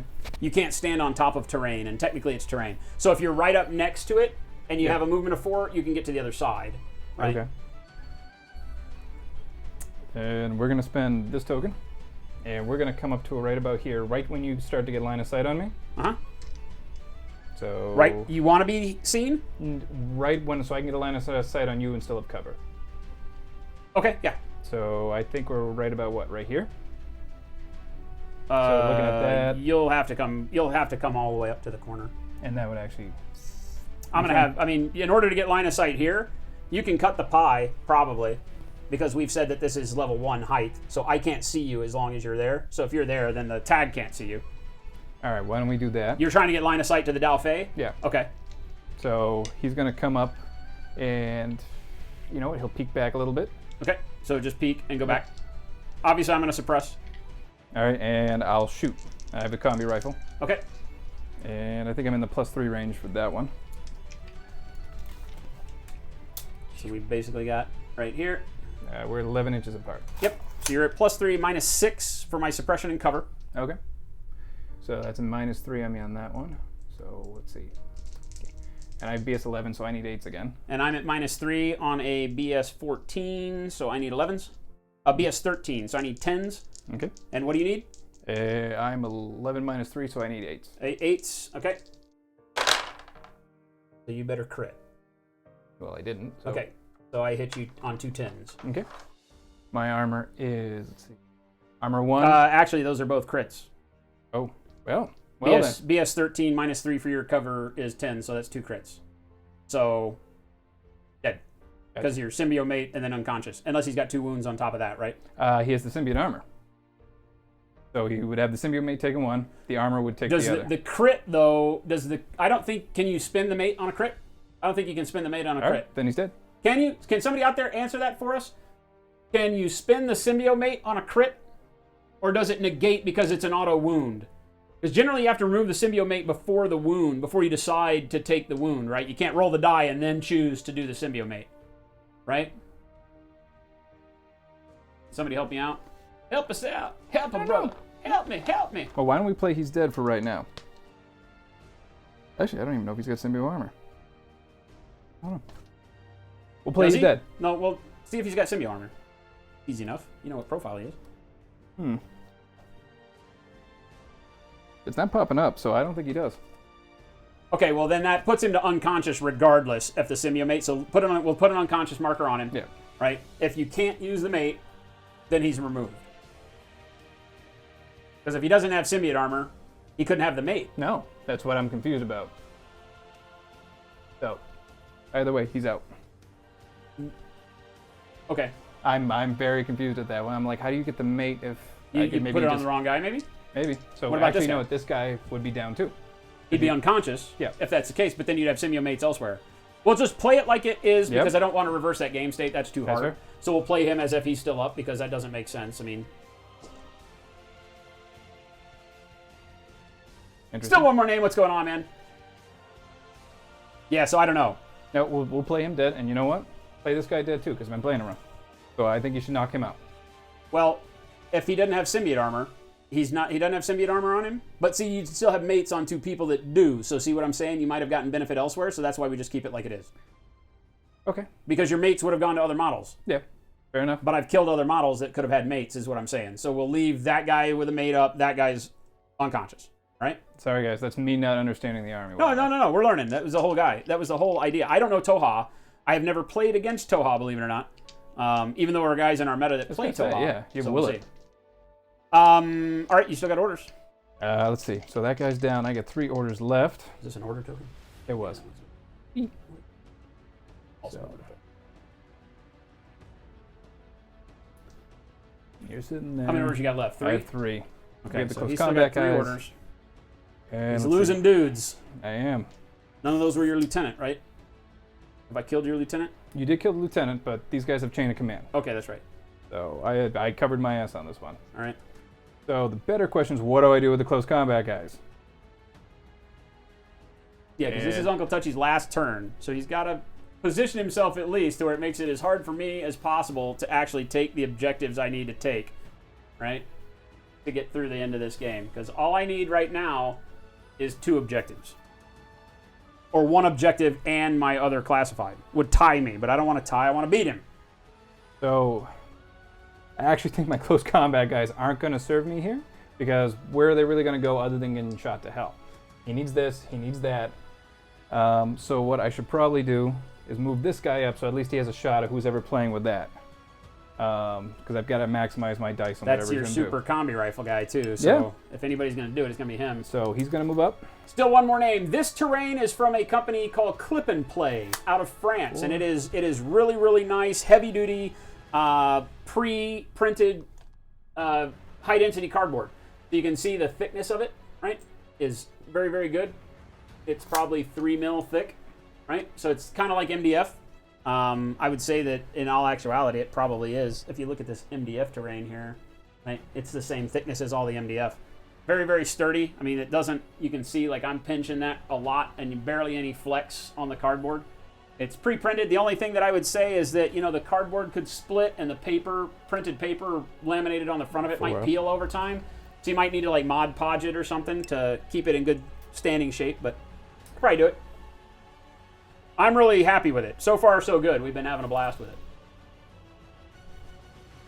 Matchstick Man, where's the best place to order from? It's Clip and Play with a K. Clip. KL. Here, let me show you. You mind if I pick this up? No, go ahead. Okay, so I'm going to try to remember where that is. It is Clip and Play with a K. Clipandplay.fr, I believe. They're from France. Clip and Play. And then the second half of these guys moves. He's going to try and basically... You're trying to stay out of line of sight, right? Yeah. Okay. Who's the guy in front? What's actually, you know what? Oh, the guy in front's dead. This is a flamethrower. The flamethrower is not going to reach anything over there. This is... Flamethrower template is like 10 inches. So he'd have to come around the corner and get aggressive. Well, he already moved, so this is the second half of their move. I'm just thinking if something kind of came around the corner at them, what they could do. Who's it? Boarding shotgun and combi rifle. All right. And yeah, I'm hoping to carry the Clip and Play stuff, but it's just going to depend on how much it takes to get enough of it over here. I feel like once we're in the States, the shipping in the States would be okay. I probably wouldn't ship it international because they're already over in France. Just buy from them, you'd save yourself shipping. But for our domestic guys, I'm hoping to carry it. I'm really stoked with it. I wasn't ready to commit until we actually got a game in with it. I really like it. It's heavy enough to where it's not, I mean, I got the camera sitting on it, you know, it's not like as I jiggle it with my hand, yeah, the camera moves, but the terrain doesn't go sliding everywhere, so. If you have Uncle Touchy over here, then yeah, it's a totally different deal. Fat fingers. These guys might have triggered an ARO. Yeah, the back two for sure. Okay. Either way, they're trying to get like a line of sight if anyone comes here. Okay, well, I'm going to suppress. Go ahead. That's a fire team, right? Yeah. What is this guy armed with? That is the boarding shotgun. What is this guy? Combi. I'll suppress the combi rifle. Okay. You moved. Yep. So you get no shots? Nope. Oh my god. All right, so I get free shots. Oh my god. I don't know what you're doing, but you're doing it. I can't divide my fire, so I got to pick. So I'm going to, I got to kill the combi rifle guy. So I will need, I'm in zero range because I'm suppressed. You have no cover. Do they have camo or anything? Nope. Okay. So I need 13s. So take a hit on Okay. 7. 1 hit. And they have armor 1. Strength 14, CD 14. So unconscious. I'll just give you another token. Yep. There you go. All right. And that's the end of my turn. That's in your turn? Yeah. Holy hell, dude. All right. So I have not lost anyone. Additional. Wait, I have this one. My bad. I was holding it. You have what? Okay. And this guy will go into suppression. Okay. So you need a suppression token? Sure. Does that trigger an ARO going into suppression? It does. Oh. Hey, you know what? Then this guy will go into suppression. That does not trigger an arrow. All right. Oh. Okay. Done? Yeah. Okie doke. My last turn. So this is where it gets dicey. This has been a well-played game, mainly because dice have gone absolutely crap for me in the middle of the table. But that was my own fault because I picked to go into you with bad numbers, hoping that weight of dice was actually going to do it. But that wasn't backhanded at all. It's been a well-played game because everything's gone against me. no, this has all been well played. But mostly it's allowed it to happen because of here. Because these guys shouldn't even exist anymore. No, they shouldn't. All right, so what do I got here? I got combi rifle dude who has been the pain in my existence. Yep. I got Spitfire and suppression. Yep. Right. I got dudes hanging out in the breeze over here, right? Yep. Hokey doke, and your HVT over here. What is the range in a boarding shotgun? Ah. Hey, maybe.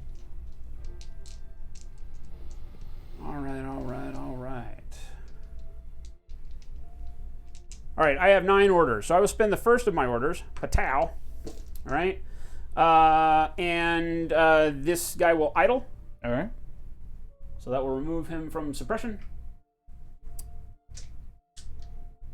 What's your arrow, Lieutenant boy? Doesn't matter now. You can't go into loss of Lieutenant. I wish I would have killed him first. I'm going to have to shoot. Okay, with combi rifle? Well, let's see. My ballistic's actually going to go to hell because of the distance. Yeah, you're -6. So I might as well Because I broke suppression. I might as well do physics. I'll dodge. You'll dodge? Okay. Well, I'm going to fire the Spitfire back into you. All right, so my Spitfire is in +3 range because I'm no longer in suppression. So I get the range because you're at 21. So I'm at +3. -3 for your cover, right? If I crit on a dodge, that still wipe out your guys? Yeah. Okay. Yeah, if you crit on your dodge, what's your fizz? 11. 11, so you need an 11? Yeah, which is way better than rolling that 5. Yep. All right, and I need 12s. Yep, I need 12s. So I got you on, what is that? You rolled a That's a 6. 6. Yep. So I got you on a 10 and a 7. All right. So 2 at armor, whatever you are. 1. So 4. So you need 11s. So 2. Good, dead. Removed. Vzonks. All right. Yes, that we can go with. That clears this flank. All right, next order I will spend. We will be moving tape, please. Go back to Got it. regular cam here. We are going to start doing objectives before we do anything else here. So Eureka Oda, our little wonderful engineer here, with that order, is going to come around this way so that I don't generate. Well, no, your combi rifle dude's dead. Yeah. Right? Yep. What's closer for me? I think this is closer for me. All right, so we're going to go basically to, I think, up to here. And then 2 out and around. Like so. Any arrows? Nope. I don't think you got any because I killed the one guy that could have seen her. And we're going to continue moving her up for the second part of her order. Next order. I don't think you have arrows, so I'm just Nope. going to move. Yep. All right, so I think you get all the way up. we're going to move into base to base. That one. Mm-hmm. All right, next order. Press the button. Ooh. I get it on a 12, so that one's mine. Nice. We'll just use upside down tokens for mine. We kind of know what's going on here. All right, so I got an objective. Now I got to start doing math in my head. What do I do? Because I could literally kill him to a man right now and he would win. Because he's got 4 objective points. Right? And I only have 3 because I have one of my objectives, one of my classified cards. I got engineer a bot when I brought back my HMG bot early on. So I got my one of my classifieds for a point. And now I've got an objective for 2. So I have 3 objective points, but he's got 4 objective points. So literally, if all I do is kill every single one of his dudes, he'd be like, hooray, and I'd lose the game. So, yeah. And he's locked down this objective over here, which makes it very, very difficult for me to do the things. But I think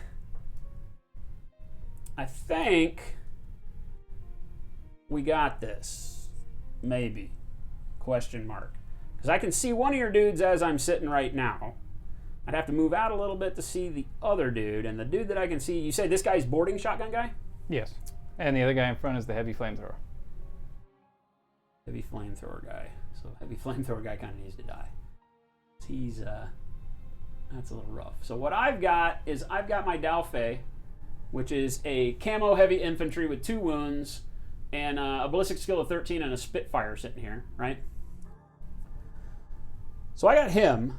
He's in suppression right now, but suppression doesn't matter to me at all. So what I got to do is I have to clear these guys out. I got 2 dead dudes and 2 live guys that I got to take care of. And I kind of just have to do it like for reals. Like I just got to be like WTF murder face. All right? So he's going to break suppression. We are going to spend our lieutenant order because he's my lieutenant. Oh. Right? And we are going to step out so that I am not getting into line of sight of your Spitfire dude. Okay. Because right over here right, is his Spitfire. So I have to make sure that I don't come out of line and get this dude taking shots at me too. So while I'm going to lose cover for these guys, they've only got a boarding shotgun, which is bad enough, right? They got a boarding shotgun and a heavy flamethrower, but I'm out of heavy flamethrower range, and now I can see both of them. So, yeah, actually, we're going to just go ahead and kind of, doesn't matter if I got no cover, we're going to get the shots. Arrows? I'll take it with those two guys, or with whatever guy I have. Let's see. Well, actually, even the heavy flamethrower guy has got a pistol. Probably got a pistol.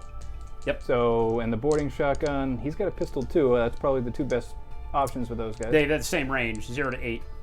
Oh, is it 0 to 8 on that? Yeah. Pistol drops off. Let's see. Pistol is 0 to 8 plus 3. 8 to 16 at 0 range at least. All right. But your boarding shotgun is also at 0 range, I think. Boarding shotgun is at 0 range, 8 to 16. Okay. Yep. Yep. So you can risk that and see if that's 16 inches for your boarding shotgun guy. Right. Boarding shotgun guy's back here. Nah, I'll go pistol. I'm gonna bet They're he's both over 16. bad. They both go to like -6 immediately, don't they? Or does the boarding shotgun may only go to -3? Yeah, it goes to -3. What does the pistol go to? Not -6. Oh, If it's over 16 inches, it goes to -6. Then I'll go with the boarding shotgun. All right, and then the heavy flamethrower guy is going to use a pistol because that's all he's got. Yeah. Right? Yep. All right, so I am going to dump all 4 of my shots into the... Who cares? The boarding shotgun guy. All right. What range are we in? Are we? We're going to test now. I had to tell you what I was doing first. Gotcha. So I'm in +3. We are at 13 inches, so you're good for your 0 range on both. Okay. Yep, and 14.5. So All right. I believe you're in 0 range, 8 to 16 for both pistol and boarding shotgun. Yep. So I'm shooting everything in the boarding shotgun guy, which is the front guy. Okay. I've got BS 11. You're not in cover. Okay. I have camo, so Oh. you're -3 Yep. for my camo. So you're at 8 Okay. for your shot.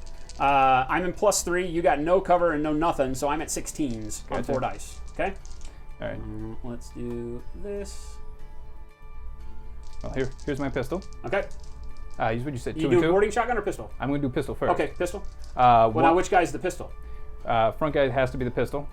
This guy has to be he's got the boarding shotgun Okay, gotcha. because he's the So heavy flamethrower guy. So roll your heavy flamethrower guy because I got no shot back. So he hits me on a 6. Yep. Pistol Okay. is damage, what, 11? It is. Yep, damage Yep. 11. And I am on the Dao Fei. I'm armor 4 in the open. So, oh, now wait a minute. What was your BS? I had to beat an 8. or Okay, below an gotcha. 8. All right, so armor 4 against 11, so I need an 8. I take a wound. But you didn't shoot. Oh, you didn't shoot at him. I didn't shoot at him. Yep. You got a free shot at me, so I take that wound.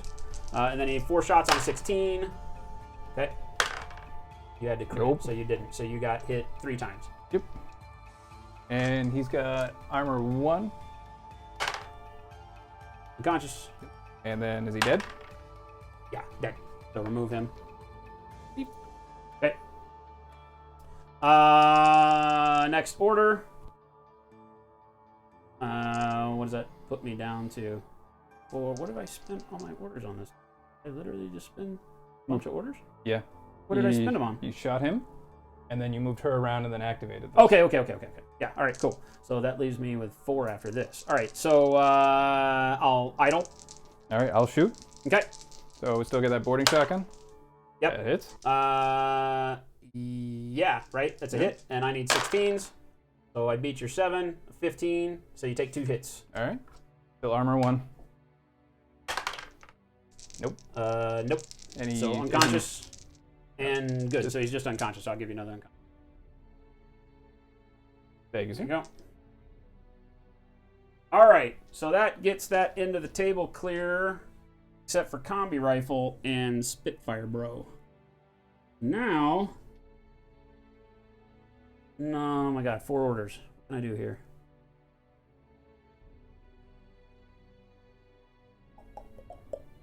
Tag. The tag has fared so horribly against your dudes that I don't think that's a smart idea. It's a chance for redemption, though. Okay, you guys want to know how close this is getting? Like, he's got my lanes, like, locked down with his 2 dudes here. One of them a suppressed Spitfire. Screw that guy. and one a combi rifle guy that I wouldn't be normally concerned with, but he's a dick, and he's been ruining my day for this entire time. One man trying to beat two metal models. So I'm going to spin the next order, right? Wait a minute. I had 4, right? Yeah, 4, because I did. Yeah, okay, so I got 4 orders. So I'm going to spin an order. Ooh. Oh. On my tag. Oh. Right? So I've got my Gouija. Let's pull the soldier cam out here to show this dramatic ending, because I feel like this is going to be teetering on the edge of disaster here. We're going to move the tag. Not the tag. Actually, I don't want to do this. Right out in the open. 4, 6, 4. Yeah, I don't even want to try to heal him. Screw it. We're just going to do it. Your tag could actually block line of sight to the other thing, right? You got it. Oh. Yeah, look what he did. Look what he did. He did that. You got it.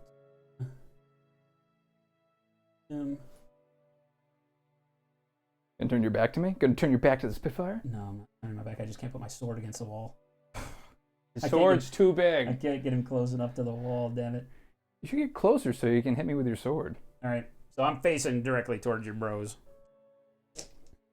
Okay. What's your arrows? All right, well, I'm Say gonna everybody say goodbye to the tag, because the tag is gonna get vaporized, I have a feeling. All right, so Spitfire first. You get 3 dice in suppression. So you're suppressing me, of course. Yep. All right. Spitfire. You're gonna be on 0s. What's your ballistic skill? His ballistic skill is 12. 12. So you'll need 12s. Okay.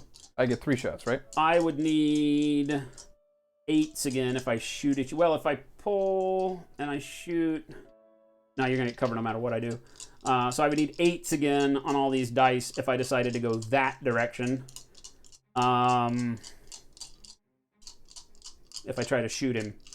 If I heavy flamethrower him, I get the hit. He gets 3 dice at nothing back, right? What's the play? What's the play?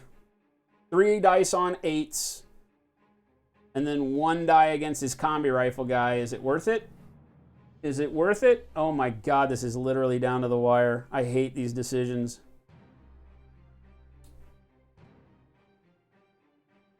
Combi rifle guy is at +3 as well, and so he's needing 14s, right? Mm-hmm. Oh man, this sucks. I gotta do it though. All right.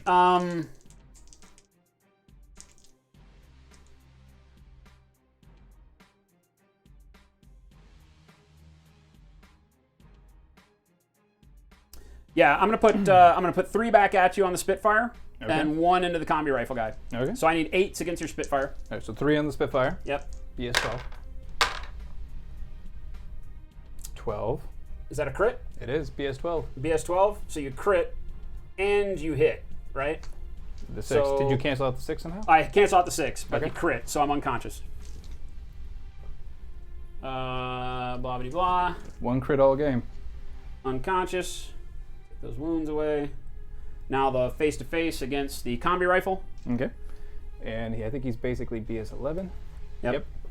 I plus- need 11s on this, so you need Plus 3, I need a 14. You need 14. I need 11. Up. Yep. So you hit me. Combi rifle is 13.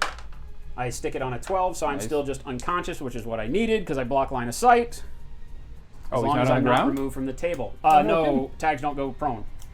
Oh, they Tags, lock up. tags and remotes lock up. So they still block line of sight. He's size 7, so nobody's going to get range, which is really what I was trying to do there, which is why the dice only mattered on that one to try to counter his so he didn't get free dice rolls at me. He crit, so I can't fight a crit, but it put me unconscious. I wasn't trying to do the wounds. I was trying to block line of sight, all right, so that I can then bring Homeboy around and not take much fire.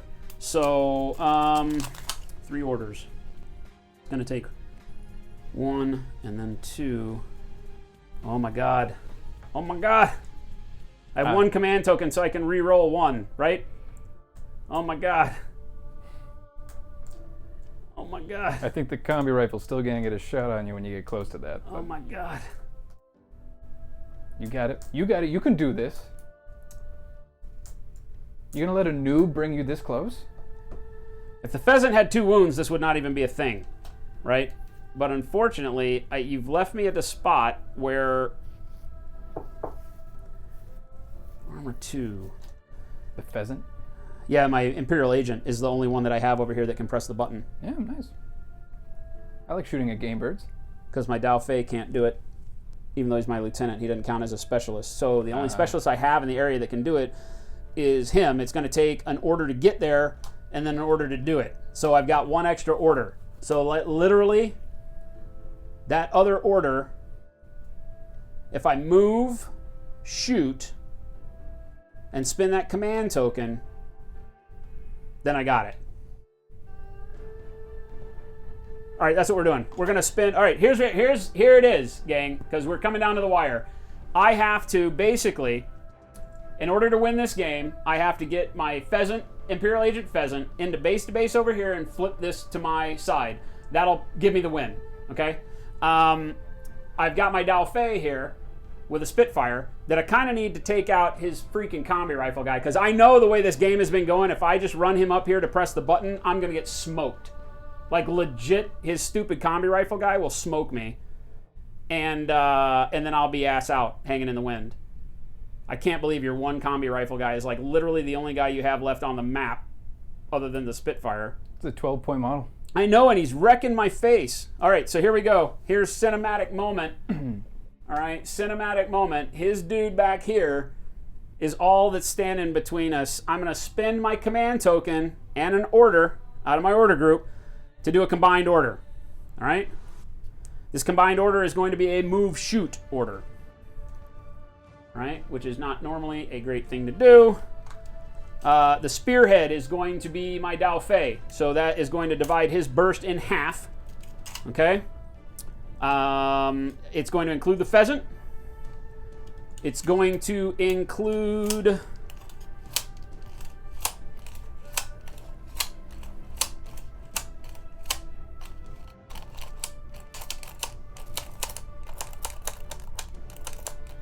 I might only include those because I don't really need anybody else. I don't think anybody else really makes a difference, to be honest with you. The Yao Zhao here. Just cause. Nah, who cares? I don't even care. Because I can't get anybody else in. I was going to say if I could get somebody else into enough range to do something else. So it's just these 2 guys as part of my coordinated order. First half of the order, what we're going to do is move the Dao Fei right up. We're going to move him to where he gets into cover and then slide him across until he has view. Right about there? Yeah, okay. Right about there. Yep. All right, so I'm in cover that whole time. All right. Then we're going to move the pheasant around, maintaining no line of sight with his useless mad traps. All right, that will break his suppression. He's been suppressed the whole freaking game. All right, here we go, guys. That gets me in a range, though, to where with 1 order I get to attempt this. So I'm shooting at your freaking annoying dude with 2 shots. All right, I'm in +3. What do we get for a range? Yeah, we're in your +3 for combi because we're at 12. Okay. So we're both at +3. I get 2 shots to your 1. I'm at -3 for cover, -3 for camo. So I'm at -6. So you need 5 on 1 die, which he will crit or hit me or something. And I got 2 dice going back at you at 16. And you've done this before and beat me, so don't get smug. Don't get smug if you roll. 13. So you didn't hit. 13. He didn't hit. 2 hits on 10s. Suck it, Trebek. 2 hits on 10s. All Strength right. 14. No cover, no armor. Armor 1. Armor 1, eat it. Anyway. 17, he sticks it. An 11 day. Ah. Yes. You're just unconscious. There, they'll share that. They'll share that one. Holy hell, my God. I'm over here sweating. 1 little combi rifle, 12-point mother. All right, so now everything's clear. You can't see me. I'm spinning a freaking order, which I have 2 left on my pheasant. And I'm going to move into base to base with the damn thing. My pheasant has chain of command, so that makes him a specialist. Now we need a whip roll. And the pheasant has a whip of 14. 14! I need a 14 to win this game or lower. 14 or lower, and I have 2 chances to do this.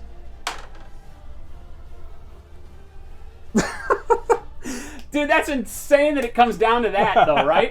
That's how these games play out. That's what makes Infinity so great, is like literally I have one more order on the table that I could have used to try to roll that again, but had I failed, I used my command token, so I couldn't re-roll it.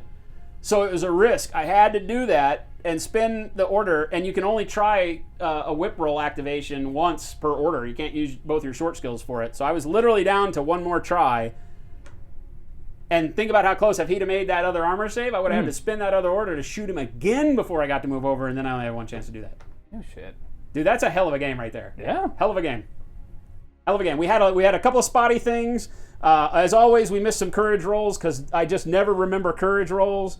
I wish I would have forgotten the tag one. That really hurt me. Broke him out of suppression. But that's the way it's supposed to be. If you fail a courage roll, you got to get out of and into cover. And even tags, the biggest dudes on the table, don't, Hey, it's big. bring it home for you. But I have victory points on him because I really only lost 2 models. I lost my total reaction HMG and I lost my tag. Everything else was solid. And I pretty much there at the end put you into loss a lieutenant, Oh, but you don't have another turn. No. A great move with the tag blocking that off. So even if he went down. I had to because That came down, you critted that roll. What? Because if you didn't, because even the combi rifle wounded you on that one, you passed that armor. So would that actually, if you failed, if I failed the armor, would have removed him from the table because he doesn't, unlike a remote, he's a manned tag. He does not have remote presence, so it only goes to unconscious level 1, and then after unconscious level 2, removed from play just like a normal trooper. And that way you didn't have the Spitfire That was the shooting risk. down That the was line. the risk that I had, is that I had to be able to blockade with this and say he can only do 1 wound to me. He can only do 1 wound to me. If he does 2, I'm off the table and then it's all sunk. And then I had to just rely on this. And then it was literally that close. You can start to see how tactically, in order to get here, so that I could just get these 2 to counter the 2 he had, and I got my 1 classified card by doing his bringing my remote back to life, and so that gives me the 1 objective point that beats. So I literally won 5-4. It's that close of a game. Yeah. So it only gives me a 2-point win. It was killer. Hell of a game. Hell of a game. Couple of mistakes. Like I said, we got some courage rolls that we messed up on early on because I didn't understand courage. I thought courage meant that you couldn't fail, but no, it's not. Religious, I think, is that you can't fail is what we decided. I get those mixed up all the time. It happens. And your symbiote mates, we got to go back and look because if you didn't have symbiote armor on those 2 guys, then they can't have the symbiote mates. No, they would have been cast out somewhere else. Yeah, but that would have put more wounds elsewhere that would have made it harder for me to kill other models that around. Can a model have 2? It can, right? I think it's equipment. I think they can have 2. Yeah, so you could have had 2 like on this dude, which would have bet your big heavy dude like into, damn pain in the ass mode. Which, things I would have changed. Maybe I don't jump up there and get super aggressive with him. I wanted to see what he could do. So I whipped his you-know-what out on the table, saw what happened. I would like him on the ground and not taking shots against also a really badass robot. The HMG bot is usually not that good for me. He stuck his ground a lot just by the fact that we were tying each other on a lot more rolls this game than I've ever tied before. Like both of us with high dice of 5 makes no sense at all, but it negates all the hits. So we had a lot of weird number rolls. So Dr. Killinger, thank you so much. Thank you so much. Shogoth, just barely got him. Literally just barely got him on 1 die roll. Technically with 1 order left, but what we're trying to show is how close it really was. Whoops, wrong direction. With how close it really is that literally it could have swung in his favor and he could have just as easily beat me on those last ones just because of the dice rolls and the limited amount of orders that I had. Even with 9 orders, it took me so much to kill his dudes, right? Great placement on your last turn. He chose not to take his Spitfire, and one of the things he was going to do, right, my tag was back here, and in order to see him, he was going to bring him out and shoot him, right? So if he'd have brought this guy out here to take the shot to try to kill the tag, was very aggressive, but it didn't buy him anything, and if you guys were listening, he said, that doesn't get me anything, which was brilliant play on your part, by the way, because sticking him back here on suppression is what caused me to have to really come outside and think about, okay, how do I make sure, because it makes it to where you can see that from the objective, in order to get to the objective, I had to take shots from a suppressed Spitfire at strength 14 in good range to get here, and that's no bueno. Like, none of my guys would have survived that. The only specialist I have here is my pheasant and my hacker. Both of them just have combi rifles. So it was not going to be a pretty sight, and only 1 wound on each. My heavy guy, my 2-wound Dao Fei, is not a specialist, so I can't go over. If he was, I would have just waltzed him over there, taken the hits, and pressed the button, right? Because he's got heavy armor, a Spitfire of his own. I could have just walked him up there, but he's not a specialist, even though he was a lieutenant. Lieutenants don't count as specialists. So, I'm screwed. So chain of command does, so I was able to go press the button. But you see, it got really dicey. 1 extra wound on the tag because of this. I wouldn't have been able to block line of sight. He would have been removed, and then it was back to square one with not enough orders to complete it. So it literally, best stuff, because I had to eat up orders to kill these guys over here, right? Otherwise, they had shots on here too. Yeah. That's when I put them out there, I'm like, I know I'm hanging their ass out, but I got to draw orders and shots. And maybe I get lucky and they hang in there, and you got to spend another order to get them out of there. It's literally, what is this, your 3rd game that you've played? Yeah, I think so. 3rd game that Mike has played, but he's already putting into the play those kinds of tactical decisions that make Infinity so interesting. Because, yes, I hung a guy out with no cover. He hung 2 dudes, technically 3 dudes, out with no cover. But it was enough guns that I had to spend those orders to remove them from the board, and he knew I had limited orders, and I still had to move guys up to do the objective. So there's no template weapon I had to knock them all 3 out at once. So even though he was going to lose the guys, it put him within win reach of the game, being very aggressive like that. I think it was great. I mean, just spectacular placement on your last deal. Had you been able to have another weapon in suppression over there, your combi rifle in suppression would have helped you, something over there that would have done that, then that probably would have helped. Hey, I think it's a great game. I also really think, I know you guys probably didn't see it because it's off camera, but I'm looking at the weapons, and all the weapons having different ranges, pluses and minuses. That's what's taken me a long time right now, thinking placements, like, don't be in the negative range, try and be in the good range. What's his negative range? Trying to play those. I really like how that interacts with play and how the dice just can decide things. Well, and the terrain itself played a big part, because like when my tag had to move up center field to try to clear out center field, I didn't have a place to go because of his placement. In order to get my good range band, I had to be here. He had shots on me from the other side of the table if I was here. So I either had to waste orders and try to come at you from this side, which I didn't have enough orders to do that. So it put me into having to roll 8s to shoot you. Great. And it worked great for you because you put 2 wounds on me and I didn't kill either one of those guys. Oh. So, it's a deal where even your big, heavy troops who have the best troop profile, because of those weapons, HMG looks great, but when you got to get face-to-face, not the best thing. And he tanked, You tanked like 2 or 3 heavy flamethrowers. At least 2. Freaking retarded. Freaking retarded. So, it just goes to show that there is nothing that's really OP, because even the terrain played a big part in the game, and he used it very much to his advantage, keeping guys in cover, moving them to where I had to come around a corner in short range in order to do anything to him, and then he just risked it, and he tanked the heavy flamethrower shots, and I can't do anything against that. A heavy flamethrower doesn't give me a face-to-face roll, so it's a risk, because he just gets to shoot without any dice to counter it, and so he was hitting me and then tanking his flamethrower armor.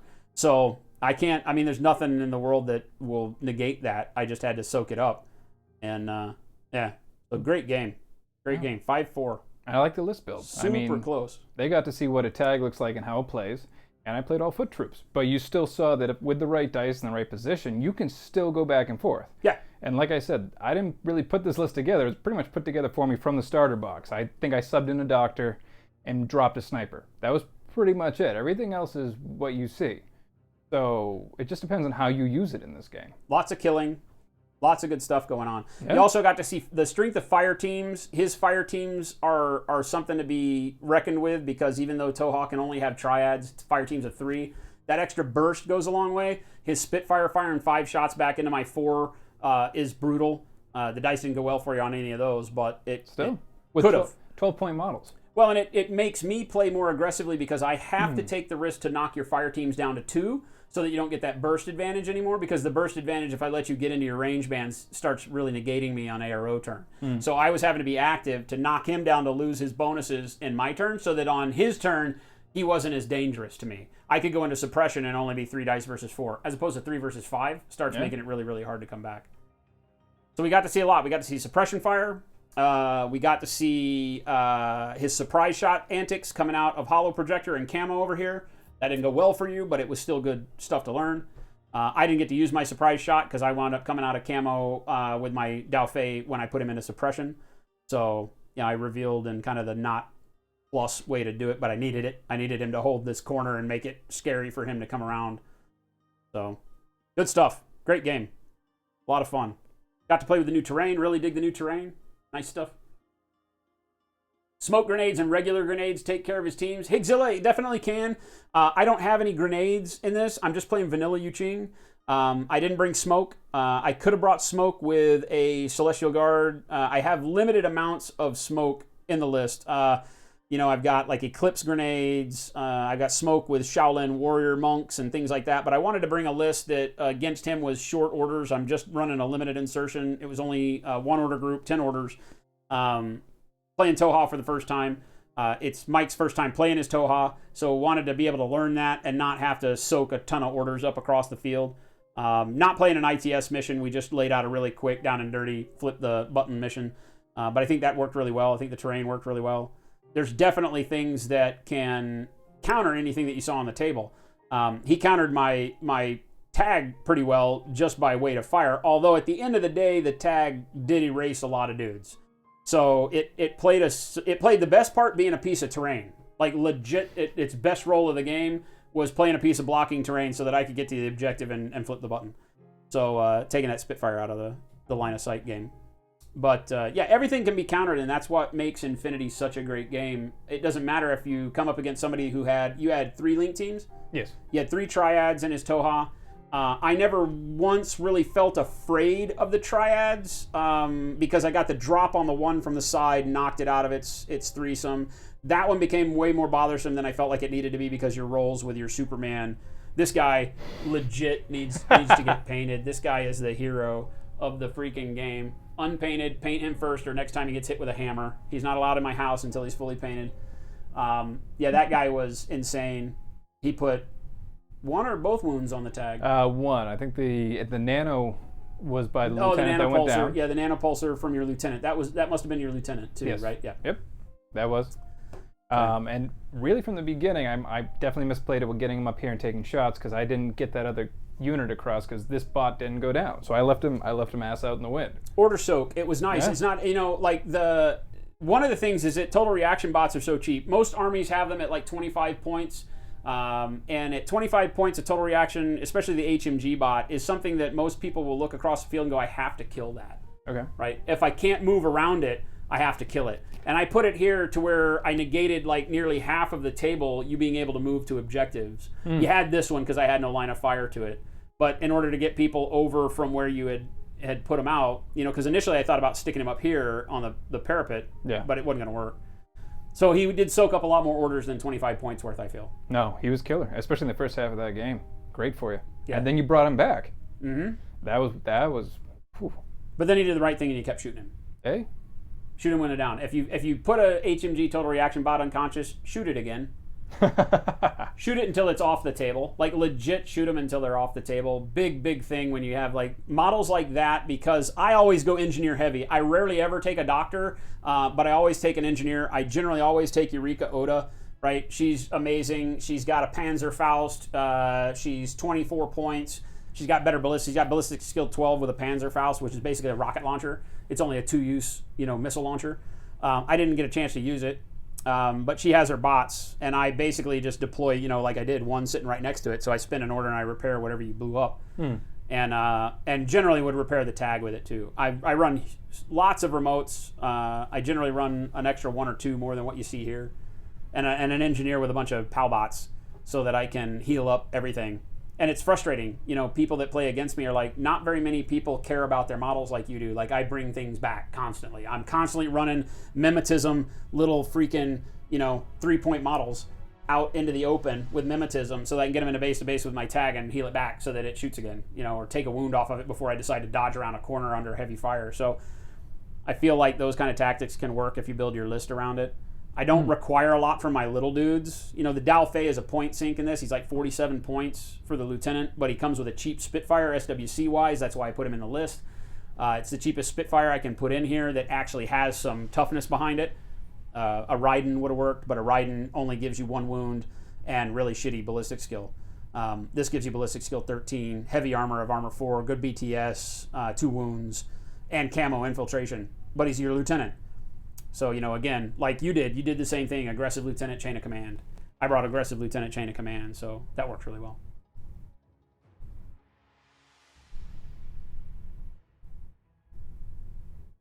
God for sticking around, Ray. Glad you had it. Higzilla, Infinity would be a great game with less rules. You played hundreds of games. Not sure I played a perfect game rules-wise yet. Yeah, and I agree.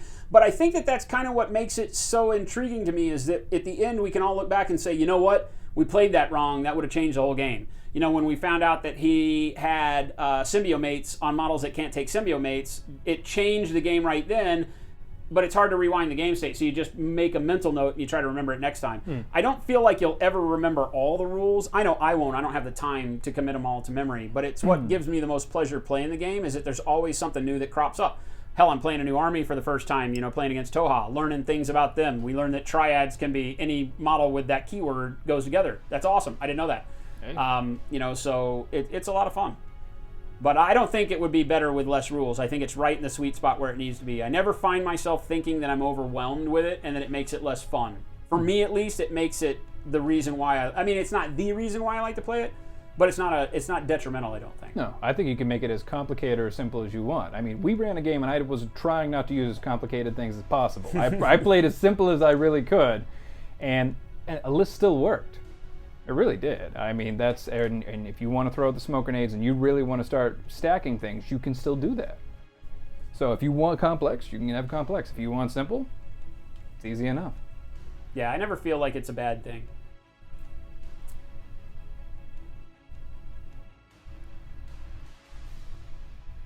If you have chain of command, do you have to reveal that your lieutenant died or no? No, you do not. Chain of command is private information. If you print out, you can always tell what's private information by printing out one of your courtesy lists, and you'll see what's available on the courtesy list. And when you print out a model with chain of command, it won't print out on the courtesy list. How do you feel about taking multiple chains of command? Do you think that's a good investment? They count as specialists, so there's no reason not to. There's nothing that limits you from doing it. If it's a cheap specialist for you, then I think it makes sense. If it's not a cheap specialist for you, if you have something cheaper like a engineer or a doctor or something like that, then I feel like the engineer and doctor would probably be the better deal because it gives you something that works better than a second guy that you probably won't need. Okay. All you really needed was one, right? Because even though I killed your other guy with chain of command, you didn't make it to the turn where it would have affected you, so it didn't matter. Nope. If you can make it to turn 3 with one dude affecting as a lieutenant, without loss of lieutenant, then I think you're good. So I would never think about taking 2 because my chain of command guys are, like I think the cheap is like 29 points. And so for 29 points, I can get another specialist. I can get an engineer or a doctor for 14. Gotcha. And so why would I do anything different? So no, I don't think that 2 chain of commands makes sense unless that model comes with something bitchin' that you really like anyway. Okay. Like it might come with a free Red Fury or a free, some sort of weapon, or a reduced SWC cost for a Spitfire. Maybe your chain of command comes with a Spitfire with 1 point of SWC. Well, then taking 2 of those is cool because it's 2 cheap Spitfires. Okay. Because you normally pay 1.5 or 2 SWC. So unless there's a better reason to take it, chain of command itself I don't think carries weight because there's always a cheaper specialist. Nice. A forward observer for your cheap guy is probably 13 points. And that's a specialist that can press buttons. So, unless it's heavy armor or something, you got to look at like survivability, pain output, what else does the model have other than just that specialist connotation, I feel like. But.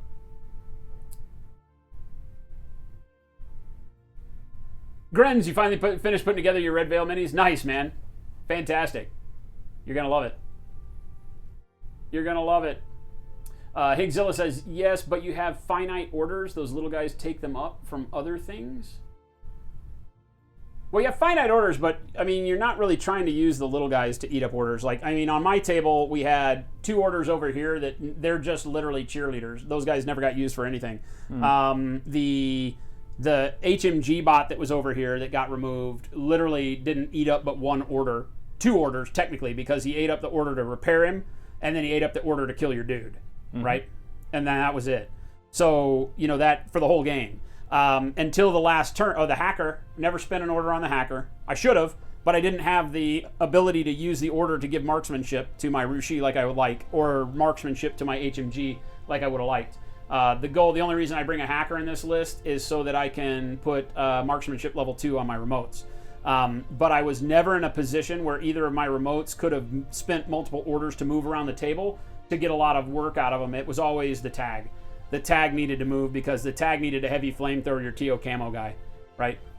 Putting my Rushi with the MSV level 2 over there at risk in that situation, catching crossfire, with no armor, no special abilities, nothing, he would have gotten roasted. So it was a waste of orders. The tag was going to survive that and lay bodies down, and that's what I did, but you don't get the marksmanship. So the hacker never ate an order. Until the last turn, the pheasant never ate an order. The Dao Fei didn't eat any orders until the last turn. Technically, neither did the engineer, right? Well, one, right? Because of the repair. So 1, 2, 3, 4, 5, 6, 7. The repeater never eats an order. So 7 of my 10 models never got an order spent on them until the last turn in order to get up on the objectives. And that's the way that I play all my lists, is that you really are piling orders into stuff like the tag, right? So you take the Guija and you go wreck bodies with him. You have to spend the occasional order through the engineer to repair something. The Rushi I spent orders on, right? So it was literally those 2, and then at the end, the Dao Fei, right? That's where my orders went, was in 3 guys out of 10 models. So, Cowboy, take it easy, man. Thanks for hanging out with us. You blame me for getting you into Infinity. It's fantastic, man. It's fantastic. It's the most fun that I've had playing a tabletop game ever. Like, literally ever. There have been some games that I've really enjoyed getting into for a short time, back when War Machine first came out. Rule set 1.5 for War Machine. I was really having fun reading the books, getting the backstory down. Playing the game never became fun for me for very long because of the people I played it with. And the rule set. It was way too try-hard. It was very combo, net deck listy. It didn't feel good to me. To some extent, Warhammer was that way. Even when I was working at Games Workshop, you would find fluffy players and it was fun to play, and then you find the players that were putting the cheese together, right? It was the min-maxing. I feel like they've done such a good job with Infinity of taking the cheese away. Yes, you can make cheesy armies. You can make all camo spam lists, right? They're hard to play against, but they're definitely defeatable. You can put lists together that, like I can spam Quang Shi for cheap order pool on my side and drop a bunch of 5-point models to cheerlead for nothing but 3 Sujan catbots. And people are not going to have fun playing against it, but it's very defeatable, right? It's just that initial shock of, oh my God, he did that, and then you get bummed out. But I think overall, it's probably the most balanced game I've ever played at this kind of size, that allows you so much flexibility. You can spend days building lists and just playing around in your head, what's going to be the most fun, what uses the models I like, what points to put together. I spend more time building lists than I do playing the game most of the time, but at the end of the day, it's a tremendous amount of fun. 40 single order guys and Wallace. Well, you can only put together 2 order groups. You can do it with the guys that are all, impetuous, regular impetuous? Is that what you're talking about? Because that puts together nearly 30 orders, I think you can get.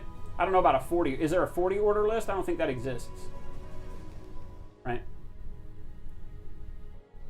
But, and you wouldn't want, that list, like I said, when they put it on the table, they have so many orders, but you find out that with just a few of your own orders, you start neutering them so badly because they have no special weapons. They have nobody on the field that combi rifles are scary because they can kill anything. We saw combi rifles nearly kill the tag. So, you're at that point where, even the lowliest dude on the table can be a bummer. But, I've played against some spammy lists, and I've never hated them. The things I hate are the 5-man link teams, the big pain train ones, because with just a little bit of dice luck, they can really ruin your day. But again, you can find ways to go against them. I've never felt like I played a list and at the end of it, I'm like, oh God, I don't have anything that I could play against that list. I always finish games saying, I know exactly what I should have done to make sure that doesn't happen again, And as long as I feel like you have a game where you walk away from it in those kind of terms, you always know what you could have done differently in order to make it swing your way. That's fine. I had a game not too long. JP watched a game I should have. I literally think I should have won, and I had weight of dice. I had better numbers every single roll on the table, and I lost that game because he kept critting me on 5s. Like legit, with a 5% chance to crit, he just kept critting it all the right times, like 3 or 4 times throughout the game, and it just like, are you? Sometimes you just can't fight it. So if I had to play that game again, there's probably one thing I would do different, in that whole game. But I can't fight dice. Age of Sigmar, 8th edition 40K for sure. Yep.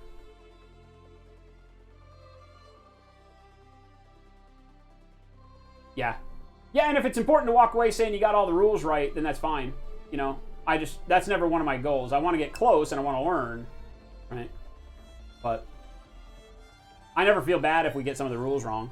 The thing with Infinity is that while I'm sitting around the table as we're discussing rules, it's a very easy discourse to have. It's like, wait a minute, before we go, we might have to re-roll that because I didn't take into account the -3 for your whatever it was, right? And it's like, like we did that early on, and I messed up twice, right? I thought I rolled wrong when I had actually rolled right because I had +3, -3, but there's so much number stuff to come in that you're going to get something wrong. I think that it's been the best because I've never sat across the table from anybody who was getting so bummed out about it that it turned it into like a war of words or, feeling bad that, something crappy had happened. None of that ever happens in Infinity that I've experienced. I'm sure that there are people with different stories, but we've got a good group here. All the tournaments I've gone to have been pretty good groups. I know there have been people there that have supposedly had shitty attitudes. I've never had to play against them. So, I feel like it's but every game, if you have fun at it, lots of people have fun playing War Machine, lots of people have fun playing Guild Ball, lots of people have fun playing lots of games that I look at and I'm like, yeah, that's not for me, because they're just too combo centric. Same reason I don't play Magic the Gathering anymore. Assassin Red, you do the same thing building your list when you're not playing and thinking about which unit would work best as a group. Yep, exactly.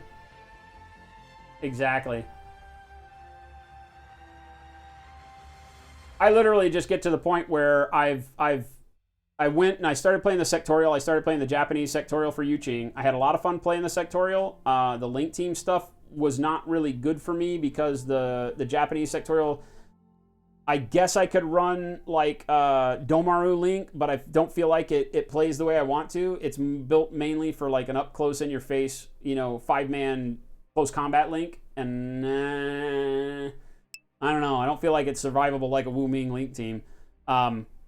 But I've just gone to vanilla. I like the tools. I like the flexibility. I like having all of the things that I enjoy playing with. I could build some Imperial service lists that fit my playstyle a little bit better, but I lose the tag. I go with a Sujan instead, and I can run like 2 Sujans with Spitfires and then all my remotes, So you put a hacker, a bunch of remotes, and 2 Sujans and let them go. Bam. And I love that list. I love remotes. But it allows everybody's playstyle to be different and to field things that can be effective, no matter how you want to play. Yeah, Shogoth, I'm the same way. I like to play the models. I mean, there are models, like the baggage bots. Baggage bots are actually funky. It's not that I don't like the models. The models are cool. But in Infinity, you got to think about models in terms of some of them aren't there to do anything, right? Or they do things late game. These guys are only 8 points, but they also count for 20 additional points when holding table quarters. So for missions that say you have to have more models in the zone of operations in certain areas of the table at the end of the game or at the end of a turn, then these guys become very, very critical because they're worth 28 points, but they only cost you 8 points to put in your list. So you move them to get them into scoring positions, and they eat up some orders, but they didn't eat up places in your list, right? You didn't have to find a 28-point model to spin that order on and risk it. You can risk an 8-point model, and if it gets killed, well, it's only 8 points. You still have the other 292 points of your list to do stuff with. So even the models that I'm not like, well, that model doesn't do anything, well, it still has a place, and it still, makes sense to put it to work. But I'm with you. If the model itself, the figure, is horrible, then I'm not really into it. No. Thanks, JP. Appreciate that one. Ha! Damn it, JP. Ravenous Oracle, how does Wrath of Kings play and feel comparatively to Infinity? Wrath of Kings is a totally different game, and it's also one that I like a lot because of alternating activations, right? It puts you in the seat of what makes sense for me to activate now. So do I activate this cheap unit and put it forward so that he attacks it and puts one of his expensive units at risk, and then I move in on top of that, so you can bait and switch, kind of rope-a-dope? Or do you move all in and move your heavy unit into combat and do stuff? It's a lot bloodier because there's no saves against wounds. You basically roll the dice, and if you hit, you do a wound. And if a model only has one wound and you hit and do that wound, you remove it. So it's only me rolling my dice. It goes against your card and the hit table. And if I do a crit, bam, take it off the table or do 2 wounds to it or whatever. And so things are a little bit faster. It allows you to do like keyword squad linking, which is really cool. There's a lot of cool effects that can happen. Again, kind of going into the fun part of combo style games. I walk up to you and hit you with this unit, and it causes an effect on you that then makes it easier for another unit to hit you later.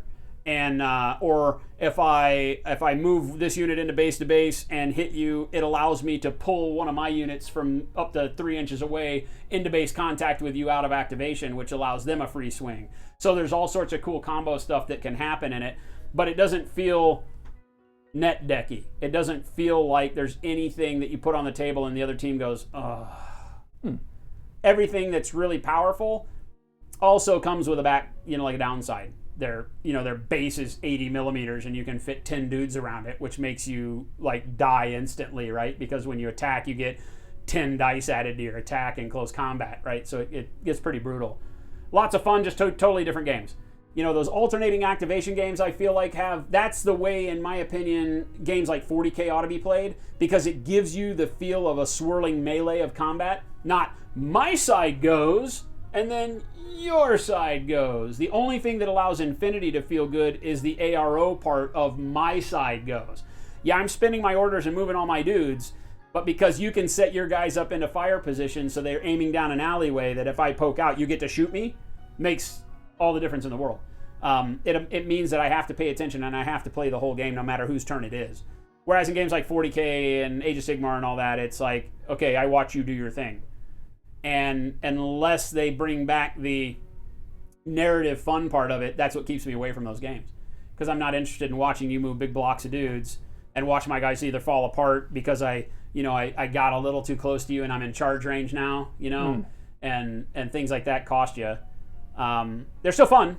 I just don't enjoy those games. I don't find myself at the end of those games feeling as good as I do about something like this that came down to the wire. Win, lose, or draw, that was going to be a hell of a game. If I rolled that dice and failed that whip roll, I would have gone on tilt, but it still wouldn't have lessened the value of this amazing game, right? It still would have been like, are you freaking kidding me? It comes down to one roll, wins or loses the game, and I hope you feel the same. It's not like anybody got stomped. No, and it was just that reaction roll. It lets you actually feel like the game's going on. It's not like, oh, you ran out into the alley and then you came up to my face with 8 orders and then hit me and I didn't even do anything. It was like, no, this guy's actually fighting back, and it's a walking tank. It's a beast, and you got the feel of it. I think, and then, one dice can actually swing something. You always feel like you're in the game. Mm-hmm. Even if you're like, all right, look, I've got a smaller percentage chance of actually winning or getting what I want to do done, it's like, I still have a shot. Yep. I haven't felt that way in Warhammer in God knows how long. So, that's my only comparison, because that's the real only war game I play. But I didn't lose interest at any point in this entire game. I was like, what's going to happen next? Where are we going to go? How is he going to use this? It wasn't face rolling. You find yourself planning your next move only to have one die roll change your entire strategy, because you're like, oh shit, I thought that guy was going to die, but now I got him, so now I can pour orders into that side of the table where I thought for sure I was going to be dead. Yeah. Or, oh god, that guy died, and I thought for sure he was going to tank that, and now I got to pour orders someplace else because I don't have anybody where I needed them. So, it's because every unit is a thing. You don't have big blocks of troops. It's not a war of attrition every time you roll the dice. I move 10 Marines into a bunch of orc boys, and we roll until we just pick out enough models to where that side of the table is irrelevant again. Yeah. Here, it's literally I put my one model across a corner, and that can dictate a lot of the game if you take off, in this case, 88 points of my model off. I mean, that's nearly a third of my army in one model. And I used him like a third of my army. I didn't hang him back. I hung his ass out in the open and pulled triggers and, took models off the table. But Thank you. you got to be smart about it, right? You got to be smart. Candy the Cat, what's going on? Thank you for that, host. We're about wrapping up here, but thank you, thank you, thank you. Also, Infantry Blob with your Dark Eldar getting thick into melee. Yeah, sure, Grins. Yeah. You like the Blob mass armies like Nids and Guard? Yeah. Yeah.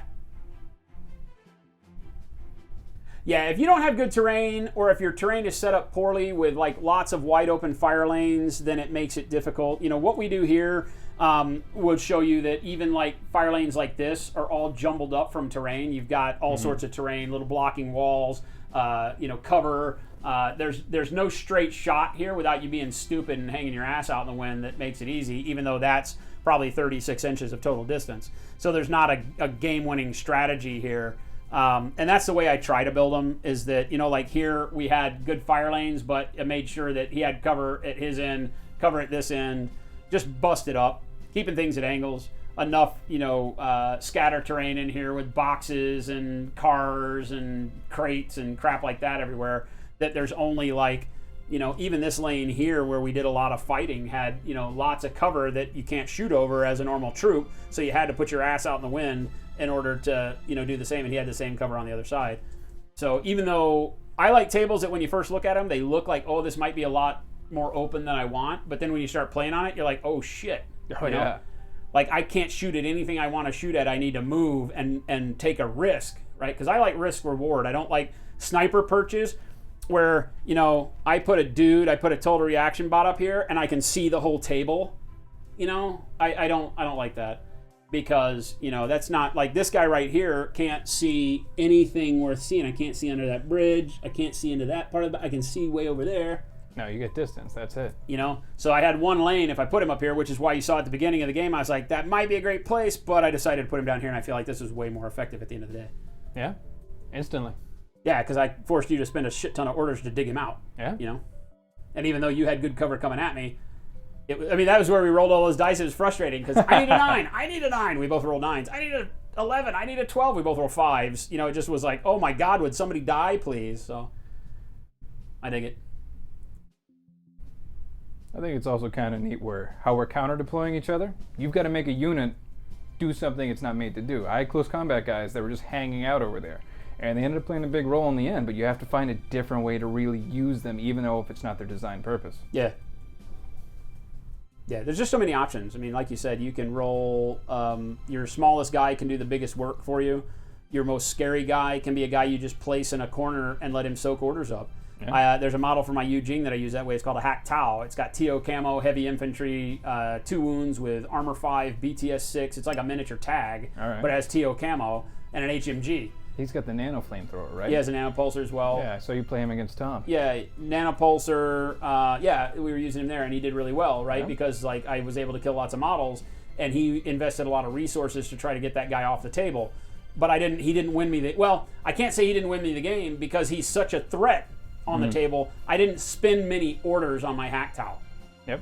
With the TO, I marched him up to the middle of the table, put him in suppression fire, in TO camo, cover, suppression. He's minus 12 to hit. So he had to take all of his dudes who had boarding shotguns and everything else that would kind of negate my camo stuff, his MSV guys and all that. He had to commit all those orders to my side of the table. And by doing so, it literally lost him that game, because he committed too many resources and the Hack Tau was able to kill everything he threw at it. I took wounds. I think I might have eventually gone unconscious. I don't remember. I think you took 1 wound. I think I did take 1 wound, and you know, so at the end of the day, he was a trooper that I didn't have spent. I spent 68 points in my army and 1 heavy infantry guy, so he's expensive as hell.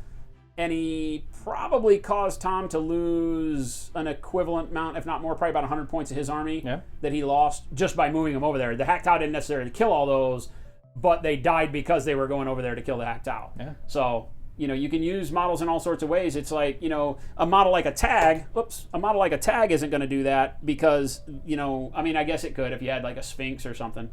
But a model like, you know, this guy is not going to be that model because the Gouija doesn't have anything special about him. He's literally a run-of-the-mill vanilla kind of a tag. He's got 8 armor and, you know, a heavy machine gun and a flamethrower. So I use them all. I love tags because of the armor. 8 armor, sticking him in cover is armor 11. unless you've got something that ignores cover, which you didn't have a whole lot of template weapons. You did the nano pulsar, or and that got me. So the bodies of the fat Yan Yan are interchangeable. Yeah. Nice. Thanks, Hig. Glad to have you, man. Yeah, Shogot. The Hack Tau has been really good, but they're very expensive. So again, it's like you got to be comfortable having that many points of your army do what you needed to do. I feel like for the Hack Tau, like the Assault Hacker is probably the better profile. It's only got a multi-rifle, but TO camo, multi-rifle, Assault Hacker, 2 wounds, high BTS. Somebody likes it. Throw that guy upfield and start attacking heavy infantry and tags with the Hacker and the repeaters. I feel like he's probably he's also the most expensive profile, right? 46 and 2, welcome. Thank you for the follow. 46 and 2, how often do we stream Infinity? This is our second time having the game room studio open. We do live painting all week long. So, but we just recently created this room that you're seeing us in right now. That we set up for our 5,000 follower appreciation stream. We did our live gaming here with Tom Shadle from MayaCast, if you're familiar with any of the Infinity podcasts. Tom Shadle is here, Uncle Touchy, JP Gray and Liz Gray from our viewers that are out there talking in chat land. They were here as well as Jen, our co-host on the show. We had a blast and played games and decided that, well, obviously we decided long ago that we were going to do this. We got enough invested in this room with cameras and mics and all the other stuff that's going on that we're going to be doing it. Tom and Kip are going to be working with us more, we hope. We've been talking with them. The MayaCast guys want to get more involved in bringing games live here, so I think you're going to be seeing a lot more. Keep your eyes and ears out. We just got finished with our Escalation League here, which was kind of tying Kip up. And then Kip and I are going to be talking a lot in the coming weeks and days and weeks to see how we can get more stuff going. Luke from Black Sheep Industries is here local. We're going to be having more of Luke's terrain and stuff. We've got some work to do with Luke to get some customized products. He made our dice box over there that when we switch to the dice cam, that's our Soulfuse Gaming dice box that Luke made. So we've got all sorts of neat stuff coming up. But yeah, we're going to spend more time. The gaming is a little bit harder to do on a consistent basis because it takes more people than just myself. Mike, Uncle Touchy here, you're local. But everybody else has lives too, so they can't be here every night of the week. So we'll see. I love it though. Not to sound like you're bugging you about it, but your brother was curious when you might be getting around to putting together that gunpla. Are you kidding, Grins?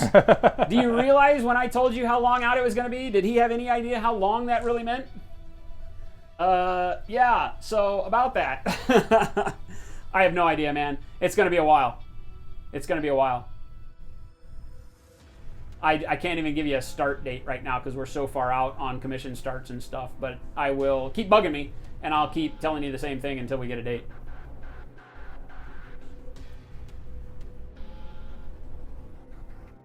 And what else here? That's why you like Infinity. They recommend you to do A, B, terrain build side looks different than side B. Yeah, unbalance your terrain for sure. Like this board is set up asymmetrically. He had more level 2 stuff over on that side. You can see from kind of the symmetric buildings left to right over there, and then it's asymmetric over here where I only had one high level. Well, I had another level 2 over here, but it was made to where the fire lanes were kind of counter, again, rotating the terrain so that you don't have really long fire lanes, breaking everything up. It's really as simple as anytime you create, an alleyway that has a line through it, drag another building to block half of it. So that now that line is cut down, alters over, then you can drag a building in over here. So now it kind of dog legs through the whole thing. That gives you a lot of counter fire corners to get cover behind. So even if you wind up getting a 24-inch shot, both of you get cover. That we saw a lot of that today. We saw a lot of in range for Spitfires, but both sides get cover. Numbers are up and down depending on who's firing. So it really had to make you think, do I want to risk getting there? That guy's in suppression. Am I 24 inches out? Because all of this is jagged enough to really, I think, make you worry about it. Even the big open areas like this area right here really became hellacious fight zones where nobody had the upper hand. So it's all about placement. I don't think I'm very good at it, but I'm starting to feel my confidence with Infinity, at least getting the board set up. We've got a whole nother table of terrain that we play with that you guys saw in the 5,000 viewer appreciation stream that is more, it's got all the Warsnall terrain. It's got the gantries and the higher level platforms and things like that. It has a more kind of, what would we call that? Light outpost feel to it rather than big city buildings. That one's got tons of scatter terrain, and I feel like when you guys played on that one, it was hard as hell. Yeah. Even though everything looked like you could see all the way to the other side of the board, you literally couldn't get a line of fire on it because everything was jagged, terrain, or everybody had cover the whole time. You want to make it to where nobody can move from one side to the other side of the board in complete cover. You want to make them pay for it. They can run up to cover and get the -3 to hit, but they're going to get shot at because they can still be seen. I don't like boards that are so dense that you can literally walk through a bunch of alleys if the other guy doesn't deploy right and never be seen, because you can literally be into like close combat range with a 5-man fire team for no threat of repercussion, and that I think is very unfair. That's when the table plays against you too badly. Stuff like this, you're not going to get into my lines without taking shots. So then it's just equal play, and risk versus reward that I like going for. So you don't see a lot of level change. I don't like a lot of 3-level buildings, that completely block off a side of the table from the other side, things like that. But each their own, Yeah, Shogoth is right. I still got to finish Shogoth stuff. He's buying himself another gunpla in the near future and was thinking of building it along while I was doing mine. Well, tell him that'd be cool, for sure.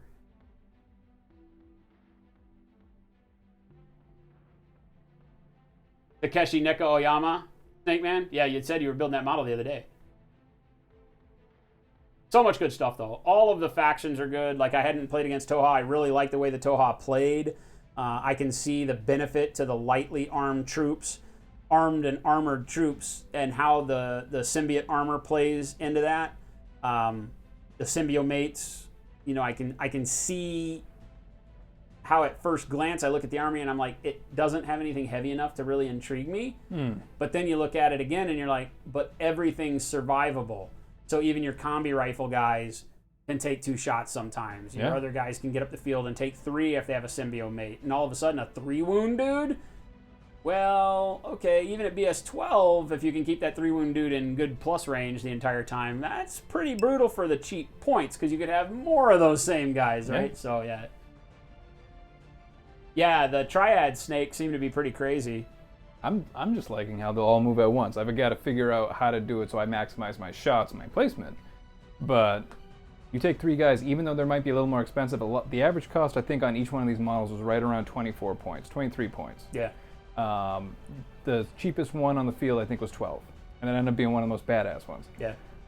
But being able to string them together and have them move in one shot, that kind of makes up for it to me. I feel like you can at least, if you have 1 or 2 in the right spot, that can do some damage. Yeah, link team efficiency is huge, right? It can really be the turn in the tables for a lot of games, especially when you start getting into 5-man link teams. A 5-man link team gives you every single bonus. Not only, imagine your guys get that burst +1, but in a you don't get 5-man links in Tohaa, thank God. But 5-man links give you not only the burst +1, but they give you 6th sense level 2, and they give you +3 to your ballistic skill when shooting, both in the ARO and in the active turn for everybody in the link.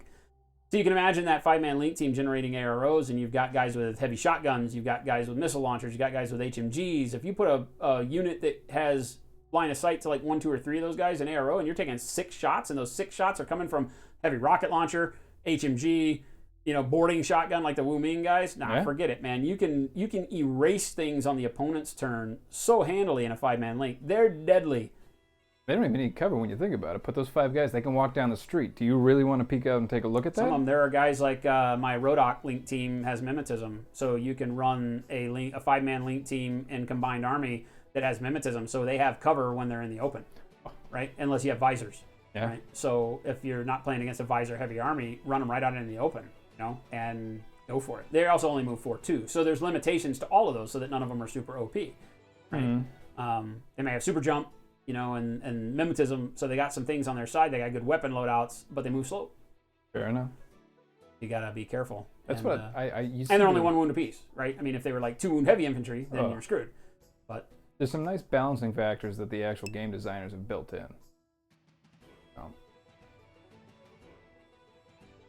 Yeah, Snake, exactly. Yeah, I found that the more people that play, especially they get to play in this environment, I think that what Mike is getting to see here locally is a great environment for Infinity, because we've got some of the nicest guys playing it. He's been down to the local game shop, as has JP and Liz, and seen the guys play, seen the kind of family that we've created to be able to get people, new players especially, into the game.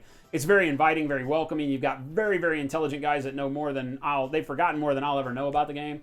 And that gives you the kind of confidence to want to get in and play it and feel okay, kind of pushing further, buying more models, obviously, trying new things. I mean, it's the only reason that I did, is because I found Tom Shadle hanging out at the game store and started, talking, and eventually got in a game, and he demoed a game for me, and then I was like, I was sold. Yep, I like it. I can already tell. I got my ass whooped. I still love it. Yeah. And it is a lot to learn, so you got to want to invest time in it. But I feel like as soon as you get up to speed, like I don't feel like it's the only game I can play. There are other games that we're learning the rules for and that we'll be playing here on stream. Malifaux, Wild West Exodus, Shadow War Armageddon, which is one of the reasons why we set up this terrain, so we can do some Shadow War Armageddon, because this stuff is great for that. Get more of the ruins, more of the multi-level stuff. So we're going to be doing some Shadow War with Mike as well, as soon as I actually get a Warhammer army built up, because I'm excited to do something like that. But it's not so bad that you feel like you got to invest all your time in one game. At least I don't think so. Step 7, the Dark Imperium box set is bitching, man. For sure. All right, gang, I think we're out of here. It's nearly 6 freaking o'clock, so we got to go eat. We got to go do the rest of our day. Thank you guys so much for hanging out with us. We really, really appreciate it on a Sunday. I know it's a holiday, too. Have a happy holiday for those of the rest of you here in the U.S. for Memorial Day. Tuesday is my birthday. I get to my getting older day. We will be streaming. I don't know what we'll do. Probably nothing special. I usually don't get too hyped about my birthday, but it is my birthday on Tuesday, so we'll hang out and have a good time. But that's next time you'll see us. So have a wonderful end to your weekend and holiday, and we will be back here to see you next week. Thanks, guys. Say bye, Mike. Bye, Mike. All right. Awesome.